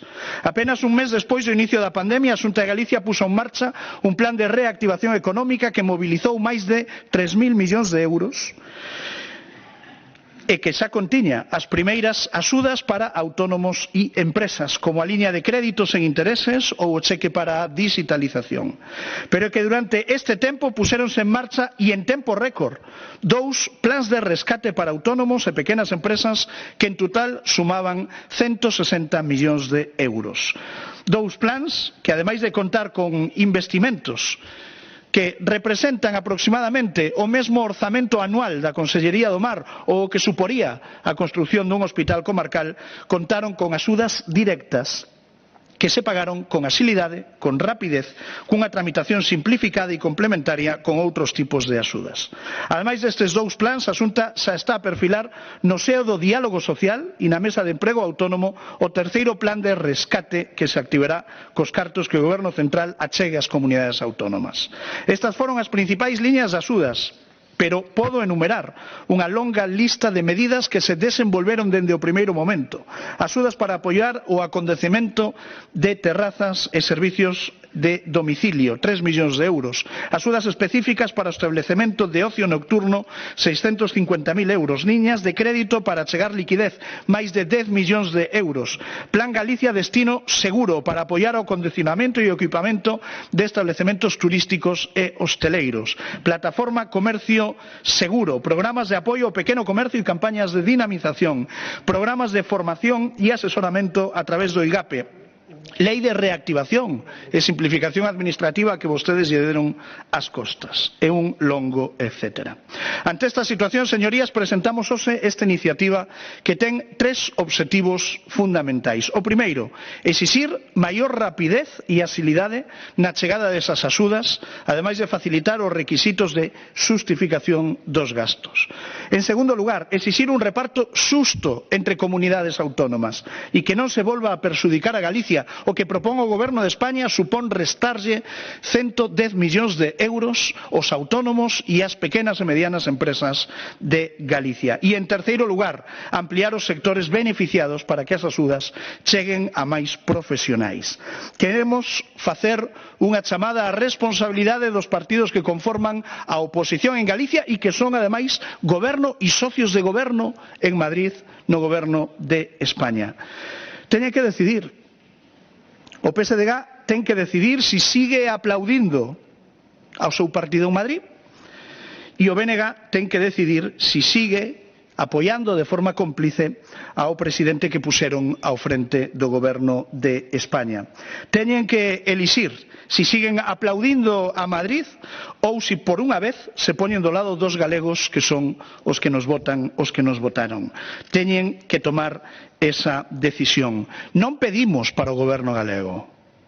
Nesta iniciativa non pedimos máis fondos para o goberno galego, pedimos máis fondos para os autónomos e pequenas e medianas empresas de Galicia. Non pedimos para nós, pedimos para todos eles. Pedimos máis axilidade, pedimos menos requisitos, pedimos máis sectores beneficiados e pedimos máis fondos. O que a Galicia lle corresponde, o que Galicia precisa. Son reivindicacións xustas que agardamos que apoien de forma unánime todos os grupos que compoñen esta Cámara. Nada máis e moitas gracias.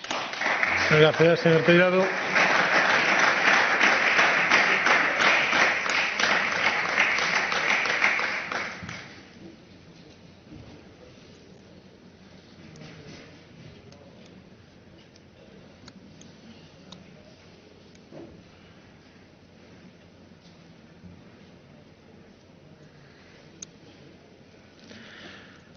Polo Grupo Parlamentario do Bloque Nacionalista Galego ten a palabra o señor Pérez López.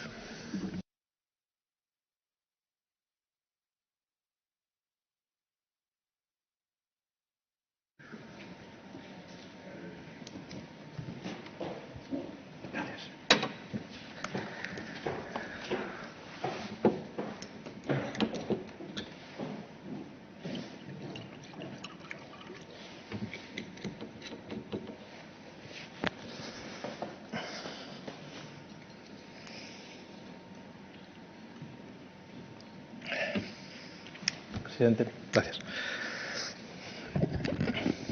Bo día a todas e a todos. Permítame comenzar a miña intervención transmitindo o meu máis sentido pésame á familia dun veciño de Carballo que faleceu onte nun suceso violento acontecido onte no meu pobo. E estender ese pésame a todas aquelas persoas que directa ou indirectamente se viron afectadas por este terrible suceso. Nada xustifica a perda dunha vida humana. Sempre hai outro camiño. Por iso, hoxe máis que nunca, é preciso berrar non á violencia.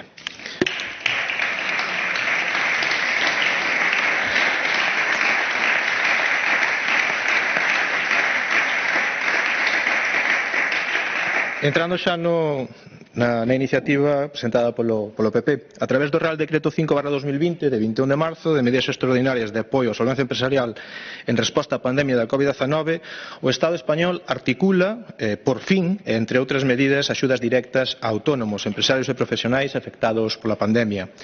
Dende o BNG denunciamos unha e outra vez dende o comezo da pandemia a ausencia de liñas de axudas directas aos sectores máis afectados, nomeadamente autónomos e PEMES. Un grande número destes profesionais viron como as medidas sanitarias establecidas para intentar controlar a pandemia impedíanlles traballar con normalidade. As diferentes e necesarias decisións adoptadas dende o Goberno español e dende a Xunta de Galiza para controlar a pandemia conlevaron o peche temporal, limitacións de horario e actividade ou prohibición ou limitacións de movimento de gran parte dos autónomos e PEMES da Galiza. Todas estas medidas que restrinxían ou directamente impedían a súa actividade profesional e, polo tanto, incidían directamente na súa facturación non foron acompañadas de medidas correctoras nen por parte do Estado español nen por parte da Xunta de Galiza durante meses. Concretamente 9 meses. Non chegou, no caso da Xunta de Galiza, señor Tellado, o ano é un mes que vostede falaba, pero sí a 9 meses. Meses nos que a facturación viuse reducida de forma drástica ou foi inexistente dependendo do sector da actividade, pero o que non se viu reducido foron os gastos correntes fixos que se seguiron devengando. Gastos que despois de 9 meses en axudas directas nen do Estado nen da Xunta de Galiza e sen poder traballar con normalidade pola situación epidemiolóxica levaron a moitos autónomos e PEMES a unha situación insostível pola falta de liquidez. Iso no mellor dos casos, porque esa falta de axudas directas inmediatas e coetáneas á adopción de medidas restrictivas de actividade foi deixando un regueiro de persianas baixadas ao longo de todo o país e supuxo o peche de centos de pequenas e medianas empresas, a maior parte delas familiares, nos nosos povos e nas nosas cidades. E da falta de axudas durante eses 9 meses, que provocaron o peche definitivo de miles de negocios na Galiza, claro que ten responsabilidade o Goberno do Estado, pero tamén a Xunta de Galiza. Dende o BNG reclamamos dende o primeiro momento esas axudas que podían insuflar aire a milleiros de negocios galegos e reclamámolas do Estado español, pero tamén da Xunta de Galiza, que ten competencias e capacidade orzamentaria para articulalas. Pero durante 9 meses o PSOE e o PP adicáronse a especular dende o punto de vista político con esta cuestión. A Xunta exixindo do Estado axudas que non daban chegado, pero que tampouco eles articulaban a pesar de ver como afogaban os autónomos e PEMES do noso país. E o Partido Socialista de Galiza exixindo axudas da Xunta, pero sen facelo tamén do Estado. Posturas absolutamente irresponsáveis, tanto do Estado español como do goberno do señor Feijóo. Porque mentre a Xunta e o Estado xogaban ese vergonzoso e estéril partido de tenis político, o 17% do tecido empresarial galego desapareceu. 1 de cada 6 negocios xerador de emprego pechou, segundo os datos do INE. E 2.200 autónomos deixaron a súa actividade dende o comezo da pandemia. Datos demoledores que, dada a situación, dada a actuación de unha e outra administración, demostran que ningunha das dúas estiveron á altura das circunstancias e do que lle exixían lexitimamente as galegas e os galegos. As medidas articuladas pola Xunta nos mal chamado Plan de Rescate 1 e 2 a partir de novembro de 2020, 9 meses despois do inicio da pandemia, non foron suficientes. Benvidos sexan, porque desta vez sí que aliviaron algo a situación de afogo de algúns dos sectores, pero non foron suficientes e non chegaron a todos. E serán necesarias máis axudas e actuacións, como xa se deslizou dende o goberno galego. Como tampouco van ser suficientes as liñas de axuda abertas polo Estado neste Real Decreto 5/2021. Todas as axudas para os sectores afectados serán necesarias. A finais de marzo, de acordo cos datos do Ministerio de Seguridade Social, eran 25.597 os profesionais galegos que estaban cobrando a prestación por cese de actividade. E segundo o barómetro Situación Autónomos abril 2021, realizado pola ATA, pola Federación Nacional de Traballadores Autónomos, 4 de cada 10 deses profesionais daránse de baixa cando desaparezan as axudas, polo que o 31 de maio pode ser a data de caducidade de nada máis e nada menos que 10.500 negocios máis no noso país. Os autónomos e PEMES galegas precisan de políticas claras, contundentes e acaídas á realidade galega. E desgraciadamente o Real Decreto 5/2021 presenta eivas importantes. A primeira no relativo á cantidade que recibirá Galiza e aos criterios de reparto empregados polo Estado.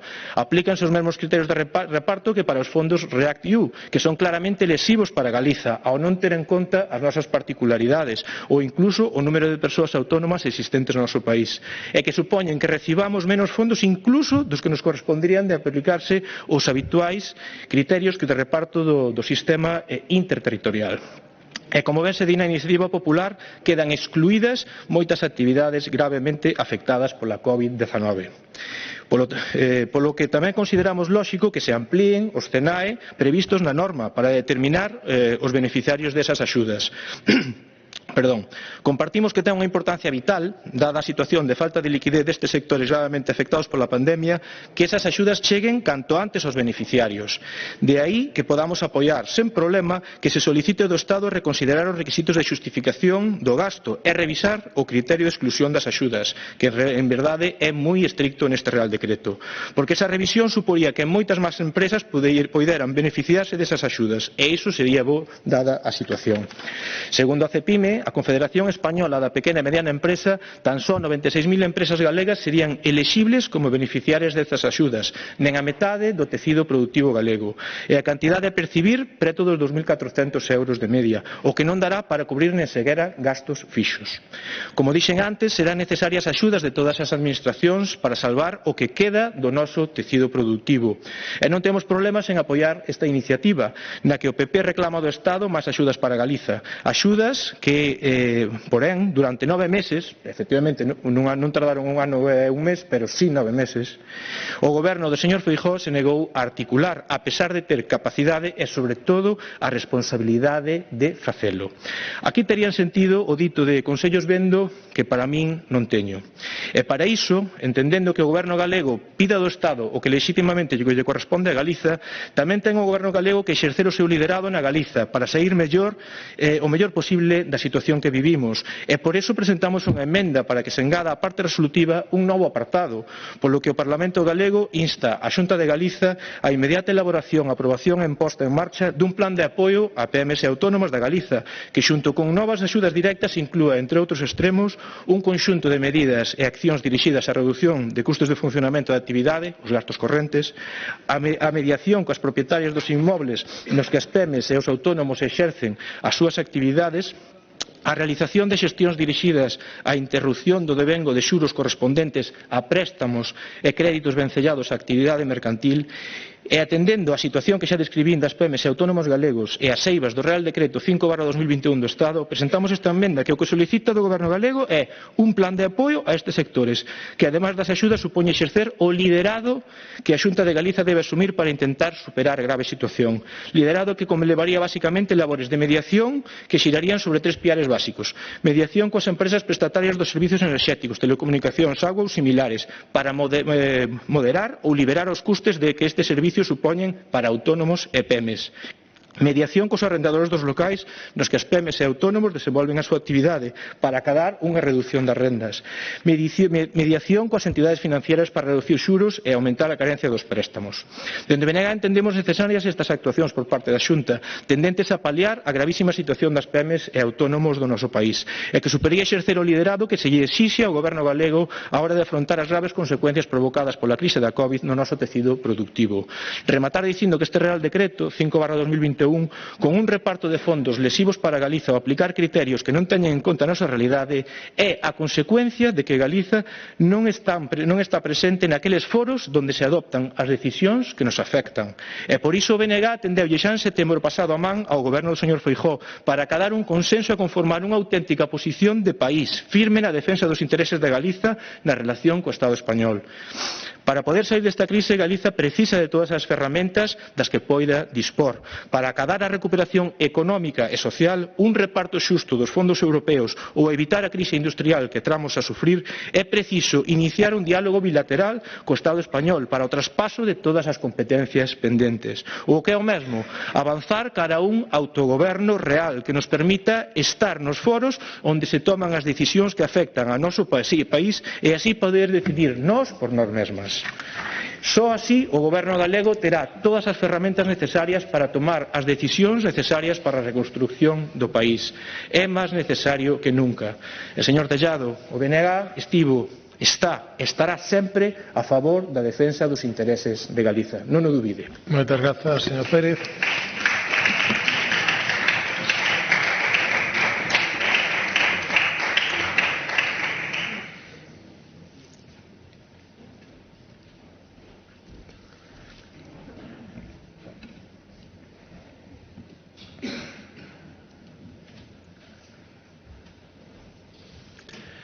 Polo Grupo Parlamentario Socialistas de Galicia ten a palabra o señor Francisco Rivera.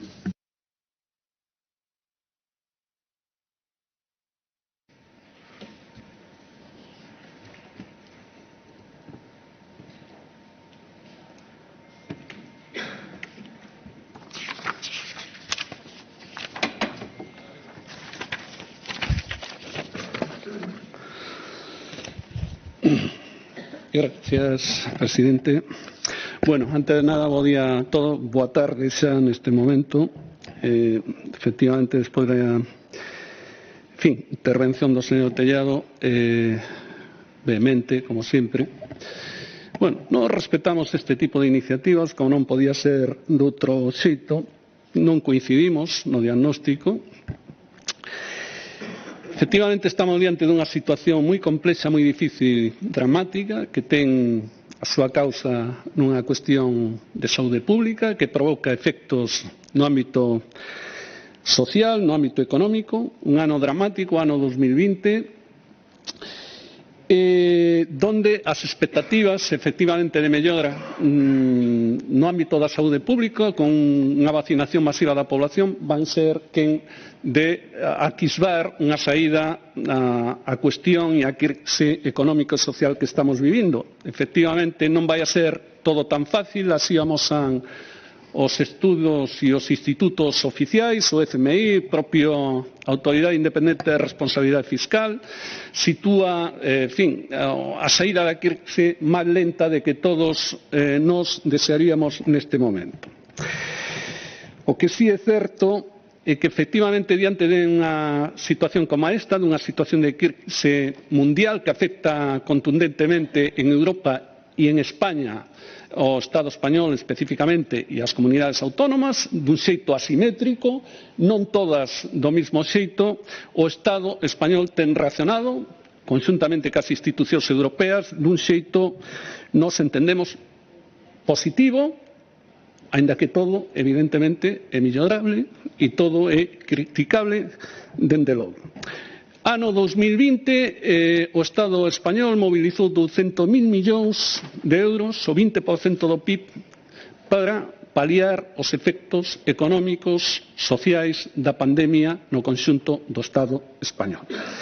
Ano 2021, aproximadamente 29.700 millóns de euros é o que leva mobilizado o Estado para paliar os efectos económicos e sociais desta pandemia. Evidentemente, isto que amosa é que hai unha saída á crise económica dende o Estado, dende as institucións europeas, absolutamente alternativa e contraria a que se fixo no ano 2011 e seguintes. Unha saída baseada fundamentalmente na expansión do gasto público, na inyección de liquidez na actividade económica, nos sectores productivos, medidas totalmente expansivas e que non teñen nada a ver coa saída á crise que se deu no ano 2011 e seguintes, fundamentada, como todos sabemos, no axuste fiscal, na contracción do gasto público, que provocou o que todos sabemos nas clases medias e fundamentalmente nas clases traballadoras.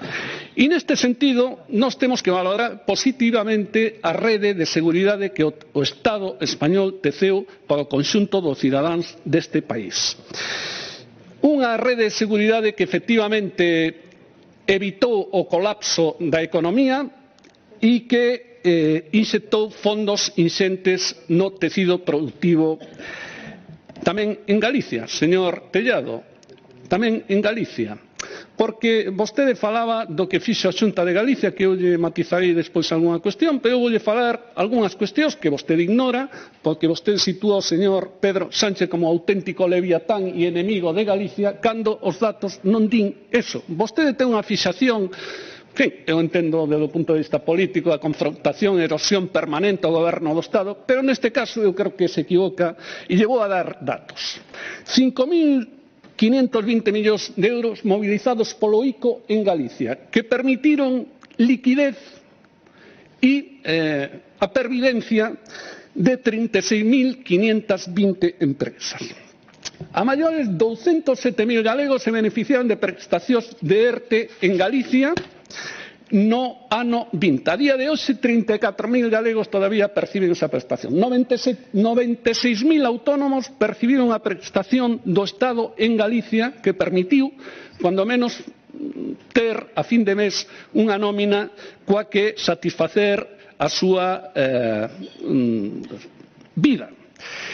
Total mobilizado 1.596 millóns. No ano 20, a maiores, o Estado, como vostede sabe, fixo unha transferencia de 735 millóns de euros á Xunta de Galicia, o famoso fondo COVID, dos cales, efectivamente, 418 foron para paliar os efectos da pandemia no ámbito da sanidade, 93 no ámbito da educación e 224 millóns para paliar ou compensar a caída económica.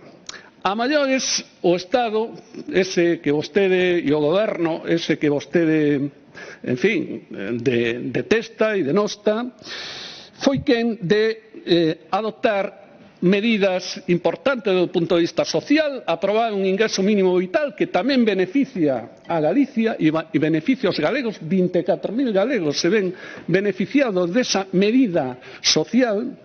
Foi quen de aprobar medidas no ámbito social tamén, con transferencias directas á Xunta, 17 millóns nun fondo específico.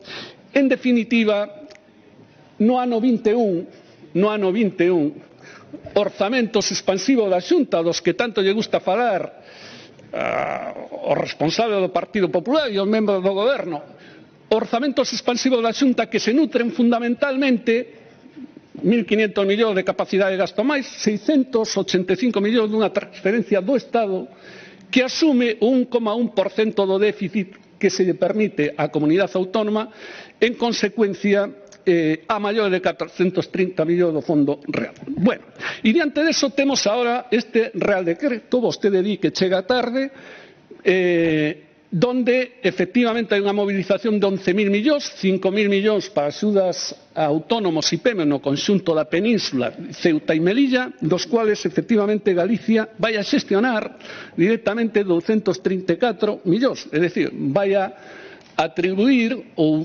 en fin, adxudicar a autónomos cos criterios de xestión que establece a Xunta e cos controles que vai establecer a Xunta de Galicia, autónomos e PEME, 235 millóns. A maiores, evidentemente, dos 3.000 millóns para a recapitalización de empresas ou 1.000 millóns para a reestructuración de deuda que tamén van a beneficiar o conxunto das empresas de Galicia. Bueno, e diante deso, efectivamente, cal é a acción da Xunta? Vostedes falaba dun plan de 3.000 millóns. Eu creo que ese plan de 3.000 millóns só existe na súa imaginación. Na súa imaginación. O que a Xunta fixo, realmente, e o acaba de decir vostede despois de falar dos 3.000 millóns. Hai un paquete de axudas que chegou en diciembre, efectivamente, 80 millóns aproximadamente, e un paquete de axudas que se aprobou este ano, no ano 21, e que non recibiron todos os beneficiarios. Absolutamente comprobable de que a día de hoxe todavía os beneficiarios dese tipo de axudas non recibiron as axudas. A partir de aí, todo o demais, confrontación permanente, deslealtad, erosión, o Goberno do Estado, situar o Goberno do Estado como exemplo de toda a mala xestión da pandemia, excluindo as responsabilidades absolutas da Xunta de Galicia naquelo que ten competencias, é dicir, situando o debate fora de Galicia, situando o debate en Madrid. Señor Tellado, a iniciativa. Vostede fala, en fin, todo é millorable, eso que non quepa dúbida, incluído este Real Decreto. Vostede fala no seu primeiro punto que se asine con urxencia o convenio. Oiga, hai que ler o Real Decreto. O Real Decreto se publica o 12 de marzo, entra en vigor o mismo día da súa publicación e establece 30 días para asinar o convenio. Se a Xunta de Galicia non asinou o convenio neste plazo, pois, oiga, pregúntelle vostede ao señor Feijóo, ao señor Conde. Pregúntelle, porque 10 días despois de asinar o convenio a Xunta ten a súa disposición os 235 millóns de euros. Segunda cuestión, reparto dos fondos. Vostede di que teñen que aplicarse os criterios de financiación autonómica. Bueno, en fin, é o seu criterio e a súa... Podían existir outro tipo de criterios. Aquí o que se aplica basicamente son os mesmos criterios que utiliza a Comisión Europea para distribuir os fondos ao conxunto dos países. É dicir, impacto da pandemia no PIB, neste caso da economía galega, que como vostede sabe, e además presumen delo constantemente, a economía galega está moito menos impactada que a media da economía do Estado, desempleo, do que vostedes tamén presumen, e eu que me alegro de que en Galicia haxa menos desempleo que na media do Estado, e desempleo juvenil. Esos son os criterios. Se podían tomar outros? Evidentemente que sí. Se toman eses, eu creo que son criterios obxectivos, porque aquí o que estamos falando, e do que estamos falando, é de tomar medidas contra unha pandemia e non de financiación autonómica. Respecto dos cenais, eu coincido con vostede, efectivamente, sí, remato nun minuto. Cenais, sí, se deixan fora a determinadas actividades, hai un anexo que contempla 95 códigos de actividade beneficiarios deste tipo de axudas. Eu podo coincidir absolutamente con vostede de que é necesario ampliar os beneficiarios deste tipo de axudas. Eu creo que nese sentido xa hai un debate aberto no conxunto do Estado e a propia ministra Nadia Calviño ten manifestado que é receptiva a esta modificación. Xustificación do gasto. Oiga, pero se hai axudas que ten aprobada a Xunta de Galicia do paquete do ano 2021 que ainda non están pagadas. E, ademais, o Real Decreto, que hai que leelo, señor Tellado, hai que leelo, o que establece que é a Xunta de Galicia, o que fixa os mecanismos e o que fixa os controles. Por tanto, aplíquese vostedes o conto.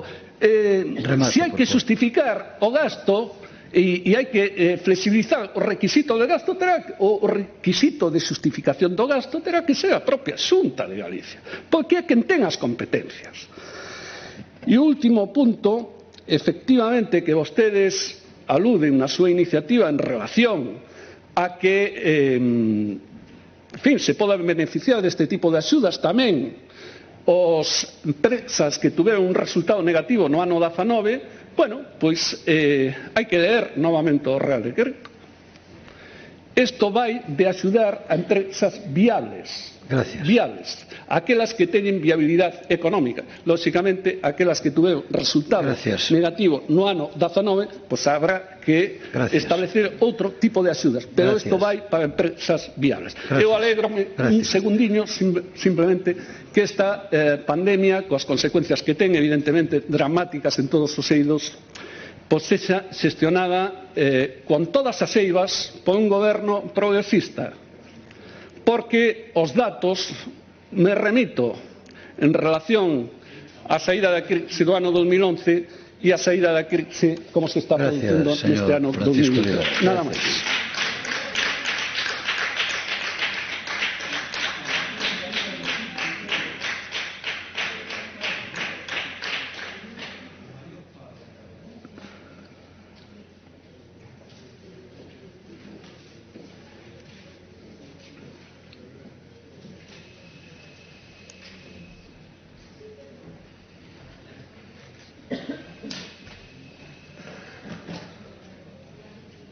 Grupo autor da proposición non de lei, señor Tellado.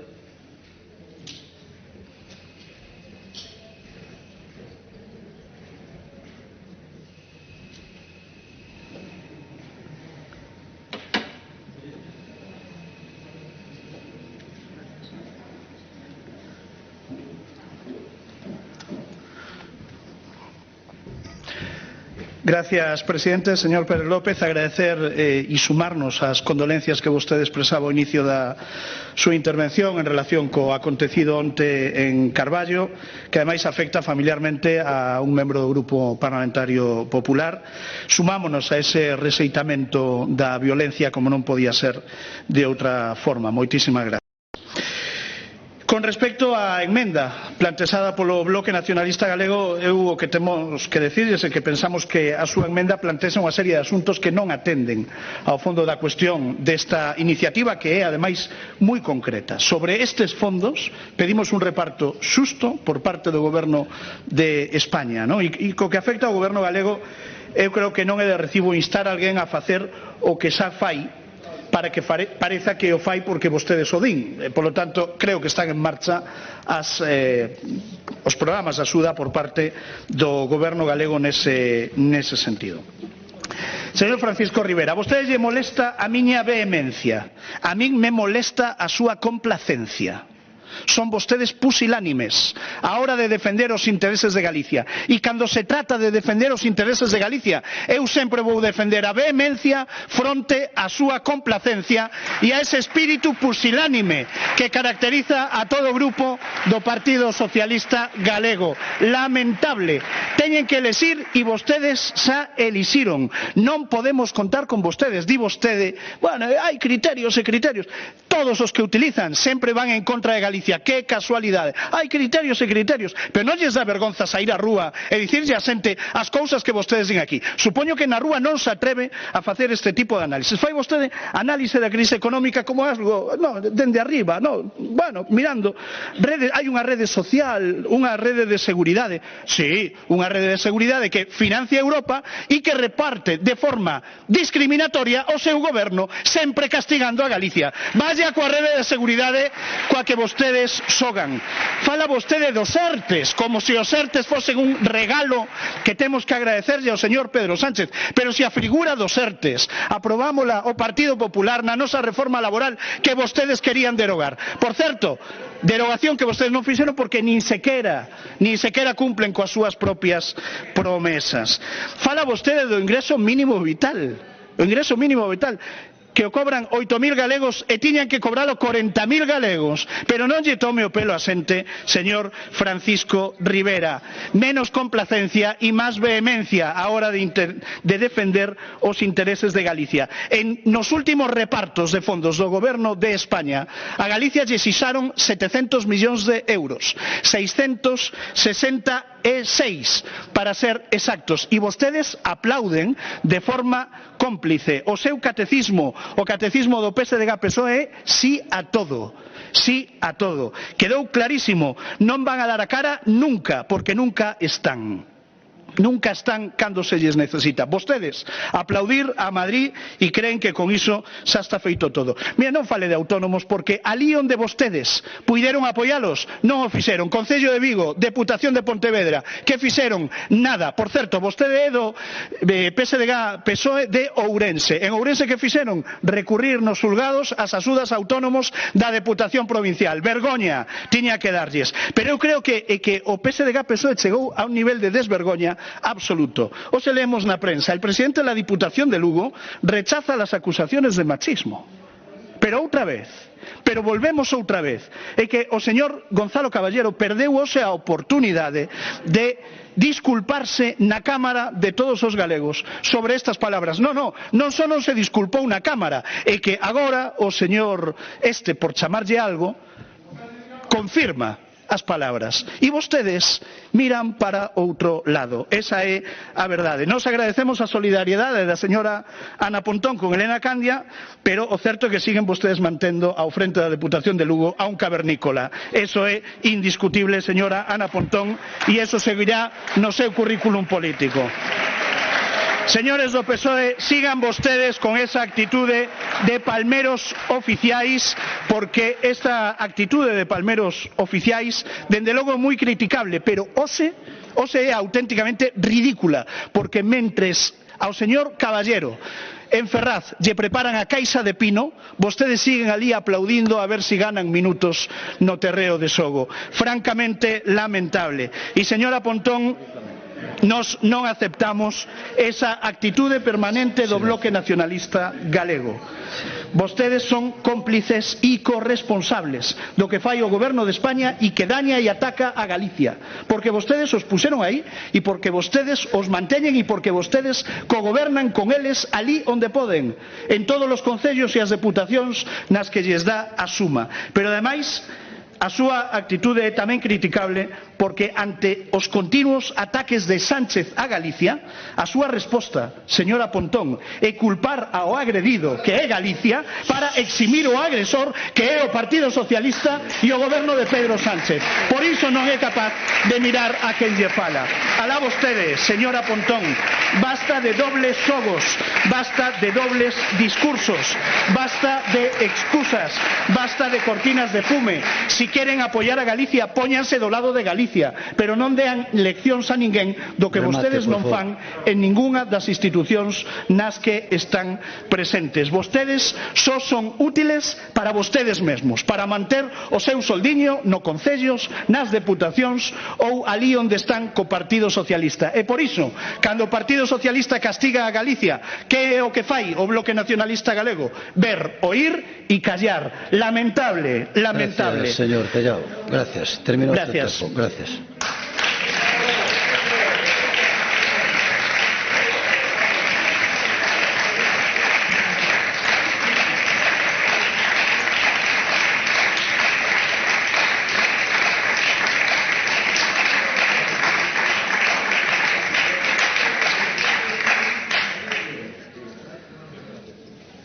Procedemos á votación das proposicións non de lei.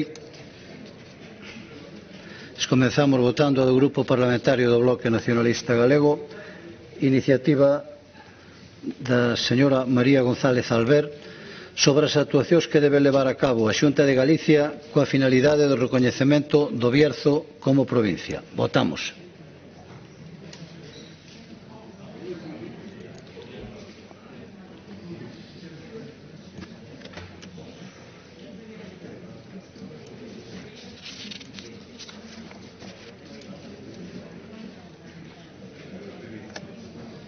Presente na sala 71, afirmativamente 19, en contra 52, polo tanto queda rexeitada esta proposición non de lei. Votamos agora do Grupo Parlamentario Popular, iniciativa de don Diego Calvo, sobre a demanda polo Goberno galego ao Goberno central da encomenda da construción dun buque de acción marítima para a Armada Española nos asteleiros de Navantia na ría de Ferrol. Non se aceptan as emendas do Grupo Parlamentario Socialista e Bloque Nacionalista Galego. Votamos.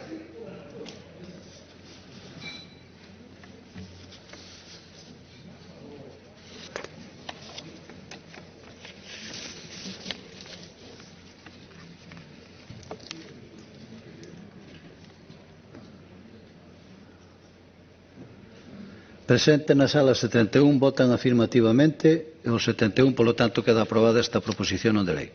Votamos ahora do Grupo Parlamentario Socialista, iniciativa de doña Marina Ortega, sobre as actuacións que debe levar a cabo o Goberno galego en relación cos recoñecementos do grau de discapacidade revisados nos anos 2019 e 2020 e as valoracións telefónicas que se estarán a realizar para a súa obtención.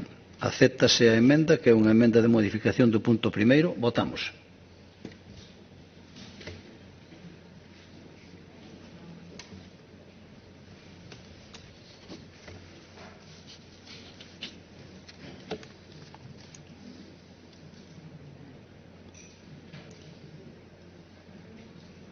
Presente na sala 71, afirmativamente 31, en contra 40, por tanto rexeítase esta proposición non de lei.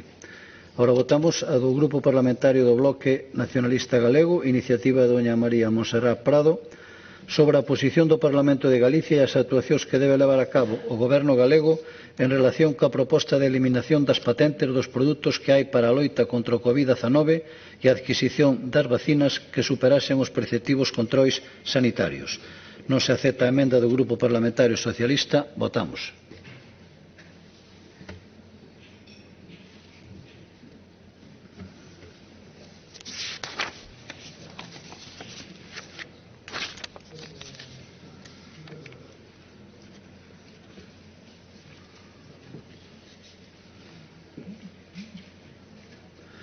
Presente na sala 71, afirmativamente 19, en contra 40, hai 12 abstencións, polo tanto queda rexeitada a proposición non de lei. Ora votamos a do Grupo Parlamentario Socialista, iniciativa de don Pablo Arangüena, sobre as actuacións que debe levar a cabo o Goberno galego en relación co sector mar industria alimentaria. Votamos.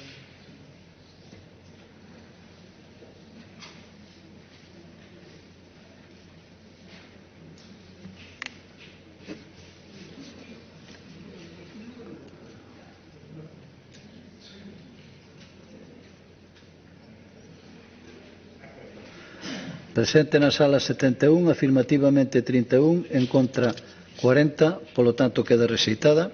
E por último votamos a do Grupo Parlamentario Popular, iniciativa de don Miguel Tellado, sobre as demandas que debe realizar o Goberno galego e o Goberno central en relación co Real Decreto Lei 5/2021 do 12 de marzo de medidas extraordinarias de apoio á solvencia empresarial en resposta á pandemia do Covid-19. Non se acepta a emenda do Grupo Parlamentario do Bloque Nacionalista Galego. Votamos.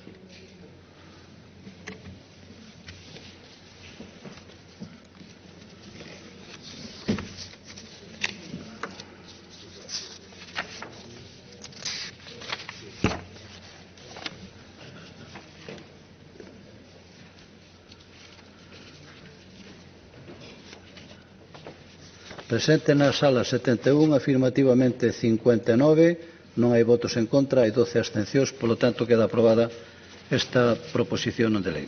Voulles ler unha declaración institucional que me fan chegar os grupos e que di: o Parlamento de Galicia quere expresar o seu apoio ás mulleres agredidas na festa da Maruxaina de 2019 e manifesta o seu enérxico rexeitamento as gravacións das que foron obxecto difundidas en páxinas web de contido pornográfico. Estas máis de 80 mulleres, entre elas menores de idade, foron vítimas dun acto machista e denigrante que atenta contra a súa dignidade como mulleres e como persoas. Por esta razón, a Cámara fai un chamamento a que se investiguen en profundidade os feitos para que non queden impunes. Ningún contexto, sexa na vía pública ou no ámbito privado, xustifica unha agresión contra a intimidade e os dereitos fundamentais das mulleres nin de ningunha persoa. Así mesmo, o Parlamento de Galicia apoiará o desenvolvemento e impulso daquelas medidas que as autoridades competentes teñan ao seu alcance para impedir que situacións como esta poidan volver a producirse. Moitas gracias.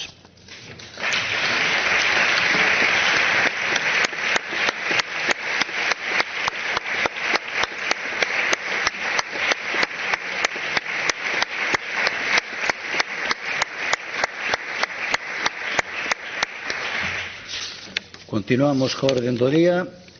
Xa pasamos ao punto 6, interpelacións. Neste caso, interpelación de don Manuel Antonio Lourenzo Sobral, do Grupo Parlamentario do Bloque Nacionalista Galego, sobre a política do Goberno galego en relación co acoso escolar.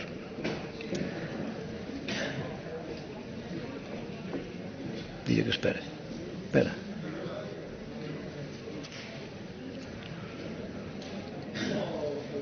Espera.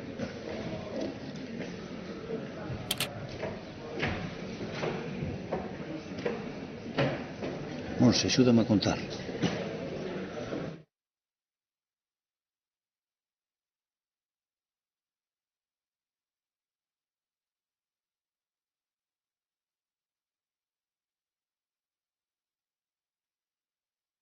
Temos que continuar co pleno, por favor. Se necesitan falar, se non, non...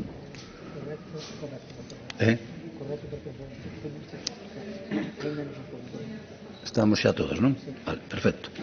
Bueno, dicía que é unha interpelación de don Antonio Lourenzo Sobral, do Grupo Parlamentario do Bloque Nacionalista Galego, sobre a política do Goberno galego en relación co acoso escolar. Para formular a interpelación ten a palabra o señor Lourenzo Sobral.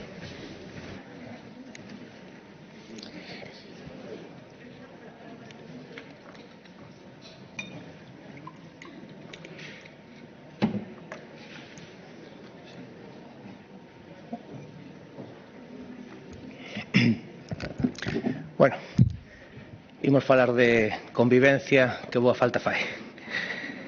Presidente, señor conselleiro, Laura ten 13 anos, é ela mesma a que sinala que dende que ten uso de razón sentiuse desprazada e illada nos distintos centros. Creceu culpándose a si mesma e mesmo chegando a pensar que era merecedora deses insultos e deses desprezos que sufría cada día.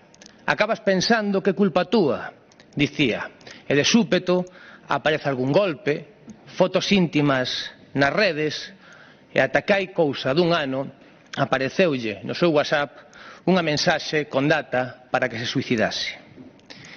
María ten 15 anos. Ela di que nunca sofreu golpes físicos, pero, tal e como ela afirma, o meu corpo foi o meu inferno. Levo sufrindo insultos polo meu corpo, mesmo diante dos profesores que en ocasións non foron capaces de ver os niveis de dor e de sofrimento que isto implicaba. María evoluciona hoxe favorablemente despois do seu segundo ingreso hospitalario con diagnóstico de anorexia. Leo, pola contra, tiña 12 anos cando diagnosticaron TDAH. Este é o terceiro centro polo que pasa e, tal e como di a súa psicóloga, Leo oscilou entre os roles de acosador e de acosado, algo moi habitual tamén nestes casos. O sistema nunca foi quen de adoptar medidas eficaces con Leo, que hoxe padece depresión severa e agorafobia. Laura, María, Leo, os centos de nenos que, en tanto en canto hoxe celebrábamos este pleno, foron os seus centros de ensino con medo, teñen en común a angustia que padeceron por estas circunstancias, mas eu creo que teñen algo máis en común que debe facernos reflexionar a todas e a todos. Teñen en común que lles fallamos. Fallámoslle como administración, fallámoslle como comunidade educativa tamén en tantos casos, porque en demasiadas ocasións mesmo nos chegan a faltar ferramentas e formación para discernir aquilo que é acoso daquilo que non o é. E por iso nos vimos aquí, despois de dúcias de xuntanzas con diversos colectivos, con toda a bondade constructiva e con toda a man tendida para poñer todo o que este na nosa man para que nunca máis alumnos como Laura, como Leo e como tantos e tantos nenos que están a padecer este problema se vexan nesa situación. E por iso creemos que é fundamental falar, escoitar e traballar. Traballarmos todos e todas xuntas. Escoitar o que nos están a dicir. En estas semanas ven a acontecer federacións de AMPAs, o que nos está a dicir a UNESCO, o que nos están a dicir as familias, o que nos están a dicir informes, por exemplo, como da Amnistía Internacional, o que despois farei referencia, e que manifestan e que trasladan que non tería ningún sentido que en un tema como o do acoso escolar convertamos este debate pois nun novo exercicio de confrontación, como tampouco sería entendível que este debate por parte do Goberno se convertese nun exercicio de autocompracencia e doito máis. Queda moito por facer, temos moito traballo por diante, porque os casos que estamos a detectar son simplesmente a punta do iceberg.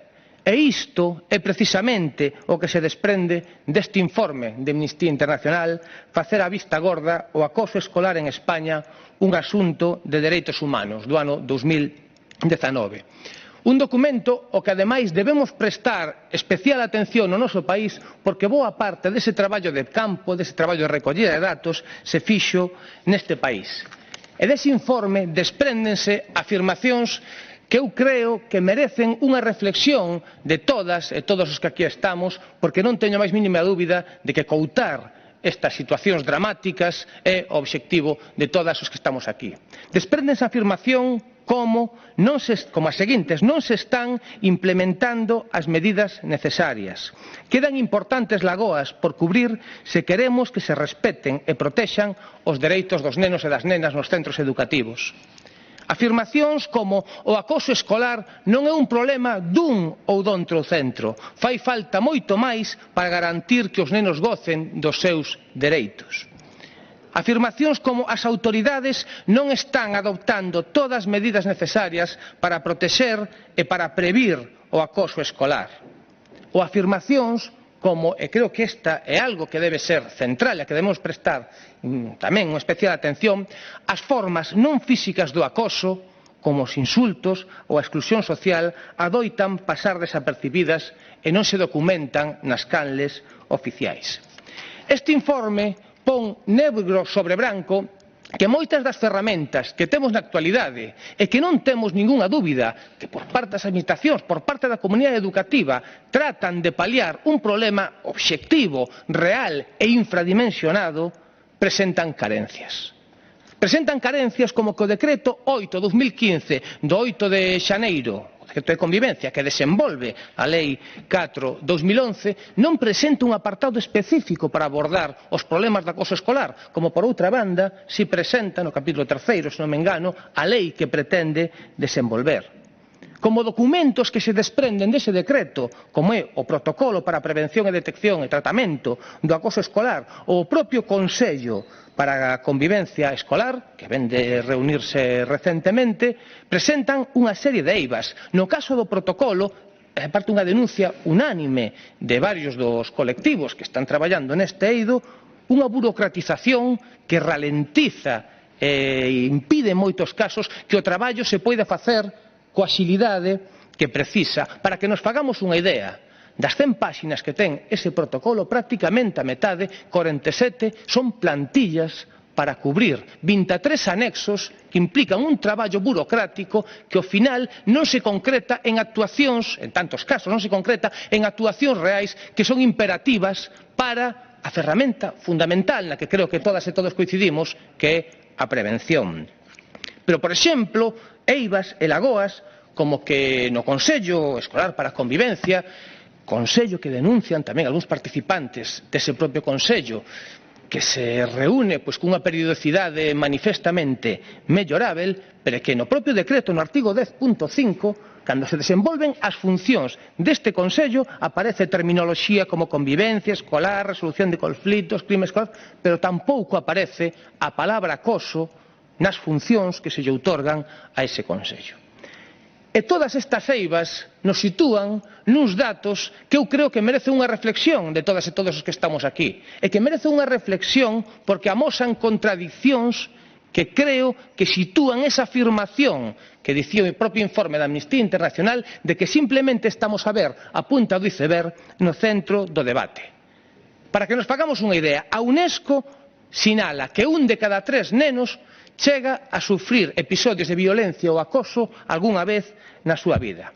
Se cotexamos estes datos cos datos que está a dar o Ministerio de Educación e Cultura, os últimos que hai publicados son do ano 17, estamos a falar de que só 71 casos foron activados no caso galego. Pero que hai un novo documento, un documento ademais da propia Xunta de Galiza, como é o informe diagnóstico da propia Estrategia de Convivencia Escolar, elaborado o ano pasado, no que eu creo que si debemos abordalo e centrar e facer un análise deses datos, porque eu creo que nos están dando informacións que deben ser centrais para sermos capaces de dilucidar a realidade que temos no caso do acoso.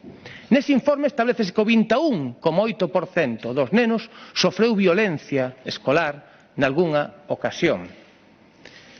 1 de cada 5 nenos está dicindo que sofre iso, pero que o problema que temos é que pola propia dinámica e elaboración das preguntas non somos quen de discernir que episodios de violencia son constitutivos de acoso escolar, cales non poden ser. Porque, por exemplo, se pregunta por episodios de marxinación, por episodios de difamación nas redes sociais, por episodios de violencia, e despois, noutro apartado, se nos pregunta polo acoso escolar. Alguén entendería, e alédome de que neste Parlamento se acadasen acordos, por exemplo, contra a violencia machista, que alguén distinguise que unha muller sufrise violencia ou discriminación do que maltrato. Eu creo que ese é o foco que debemos estar a poñer no caso do acoso escolar, e ese é o proxecto polo que dende este grupo, despois de xuntanzas con varios axentes implicados, facemos un chamamento, porque mesmo se imos aos datos específicos que o propio informe da Estrategia Galega fai referencia ao caso do acoso escolar, estamos a falar de que un 5,8% dos nenos, obviando episodios de violencia, obviando episodios de difamación nas redes, obviando episodios de illamento, que van noutro apartado, pero un 5,8% dos nenos en educación obrigatoria e un 6,2% en postobrigatoria manifestan ter sofrido, percibido episodios de acoso escolar. Os números deben facernos reflexionar sobre unha comunidade educativa de aproximadamente, cifras grosas, 250.000 alumnos. Estamos a falar de que 15.000 alumnos deste país manifestan ter sofrido episodios de acoso escolar nese informe.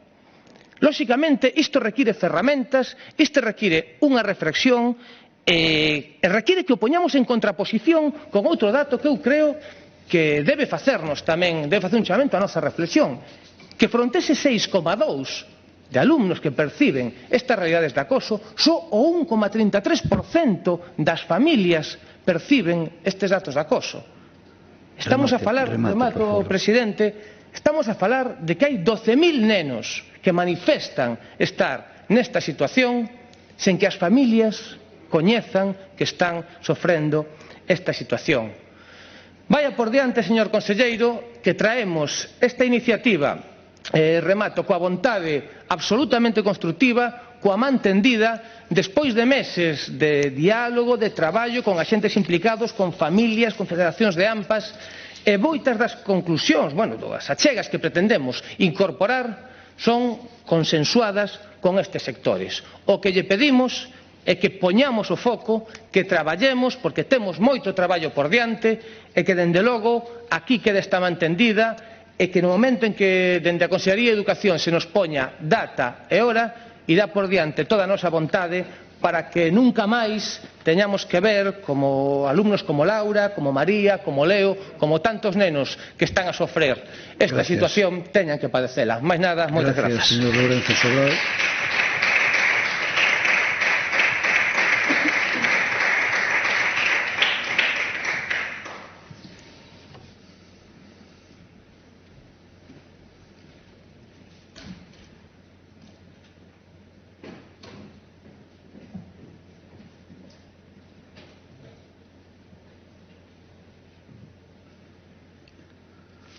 Resposta do Conselleiro de Cultura, Educación e Universidade, don Román Rodríguez González.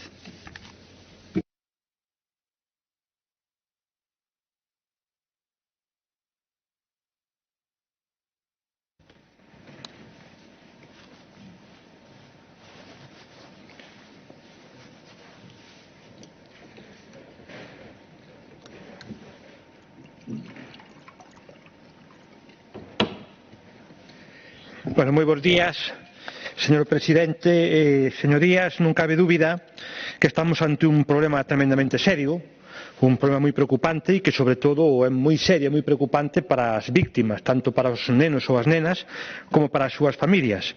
E estou seguro tamén, señorías, que a loita contra o acoso escolar ou sobre calquer outro tipo de violencia pois é unha tarefa compartida no conxunto da sociedade galega, non? E, por certo, ben merece pois un debate construtivo en este Parlamento. Todos defendemos a tolerancia cero, absolutamente cero, ante calquera situación de acoso escolar. Non hai a menor dúbida ante calquer tipo de acoso escolar ou de discriminación que se faga respecto a un alumno ou a unha alumna. Neste asunto, absolutamente debemos implicarnos todos, adultos e nenos, familias, profesores, o conxunto da comunidade educativa, sendo conscientes tamén, de que como sociedade temos un camiño percorrido, temos avanzado moito, pero que tamén quedan moitas cousas por facer. E ata que de algún xeito, non exista, de algún xeito, ningún caso de acoso escolar, pois temos que seguir traballando. Temos que seguir traballando e a resposta que se dé pois nunca será completa. Sempre será incompleta mentre haya un único caso ou un só caso de acoso escolar nos nosos centros educativos. O enfoque co que se traballa dentro da Consellería respecto á loita contra o acoso escolar ten un carácter integral. Un carácter integral que ademais involucra o conxunto de recursos do ensino galego. Trabállase de xeito continuo para a mellora do clima de convivencia. E este clima de convivencia é quizás unha das pautas fundamentais que marca a calidade da ensinanza que prestan os centros educativos e que é fundamental para favorecer ou impulsar todo o que ten que ver co proceso de aprendizaxe. E por todo isto, pois a verdade é que agradezo que esta interpelación nos posibilite poñer en valor as políticas que se levan desenvolvendo nos últimos anos en relación coa prevención do acoso escolar. En definitiva, co que ten que ver coa convivencia nos centros educativos. Como sabe, señoría, Galicia ten sido unha comunidade pioneira no conxunto do Estado no que ten que ver coa aposta pola convivencia e a participación da comunidade educativa. Vostede cita na súa interpelación pois a Lei 4/2011 que se desenvolveu a través dun decreto, o decreto 8/2015 de 8 de xaneiro, e tamén recoñece que estes dous textos normativos ou a partir destes dous textos normativos xulden iniciativas como a Estrategia Galega de Convivencia Escolar 2015-2020 Educonvives e unha serie de protocolos, por exemplo, o protocolo para a prevención, detención e tratamento do acoso escolar e ciberacoso. Ou tamén se crea o Consello Galego para a Convivencia Escolar. A verdade é que nós podemos entender que para o BNG estes documentos sexan insuficientes. A verdade é que o nacionalismo galego non os apoiou, non o apoiou como partido no ano 2011, estuvo en contra da Lei de Convivencia e Participación, e tamén no ano 2015 tampouco quiso apoiar o que foi a Estrategia Galega de Convivencia Escolar e do Convives. A verdade é que detrás deste non apoio pois hai un non apoio a un gran traballo e a un enorme esforzo que fan todos os membros da comunidade educativa para mellorar o ambiente e o clima de convivencia. Sin embargo, tamén temos que dicir que estes pasos tiveron un suceso. Serviron para que no conxunto do Estado tamén se adoptase un plan estratégico de convivencia escolar. Este foi no ano 16, co ministro Íñigo Méndez de Vigo, que mesmo recoñeceu que se había inspirado no galego, e tamén se deu un novo pulo a partir de aquí pois ao Observatorio Estatal da Convivencia Escolar, que había sido creado no ano 7, neste caso pola ministra Mercedes Cabrera. Ben, a estrategia galega de convivencia que posibilitou? Posibilitou ter plans de convivencia en todos os centros. Que posibilitou tamén? Diseñar, planificar, organizar unha serie de accións formativas para a prevención de conflictos nas familias, no profesorado, difusión de experiencias e boas prácticas, homoxenización de documentos para ter modelos normalizados para axilizar a xestión de conflictos. Non hai dos conflictos iguales. Non hai dos conflitos iguales. E é moi difícil estandarizar a intervención sobre os mesmos. Potenciación do procedimento de conciliación e coordinación coas accións con outras entidades ou institucións que traballen en prol da convivencia, porque isto normalmente estes problemas non son só un problema únicamente escolar, senón que a familia, o entorno, o ambiente ten tamén unha repercusión directa. Tamén a partir desta estrategia se diseñaron e se impulsaron dúas macroenquisas. Unha do ano 15, un macro cuestionado, unha macroenquisa, que foi actualizada no ano 19. E creo que destas dúas macroenquisas saen resultados que polo menos fixan un escenario e un panorama no cual estamos traballando, sobre o cual temos que traballar. Que nos din? Pois que, sin ningún tipo de complacencia, pero son datos da macroenquisa que se lle fixo ás familias, ao profesorado, ao conxunto da comunidade educativa en torno a medio millón de persoas. O 85% dos colectivos das familias e do profesorado consideran que non existen conflictos de convivencia nos seus centros, ou que son puntuais. Pero, obviamente, mentre haya temos que seguir traballando. Tamén nos din o 60% dos que responden á enquisa que houbo unha mellora do clima de convivencia dende o ano 15 ao ano 19. Tamén quero mencionar os datos sobre a percepción de que o centro educativo promove ou apoia todo o que ten que ver coa convivencia e a resolución pacífica dos conflictos. Así, por exemplo, no que é o ensino obrigatorio, o 79,4% da comunidade educativa entende que o centro, cunha perspectiva integral, intervén na mellora concreta e directa do que é o clima escolar, do que é o clima de convivencia. Só un 3,4% entende que non o fai. En postobrigatorias os datos son moi parecidos. Un 76,5% entende que o centro intervén na mellora da convivencia e só un 3,3% entende que non. Obviamente, sempre é interesante para ter unha visión compartida, porque se carecen de datos comparativos a nivel de España, carecemos desos datos, ver algún indicador ou algún dato estatal. Por exemplo, hai un servicio de atención telefónica do Ministerio da Fundación ANAL que nos di que en Galicia só se producen o 3% das chamadas que se fan a este servicio estatal por un alumnado en torno ao 5 e pico %. E falamos de chamadas, non de casos, porque unha cousa é unha chamada e outra cousa é que sea un caso real, e que para iso hai que seguir, en certa medida, os canales que son os propios centros educativos e que son tamén os servicios de inspección educativa. Coincidimos, señoría, en que é difícil por os propios procedementos, e porque ten que ser procedementos tremendamente garantistas, ter uns datos concretos de acoso escolar. Por qué? Primeiro, porque estamos ante un fenómeno tremendamente complexo, sensible, que hai que ser moi prudentes, moi cautelosos, e que hai que confiar no traballo dos profesionais. Primeiro, intervén o centro. Se o centro, a través da súa medida de conciliación, non resolve o problema, intervén inspección, e por último, se inspección non é capaz de facer mediación, interveñen os corpos e forzas de seguridade do Estado. E hai que tamén, en certa medida, ter que evaluar algo tan sensible cunha perspectiva, como se digo, integral.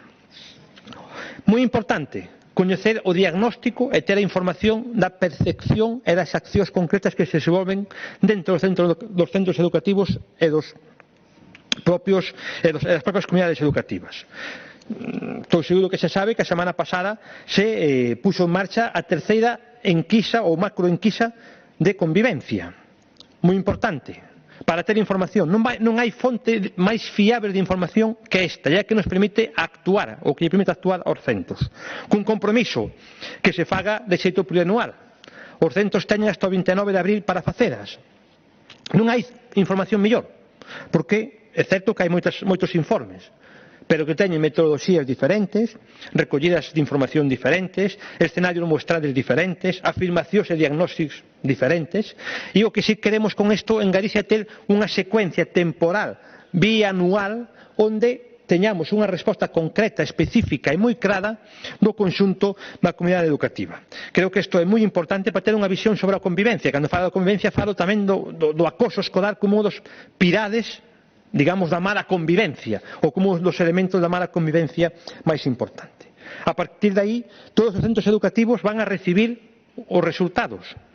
A Consellería e o Servicio de Inspección tendrán información para poder intervir, poder poñer planes de convivencia, poder actuar en aqueles aspectos onde poidamos ter cunha trazabilidade rigurosa en marchas diferentes accións. Obviamente, hai moito que facer e hai moito traballo para facer, pero, sin dúbida, esta enquisa nos vai dar a información básica para planificar, prevenir e actuar. E, obviamente, as melloras dos últimos anos non é ciencia infusa. Hai un traballo detrás, un traballo dos profesionais, en diferentes aspectos. Por exemplo, co que ten que ver ca implementación ou seguimento dos protocolos para a prevención, detección e intervención contra o acoso e, por suposto, contra o ciberacoso, cada vez máis importante. Por suposto, o reforzo da formación do profesorado ou as escolas de nais e pais que nos forman. Como dicen xa ao inicio, todos debemos defender a tolerancia cero ante calquer situación de acoso, de violencia ou de discriminación.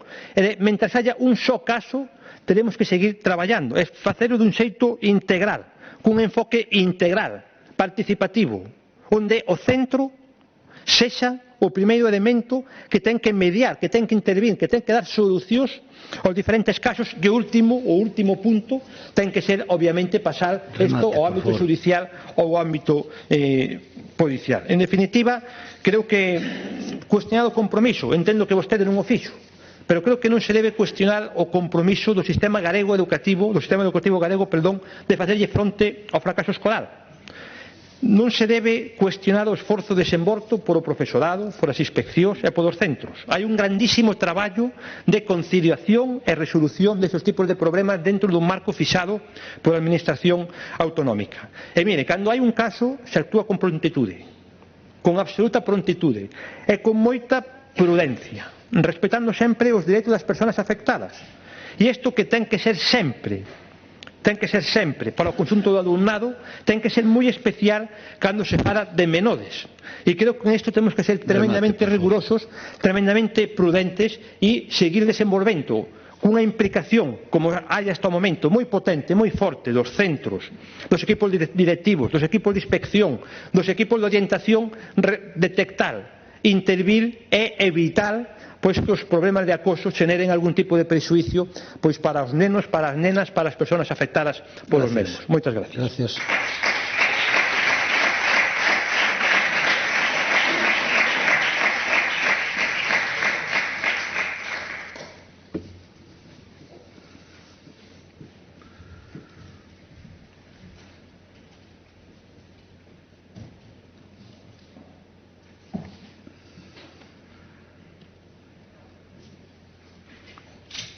Réplica, señor Lourenzo Sobral.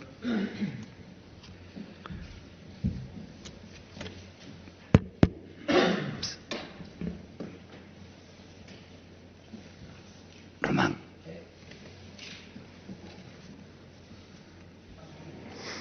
Eu non sei se non escoitou a miña intervención, se non prestou atención a cal eran os obxectivos que explicitamos, pero certo que me lembraba un pedagogo británico, Tom Hankinson, que se gasteses de Zabalini, de educación lenta e non violenta, que era tamén xogador de rugby. E dicía que no rugby, como na educación, era importantísimo, era fundamental para gañar os partidos mirar para os lados, porque se só miramos para diante acabamos perdendo a perspectiva do que está a pasar no campo. Vostede o que veu aquí a facer, señor conselleiro, explicarnos as medidas que estaban a tomar. Teño que dicirle que sí que denotei unha certa autocomplacencia, pero en todo caso, en aras do espírito constructivo e da seriedade, a dor e o sofrimento que estamos a ter na comunidade educativa, eu de verdade que vou a seguir intentar a procura de acordos e a procura que nos sentemos a traballar con todas as organizacións que están a denunciar que moitas das ferramentas que están enriba da mesa non están a dar o resultado esperável. E non é algo que este dicindo o BNG, é algo que están a dicir os informes da Amnistía Internacional, é algo que están a dicir tantísimas familias afectadas, é algo que están a dicir federacións de AMPAs. Pero, señor Rodríguez, é algo que están a dicir tamén os propios informes da Xunta de Galiza cos datos que lle veño de poñer enriba da mesa. Unha das cuestións que se critica, non tería tempo para explicitar todas as eivas que están a transmitirnos os colectivos especializados a respecto do informe diagnóstico da estrategia galega. Pero, precisamente, unha das eivas que nos transmiten é que fai exactamente o mesmo exercicio que vostede vén de facer aquí, presentar os datos en positivo. Queremos decir, podemos decir que hai un 94% de nenos que non sofren acoso ou presentar a realidade de que temos un 6,2% de nenos en ensino postobrigatorio que sí que din que están sofrendo esta realidade. Estamos a falar de 15.000 alumnos e alumnas na comunidade educativa galega. Debe levarnos isto a unha reflexión ou non? Debe levarnos isto a unha reflexión cando ademais se cotexamos estes datos e os poñemos en relación cos últimos datos publicados do Ministerio. Nos hai 71 casos de protocolos abertos. Cando se os poñemos en relación cos datos que está a dar a UNESCO, nos hai que hai 1 de cada 3 alumnos que manifesta que están en situación de padecer estas circunstancias. E despois, eu non vin aquí a cuestión dos protocolos e coñezo as motivacións de que moitas ocasións hubo posicionamentos contrarios por parte deste grupo, pero, insisto, non me gustaría entrar niso, pero basicamente era por un principio que non compartíamos, que tiña que ver con esa autoridade do profesor. E vostede sabe como a min que un profesor ou gaña autoridade na aula ou se lle pode poñer en 20 papéis oficiais que esa autoridade non se vai facer efectiva. Era unha cuestión de carácter pedagóxico, se se quere, de enfoque. En todo caso, non creo que ese sea o termo do debate. O termo do debate é que, tal e como están a transmitir os representantes dos profesores, por exemplo, é a dificultade que ten implementar un protocolo que ten unha carga burocrática absolutamente brutal cando temos os centros cunhas carencias de persoal e de recursos que impiden que en tantos casos se poidan tramitar estes expedientes coa axilidade que requiren. E as consecuencias, en tantas ocasións, desta axilidade, e yo di unha persoa que participou, como entendo que moitos dos que estamos aquí, en protocolos dese tipo, e sabemos o que nos enfrontamos, as consecuencias desa falta de axilidade son en ocasións dramáticas. Falaba da dificultade que temos os profesores en tantas ocasións para identificar estes casos, para implementar solucións, e esa exactamente outra das demandas. A presenza de colectivos especializados para abordar estes casos. Existen convenios cos colexios de psicólogos, por exemplo, para abordar outras cuestións de violencia, e hai acordos neste Parlamento para que os colexios de psicólogos poidan implementar medidas e axuda a esas persoas. Por que non dar pasos tamén nesa liña tal cal están demandando os axentes especializados? Remato, que se me acaba o tempo, insistindo en que o que demanda a comunidade educativa de nós, o que demanda a sociedade, porque concordo que un problema que trascende con moito o ámbito educativo, é que nos poñamos a traballar porque todos os casos que se están a dar, porque os conflitos que se están a dar coas cifras debuxan, tal cal di o informe da Amnistía Internacional, que estamos a percibir únicamente a punta de iceberg, que hai que traballar en sensibilización, que hai que traballar en formación, que hai que traballar en dotación de recursos, que hai que traballar en protección dos menores e que temos que traballar todos e todas xuntas, porque se hai un tema que non debe ser susceptível de confrontación en ningún contexto, pero moito menos nun como que nos ocupa, é o tema da violencia e moito máis cando se trata de violencia contra menores. Os datos están enriba da mesa. Cos datos da propia Xunta de Galiza, señor conselleiro, datos da propia Xunta, estamos a falar de 15.000 nenos e nenas. Se iso non merece un acordo, xa nos dirá vostede que é o que o merece. Máis nada e moitas gracias.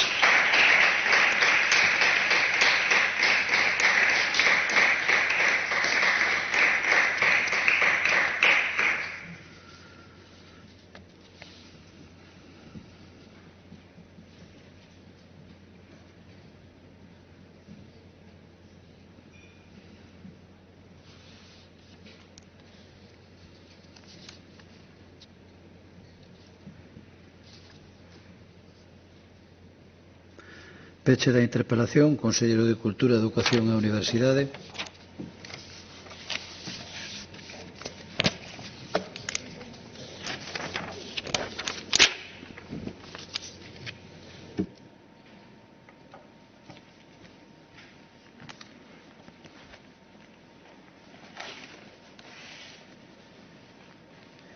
Moitas gracias, señor presidente.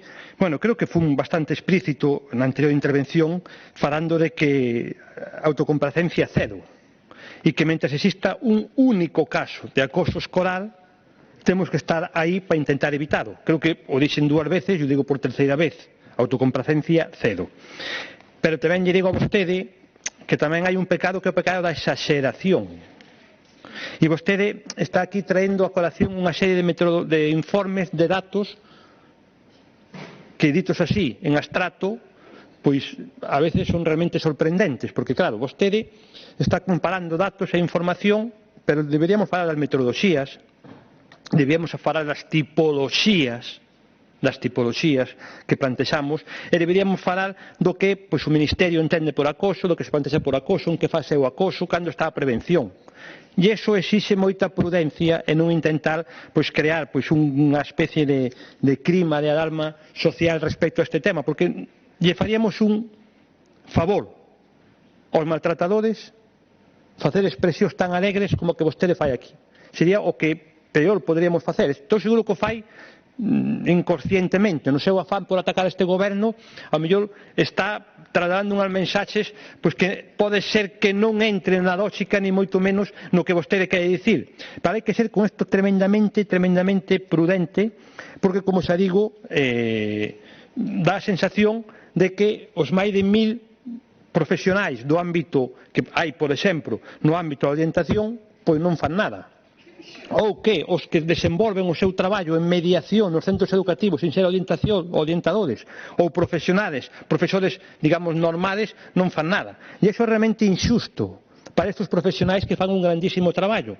E creo que, en ese sentido, se ser verdad o que vostede di de ter a man tendida, convén non entrar en esa exageración ou esa transmutación das informacións ou trasladando mensaxes que non se corresponden, como acabamos de ver, por as informacións que a situación real. En todo caso, xa yo dixen e yo repito, nós temos a vocación absoluta de que o acoso escolar sexa cero, sendo conscientes de que é moi difícil ou que é imposible.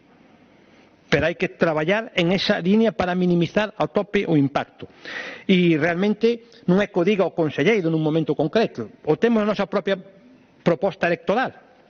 No noso programa electoral decimos que temos que actualizar a estrategia de convivencia para ter información real do que está pasando, e non falar por percepcións. E segundo, dentro desta estrategia, desenvolver un plan un plan de loita contra o acoso escolar, cos obxectivos que obviamente todos coñecemos e que estou seguro que compartimos. E obviamente isto se vai facer con diálogo, se vai facer con participación, se vai facer cunha presencia activa do Consello Galego da Convivencia, onde están todos os axentes da comunidade educativa que teñen algo que ver, algo que dicir en este ámbito, e por suposto vamos a traballar fundamentalmente en tres líneas de traballo. Primeiro, a prevención. O máis importante é a prevención. Identificar as condutas contrarias á convivencia, identificadas e actuar sobre elas. E que é o máis importante? Primeiro, ter ferramentas, que se poden mellorar, por suposto, pero ter ferramentas. Galicia é pioneira en moitísimas ferramentas contra o acoso, ciberacoso, alumnos LGTBI, con moitísimos protocolos, e segundo, formación do profesorado, para detectar como comunidade educativa e o conxunto de toda a comunidade educativa, detectar estes casos. Outro aspecto fundamental é a mellora das competencias profesionais, con programas específicos en mediación social, habilidades sociales, educación emocional, etc. E, por suposto, tamén é moi importante que se perciba na sociedade as medidas e as condutas positivas. É fundamental dar exemplo, as boas prácticas e os exemplos poñeros en valor. Vamos a impulsar un premio, o premio Convivimos, que basicamente quere poñer en valor as boas prácticas de convivencia escolar, que é moi importante, para que non pensemos ou non vexamos só a nivel social a repercusión das negativas, senón que as vexamos todas. E creo que isto tamén ten que partir de que debemos involucrar ao conxunto da sociedade en este proceso. Non só ao centro educativo, que por suposto sí, senón que a experiencia nos di que unha inmensa maioría ou moitas maiorías, unha gran maioría, das condutas disruptivas, de acoso, etc., teñen que ver con aspectos sociales, familiares, veciñades, que en ocasións exceden ao puramente escolar. E temos que actuar todos aí. E vamos a crear unhas, no ámbito das provincias, no ámbito provincial, unhas comisións que evalúen, caso por caso, todos os posibles asuntos ou sucesos vencellados ao acoso escolar ou a violencia escolar, e que non só haya educadores, que por suposto haya educadores, pero que haya sanitarios, que estén os concellos, que haya profesionais do ámbito da política social, en definitiva, que haya unha visión integral, porque isto non é só un problema de dentro das aulas, é un problema que trascende das aulas, e debemos estar tremendamente preparados e preocupados para a solución.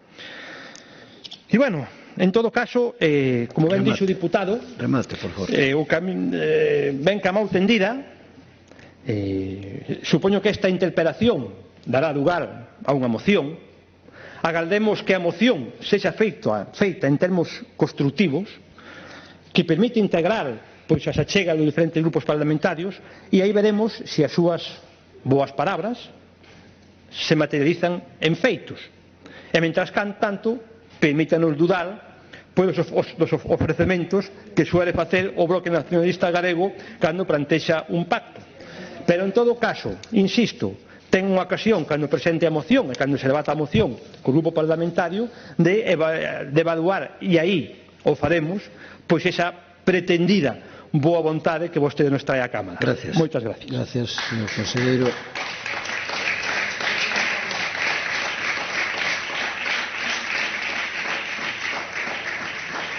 Procedemos con outra alteración do orden do día, neste caso unha pregunta ao Goberno, e a pregunta de doña Paloma Castro Rei, do Grupo Parlamentario Socialista. Cando queira.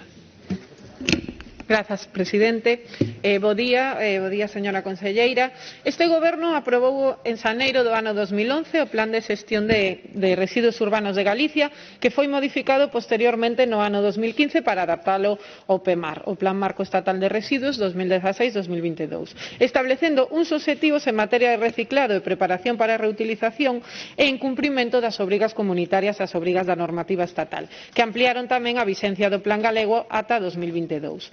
Entre estes obxectivos a cumplir antes de 2020 atopábanse con carácter cualitativo a prevención e o reciclado e reforzar o principio de xerarquía nas opcións de xestión de residuos. E con carácter cuantitativo establecíase a cantidade de residuos domésticos e comerciais destinados á preparación para a reutilización e o reciclado para as fraccións papel, metais, vidrio, plástico, biorresiduos e outras das fraccións reciclables, que deberían alcanzar no seu conxunto como mínimo o 50% en peso. Así, a partir da Bolsa Tipo de Galicia, a previsión das cantidades que se deberían destinar á preparación para a reutilización e reciclado en 2020 desta materia orgánica tiñan que ser de 245.261 toneladas ano. A Plataforma Galega de Información Ambiental, Gaia, nos seus indicadores, os últimos publicados do ano 2019, dicen que a cantidade destinada a reciclado e preparación para a reutilización foi de 46.095 toneladas, cantidade moi lonxe dos obxectivos marcados. Por outra banda, estableceuse tamén un esquema de desenvolvemento temporal do plan ata 2022, que contemplaba 3 fases.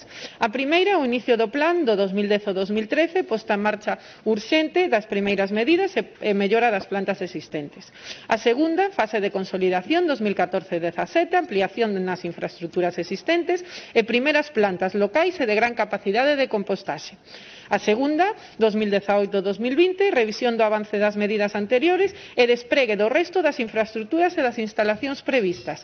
E unha fase final de avaliación que sería ano 2021 e 2022, o sea, no que teríamos que estar, donde se analizaría o realizado. Por lo tanto, non temos moito que analizar, non? Visto os anteriores. Estes obxectivos, ademais, se concretaban en nun investimento de 31,5 millóns de euros e unha rede de plantas de tratamento en concreto, ademais da mellora das existentes, que son Sogama, Nostián, Barbanza e Morrazo, 11 novas infraestructuras cunha capacidade de xestión cada unha entre 500.000 e 10.000 toneladas ano, así como unha axuda á financiación tamén de pequenas plantas de 200 toneladas ano, 2.000, toneladas ano.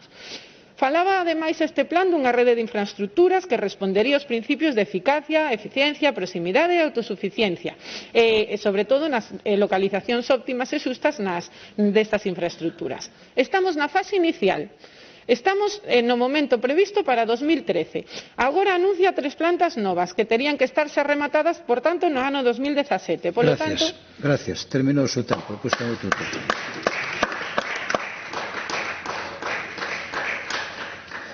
Resposta da Conselleira de Medio Ambiente, Territorio e Vivenda. Moitas gracias, señor presidente. Moi bo día. Señora Castro, levamos xa unha década aplicando o Plan de Xestión de Residuos Urbanos en Galicia. E a nosa folla de ruta e os resultados están á vista, pero non son os resultados que vostede acaba de plantexar. Un plan que ten 2 obxectivos. Un deles é axudar os concellos. Os concellos no exercicio das súas competencias, estámoslo a facer.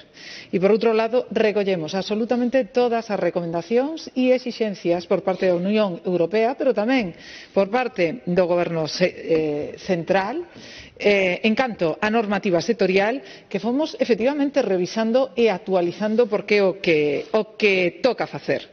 Foron 10 anos no que todo mudou, o xeito de consumir, pero tamén o xeito de tratar os residuos e a súa xestión. E nos que, gracias a contar con este plan, invertimos máis de 84 millóns de euros.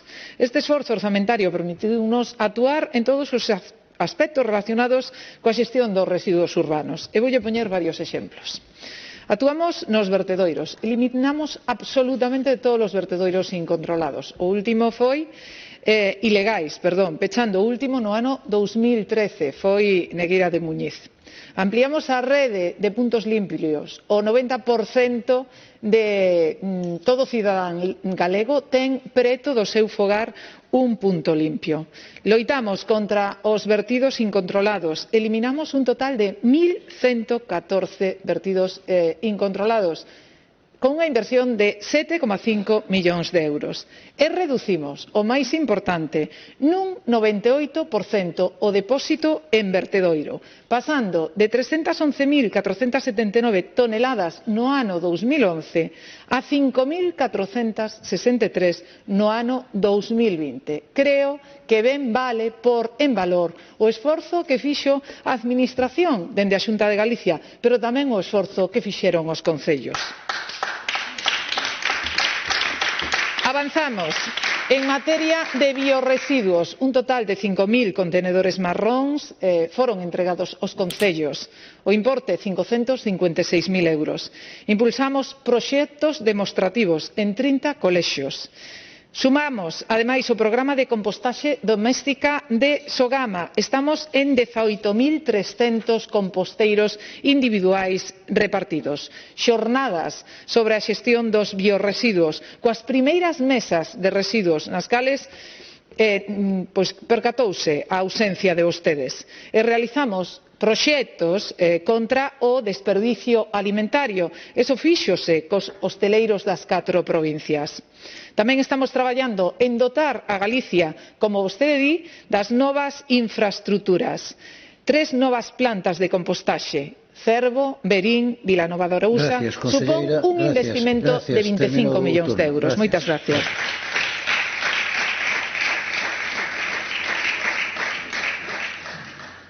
Réplica, señora Castro.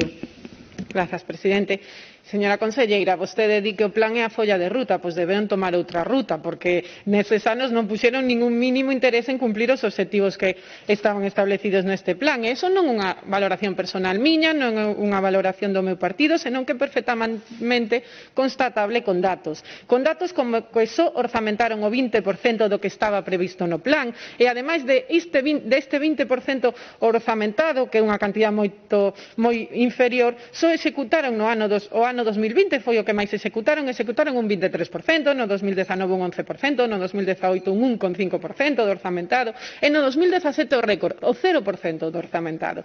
Entonces, datos como que no ano 2021 non iniciaron ningunha soa das 11 plantas que tiñan previsto rematar no ano 2017, datos como que en 2019 se recolleron e revalorizaron 46.000 toneladas ano, cando no plan estaban previsto 245.000 toneladas ano, polo tanto, un 19% do que se tiña previsto no plan, e, por tanto, esta é a súa folla de ruta e outra diferente da que estaba establecida no plan. E, ademais, non poden vostedes botar balóns fora en relación aos concellos, porque vostedes foron os que elaboraron o plan e que non cumpriron os obxectivos, e que nin de lonxe a Xunta de Galicia ten que facer políticas para dotar dos instrumentos para cumprir estes obxectivos. A esas alturas, ninguén dubida que o Partido Popular de Galicia é negacionista co cambio climático e seguidista da teoría do primo de Rajoy, así que non enganen o papel.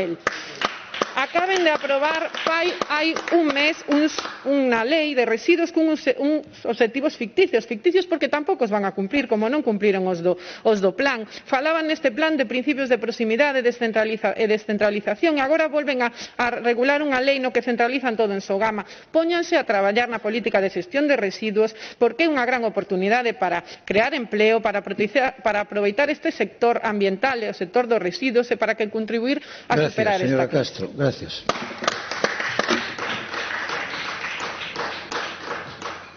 Peche da pregunta, conselleira de Medio Ambiente, Territorio e Vivenda. Moitas gracias, presidente. Señora Castro, escoitala falar unha vez máis da Lei de Cambio Climático, sobre todo co que afecta o artigo 18.3.4 en Galicia. A verdad é que deixa bastante que desexar, igual que deixa moito que desexar e leccións ningunhas, porque se quere falar de modelos de PSOE, eu diríalle, cando tiveron oportunidade de gobernar en Galicia, fixeron vostedes un borrador única e exclusivamente, e que nin siquiera o puxeron en marcha. Pero tamén lles direi, por exemplo, enviaban ao vertedoiro, ano 2008, máis de 410.000 toneladas de residuos, a cifra máis alta dos últimos 13 anos, señora Castro.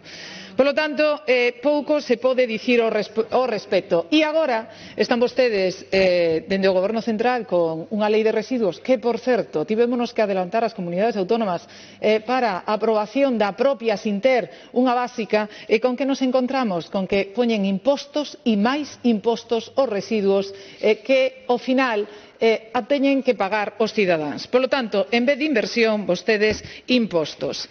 Balance dos últimos 10 anos, señora Castro, 84 millóns de euros de inversión por parte da Xunta de Galicia. Xa decir que certificamos 0 euros, é dicir, que non fixemos absolutamente nada, pero vostede cree que alguén a vai a creer? ¿Realmente cree que a vai a querer? Bueno, a partir de aí reducimos ao mínimo o envío de residuos ao vertedoiro, que é aquilo que temos que evitar, o que se soterra, e o que estamos reducindo ao mínimo. O depósito de residuos en vertedoiro baixou un 98,5% nos últimos 10 anos. Señora Castro, impulsamos a compostaxe doméstica e a xestión dos biorresiduos, incrementamos a reutilización e a reciclaxe dos residuos, reforzamos a colaboración da Xunta de Galicia cos concellos, apostamos pola concienciación social e tamén pola educación ambiental. Por suposto que tamén ampliamos as instalacións de Sogama, reforzando o seu modelo, que xa sabemos que a vostedes non lle gustan, a pesar de que hai similares, un total de 11, tamén donde gobernan vostedes e non as pecharon, pero tampouco pecharon cando as estiveron gobernando. Dá servicio ao 94% dos concellos de Galicia.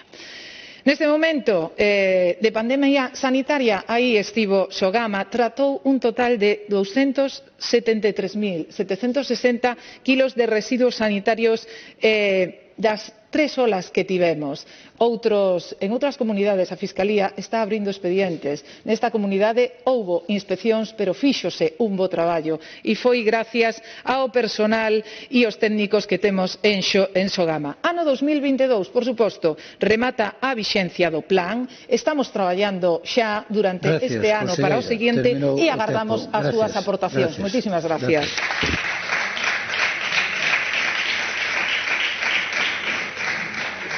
Suspendemos a sesión hasta as 16:30.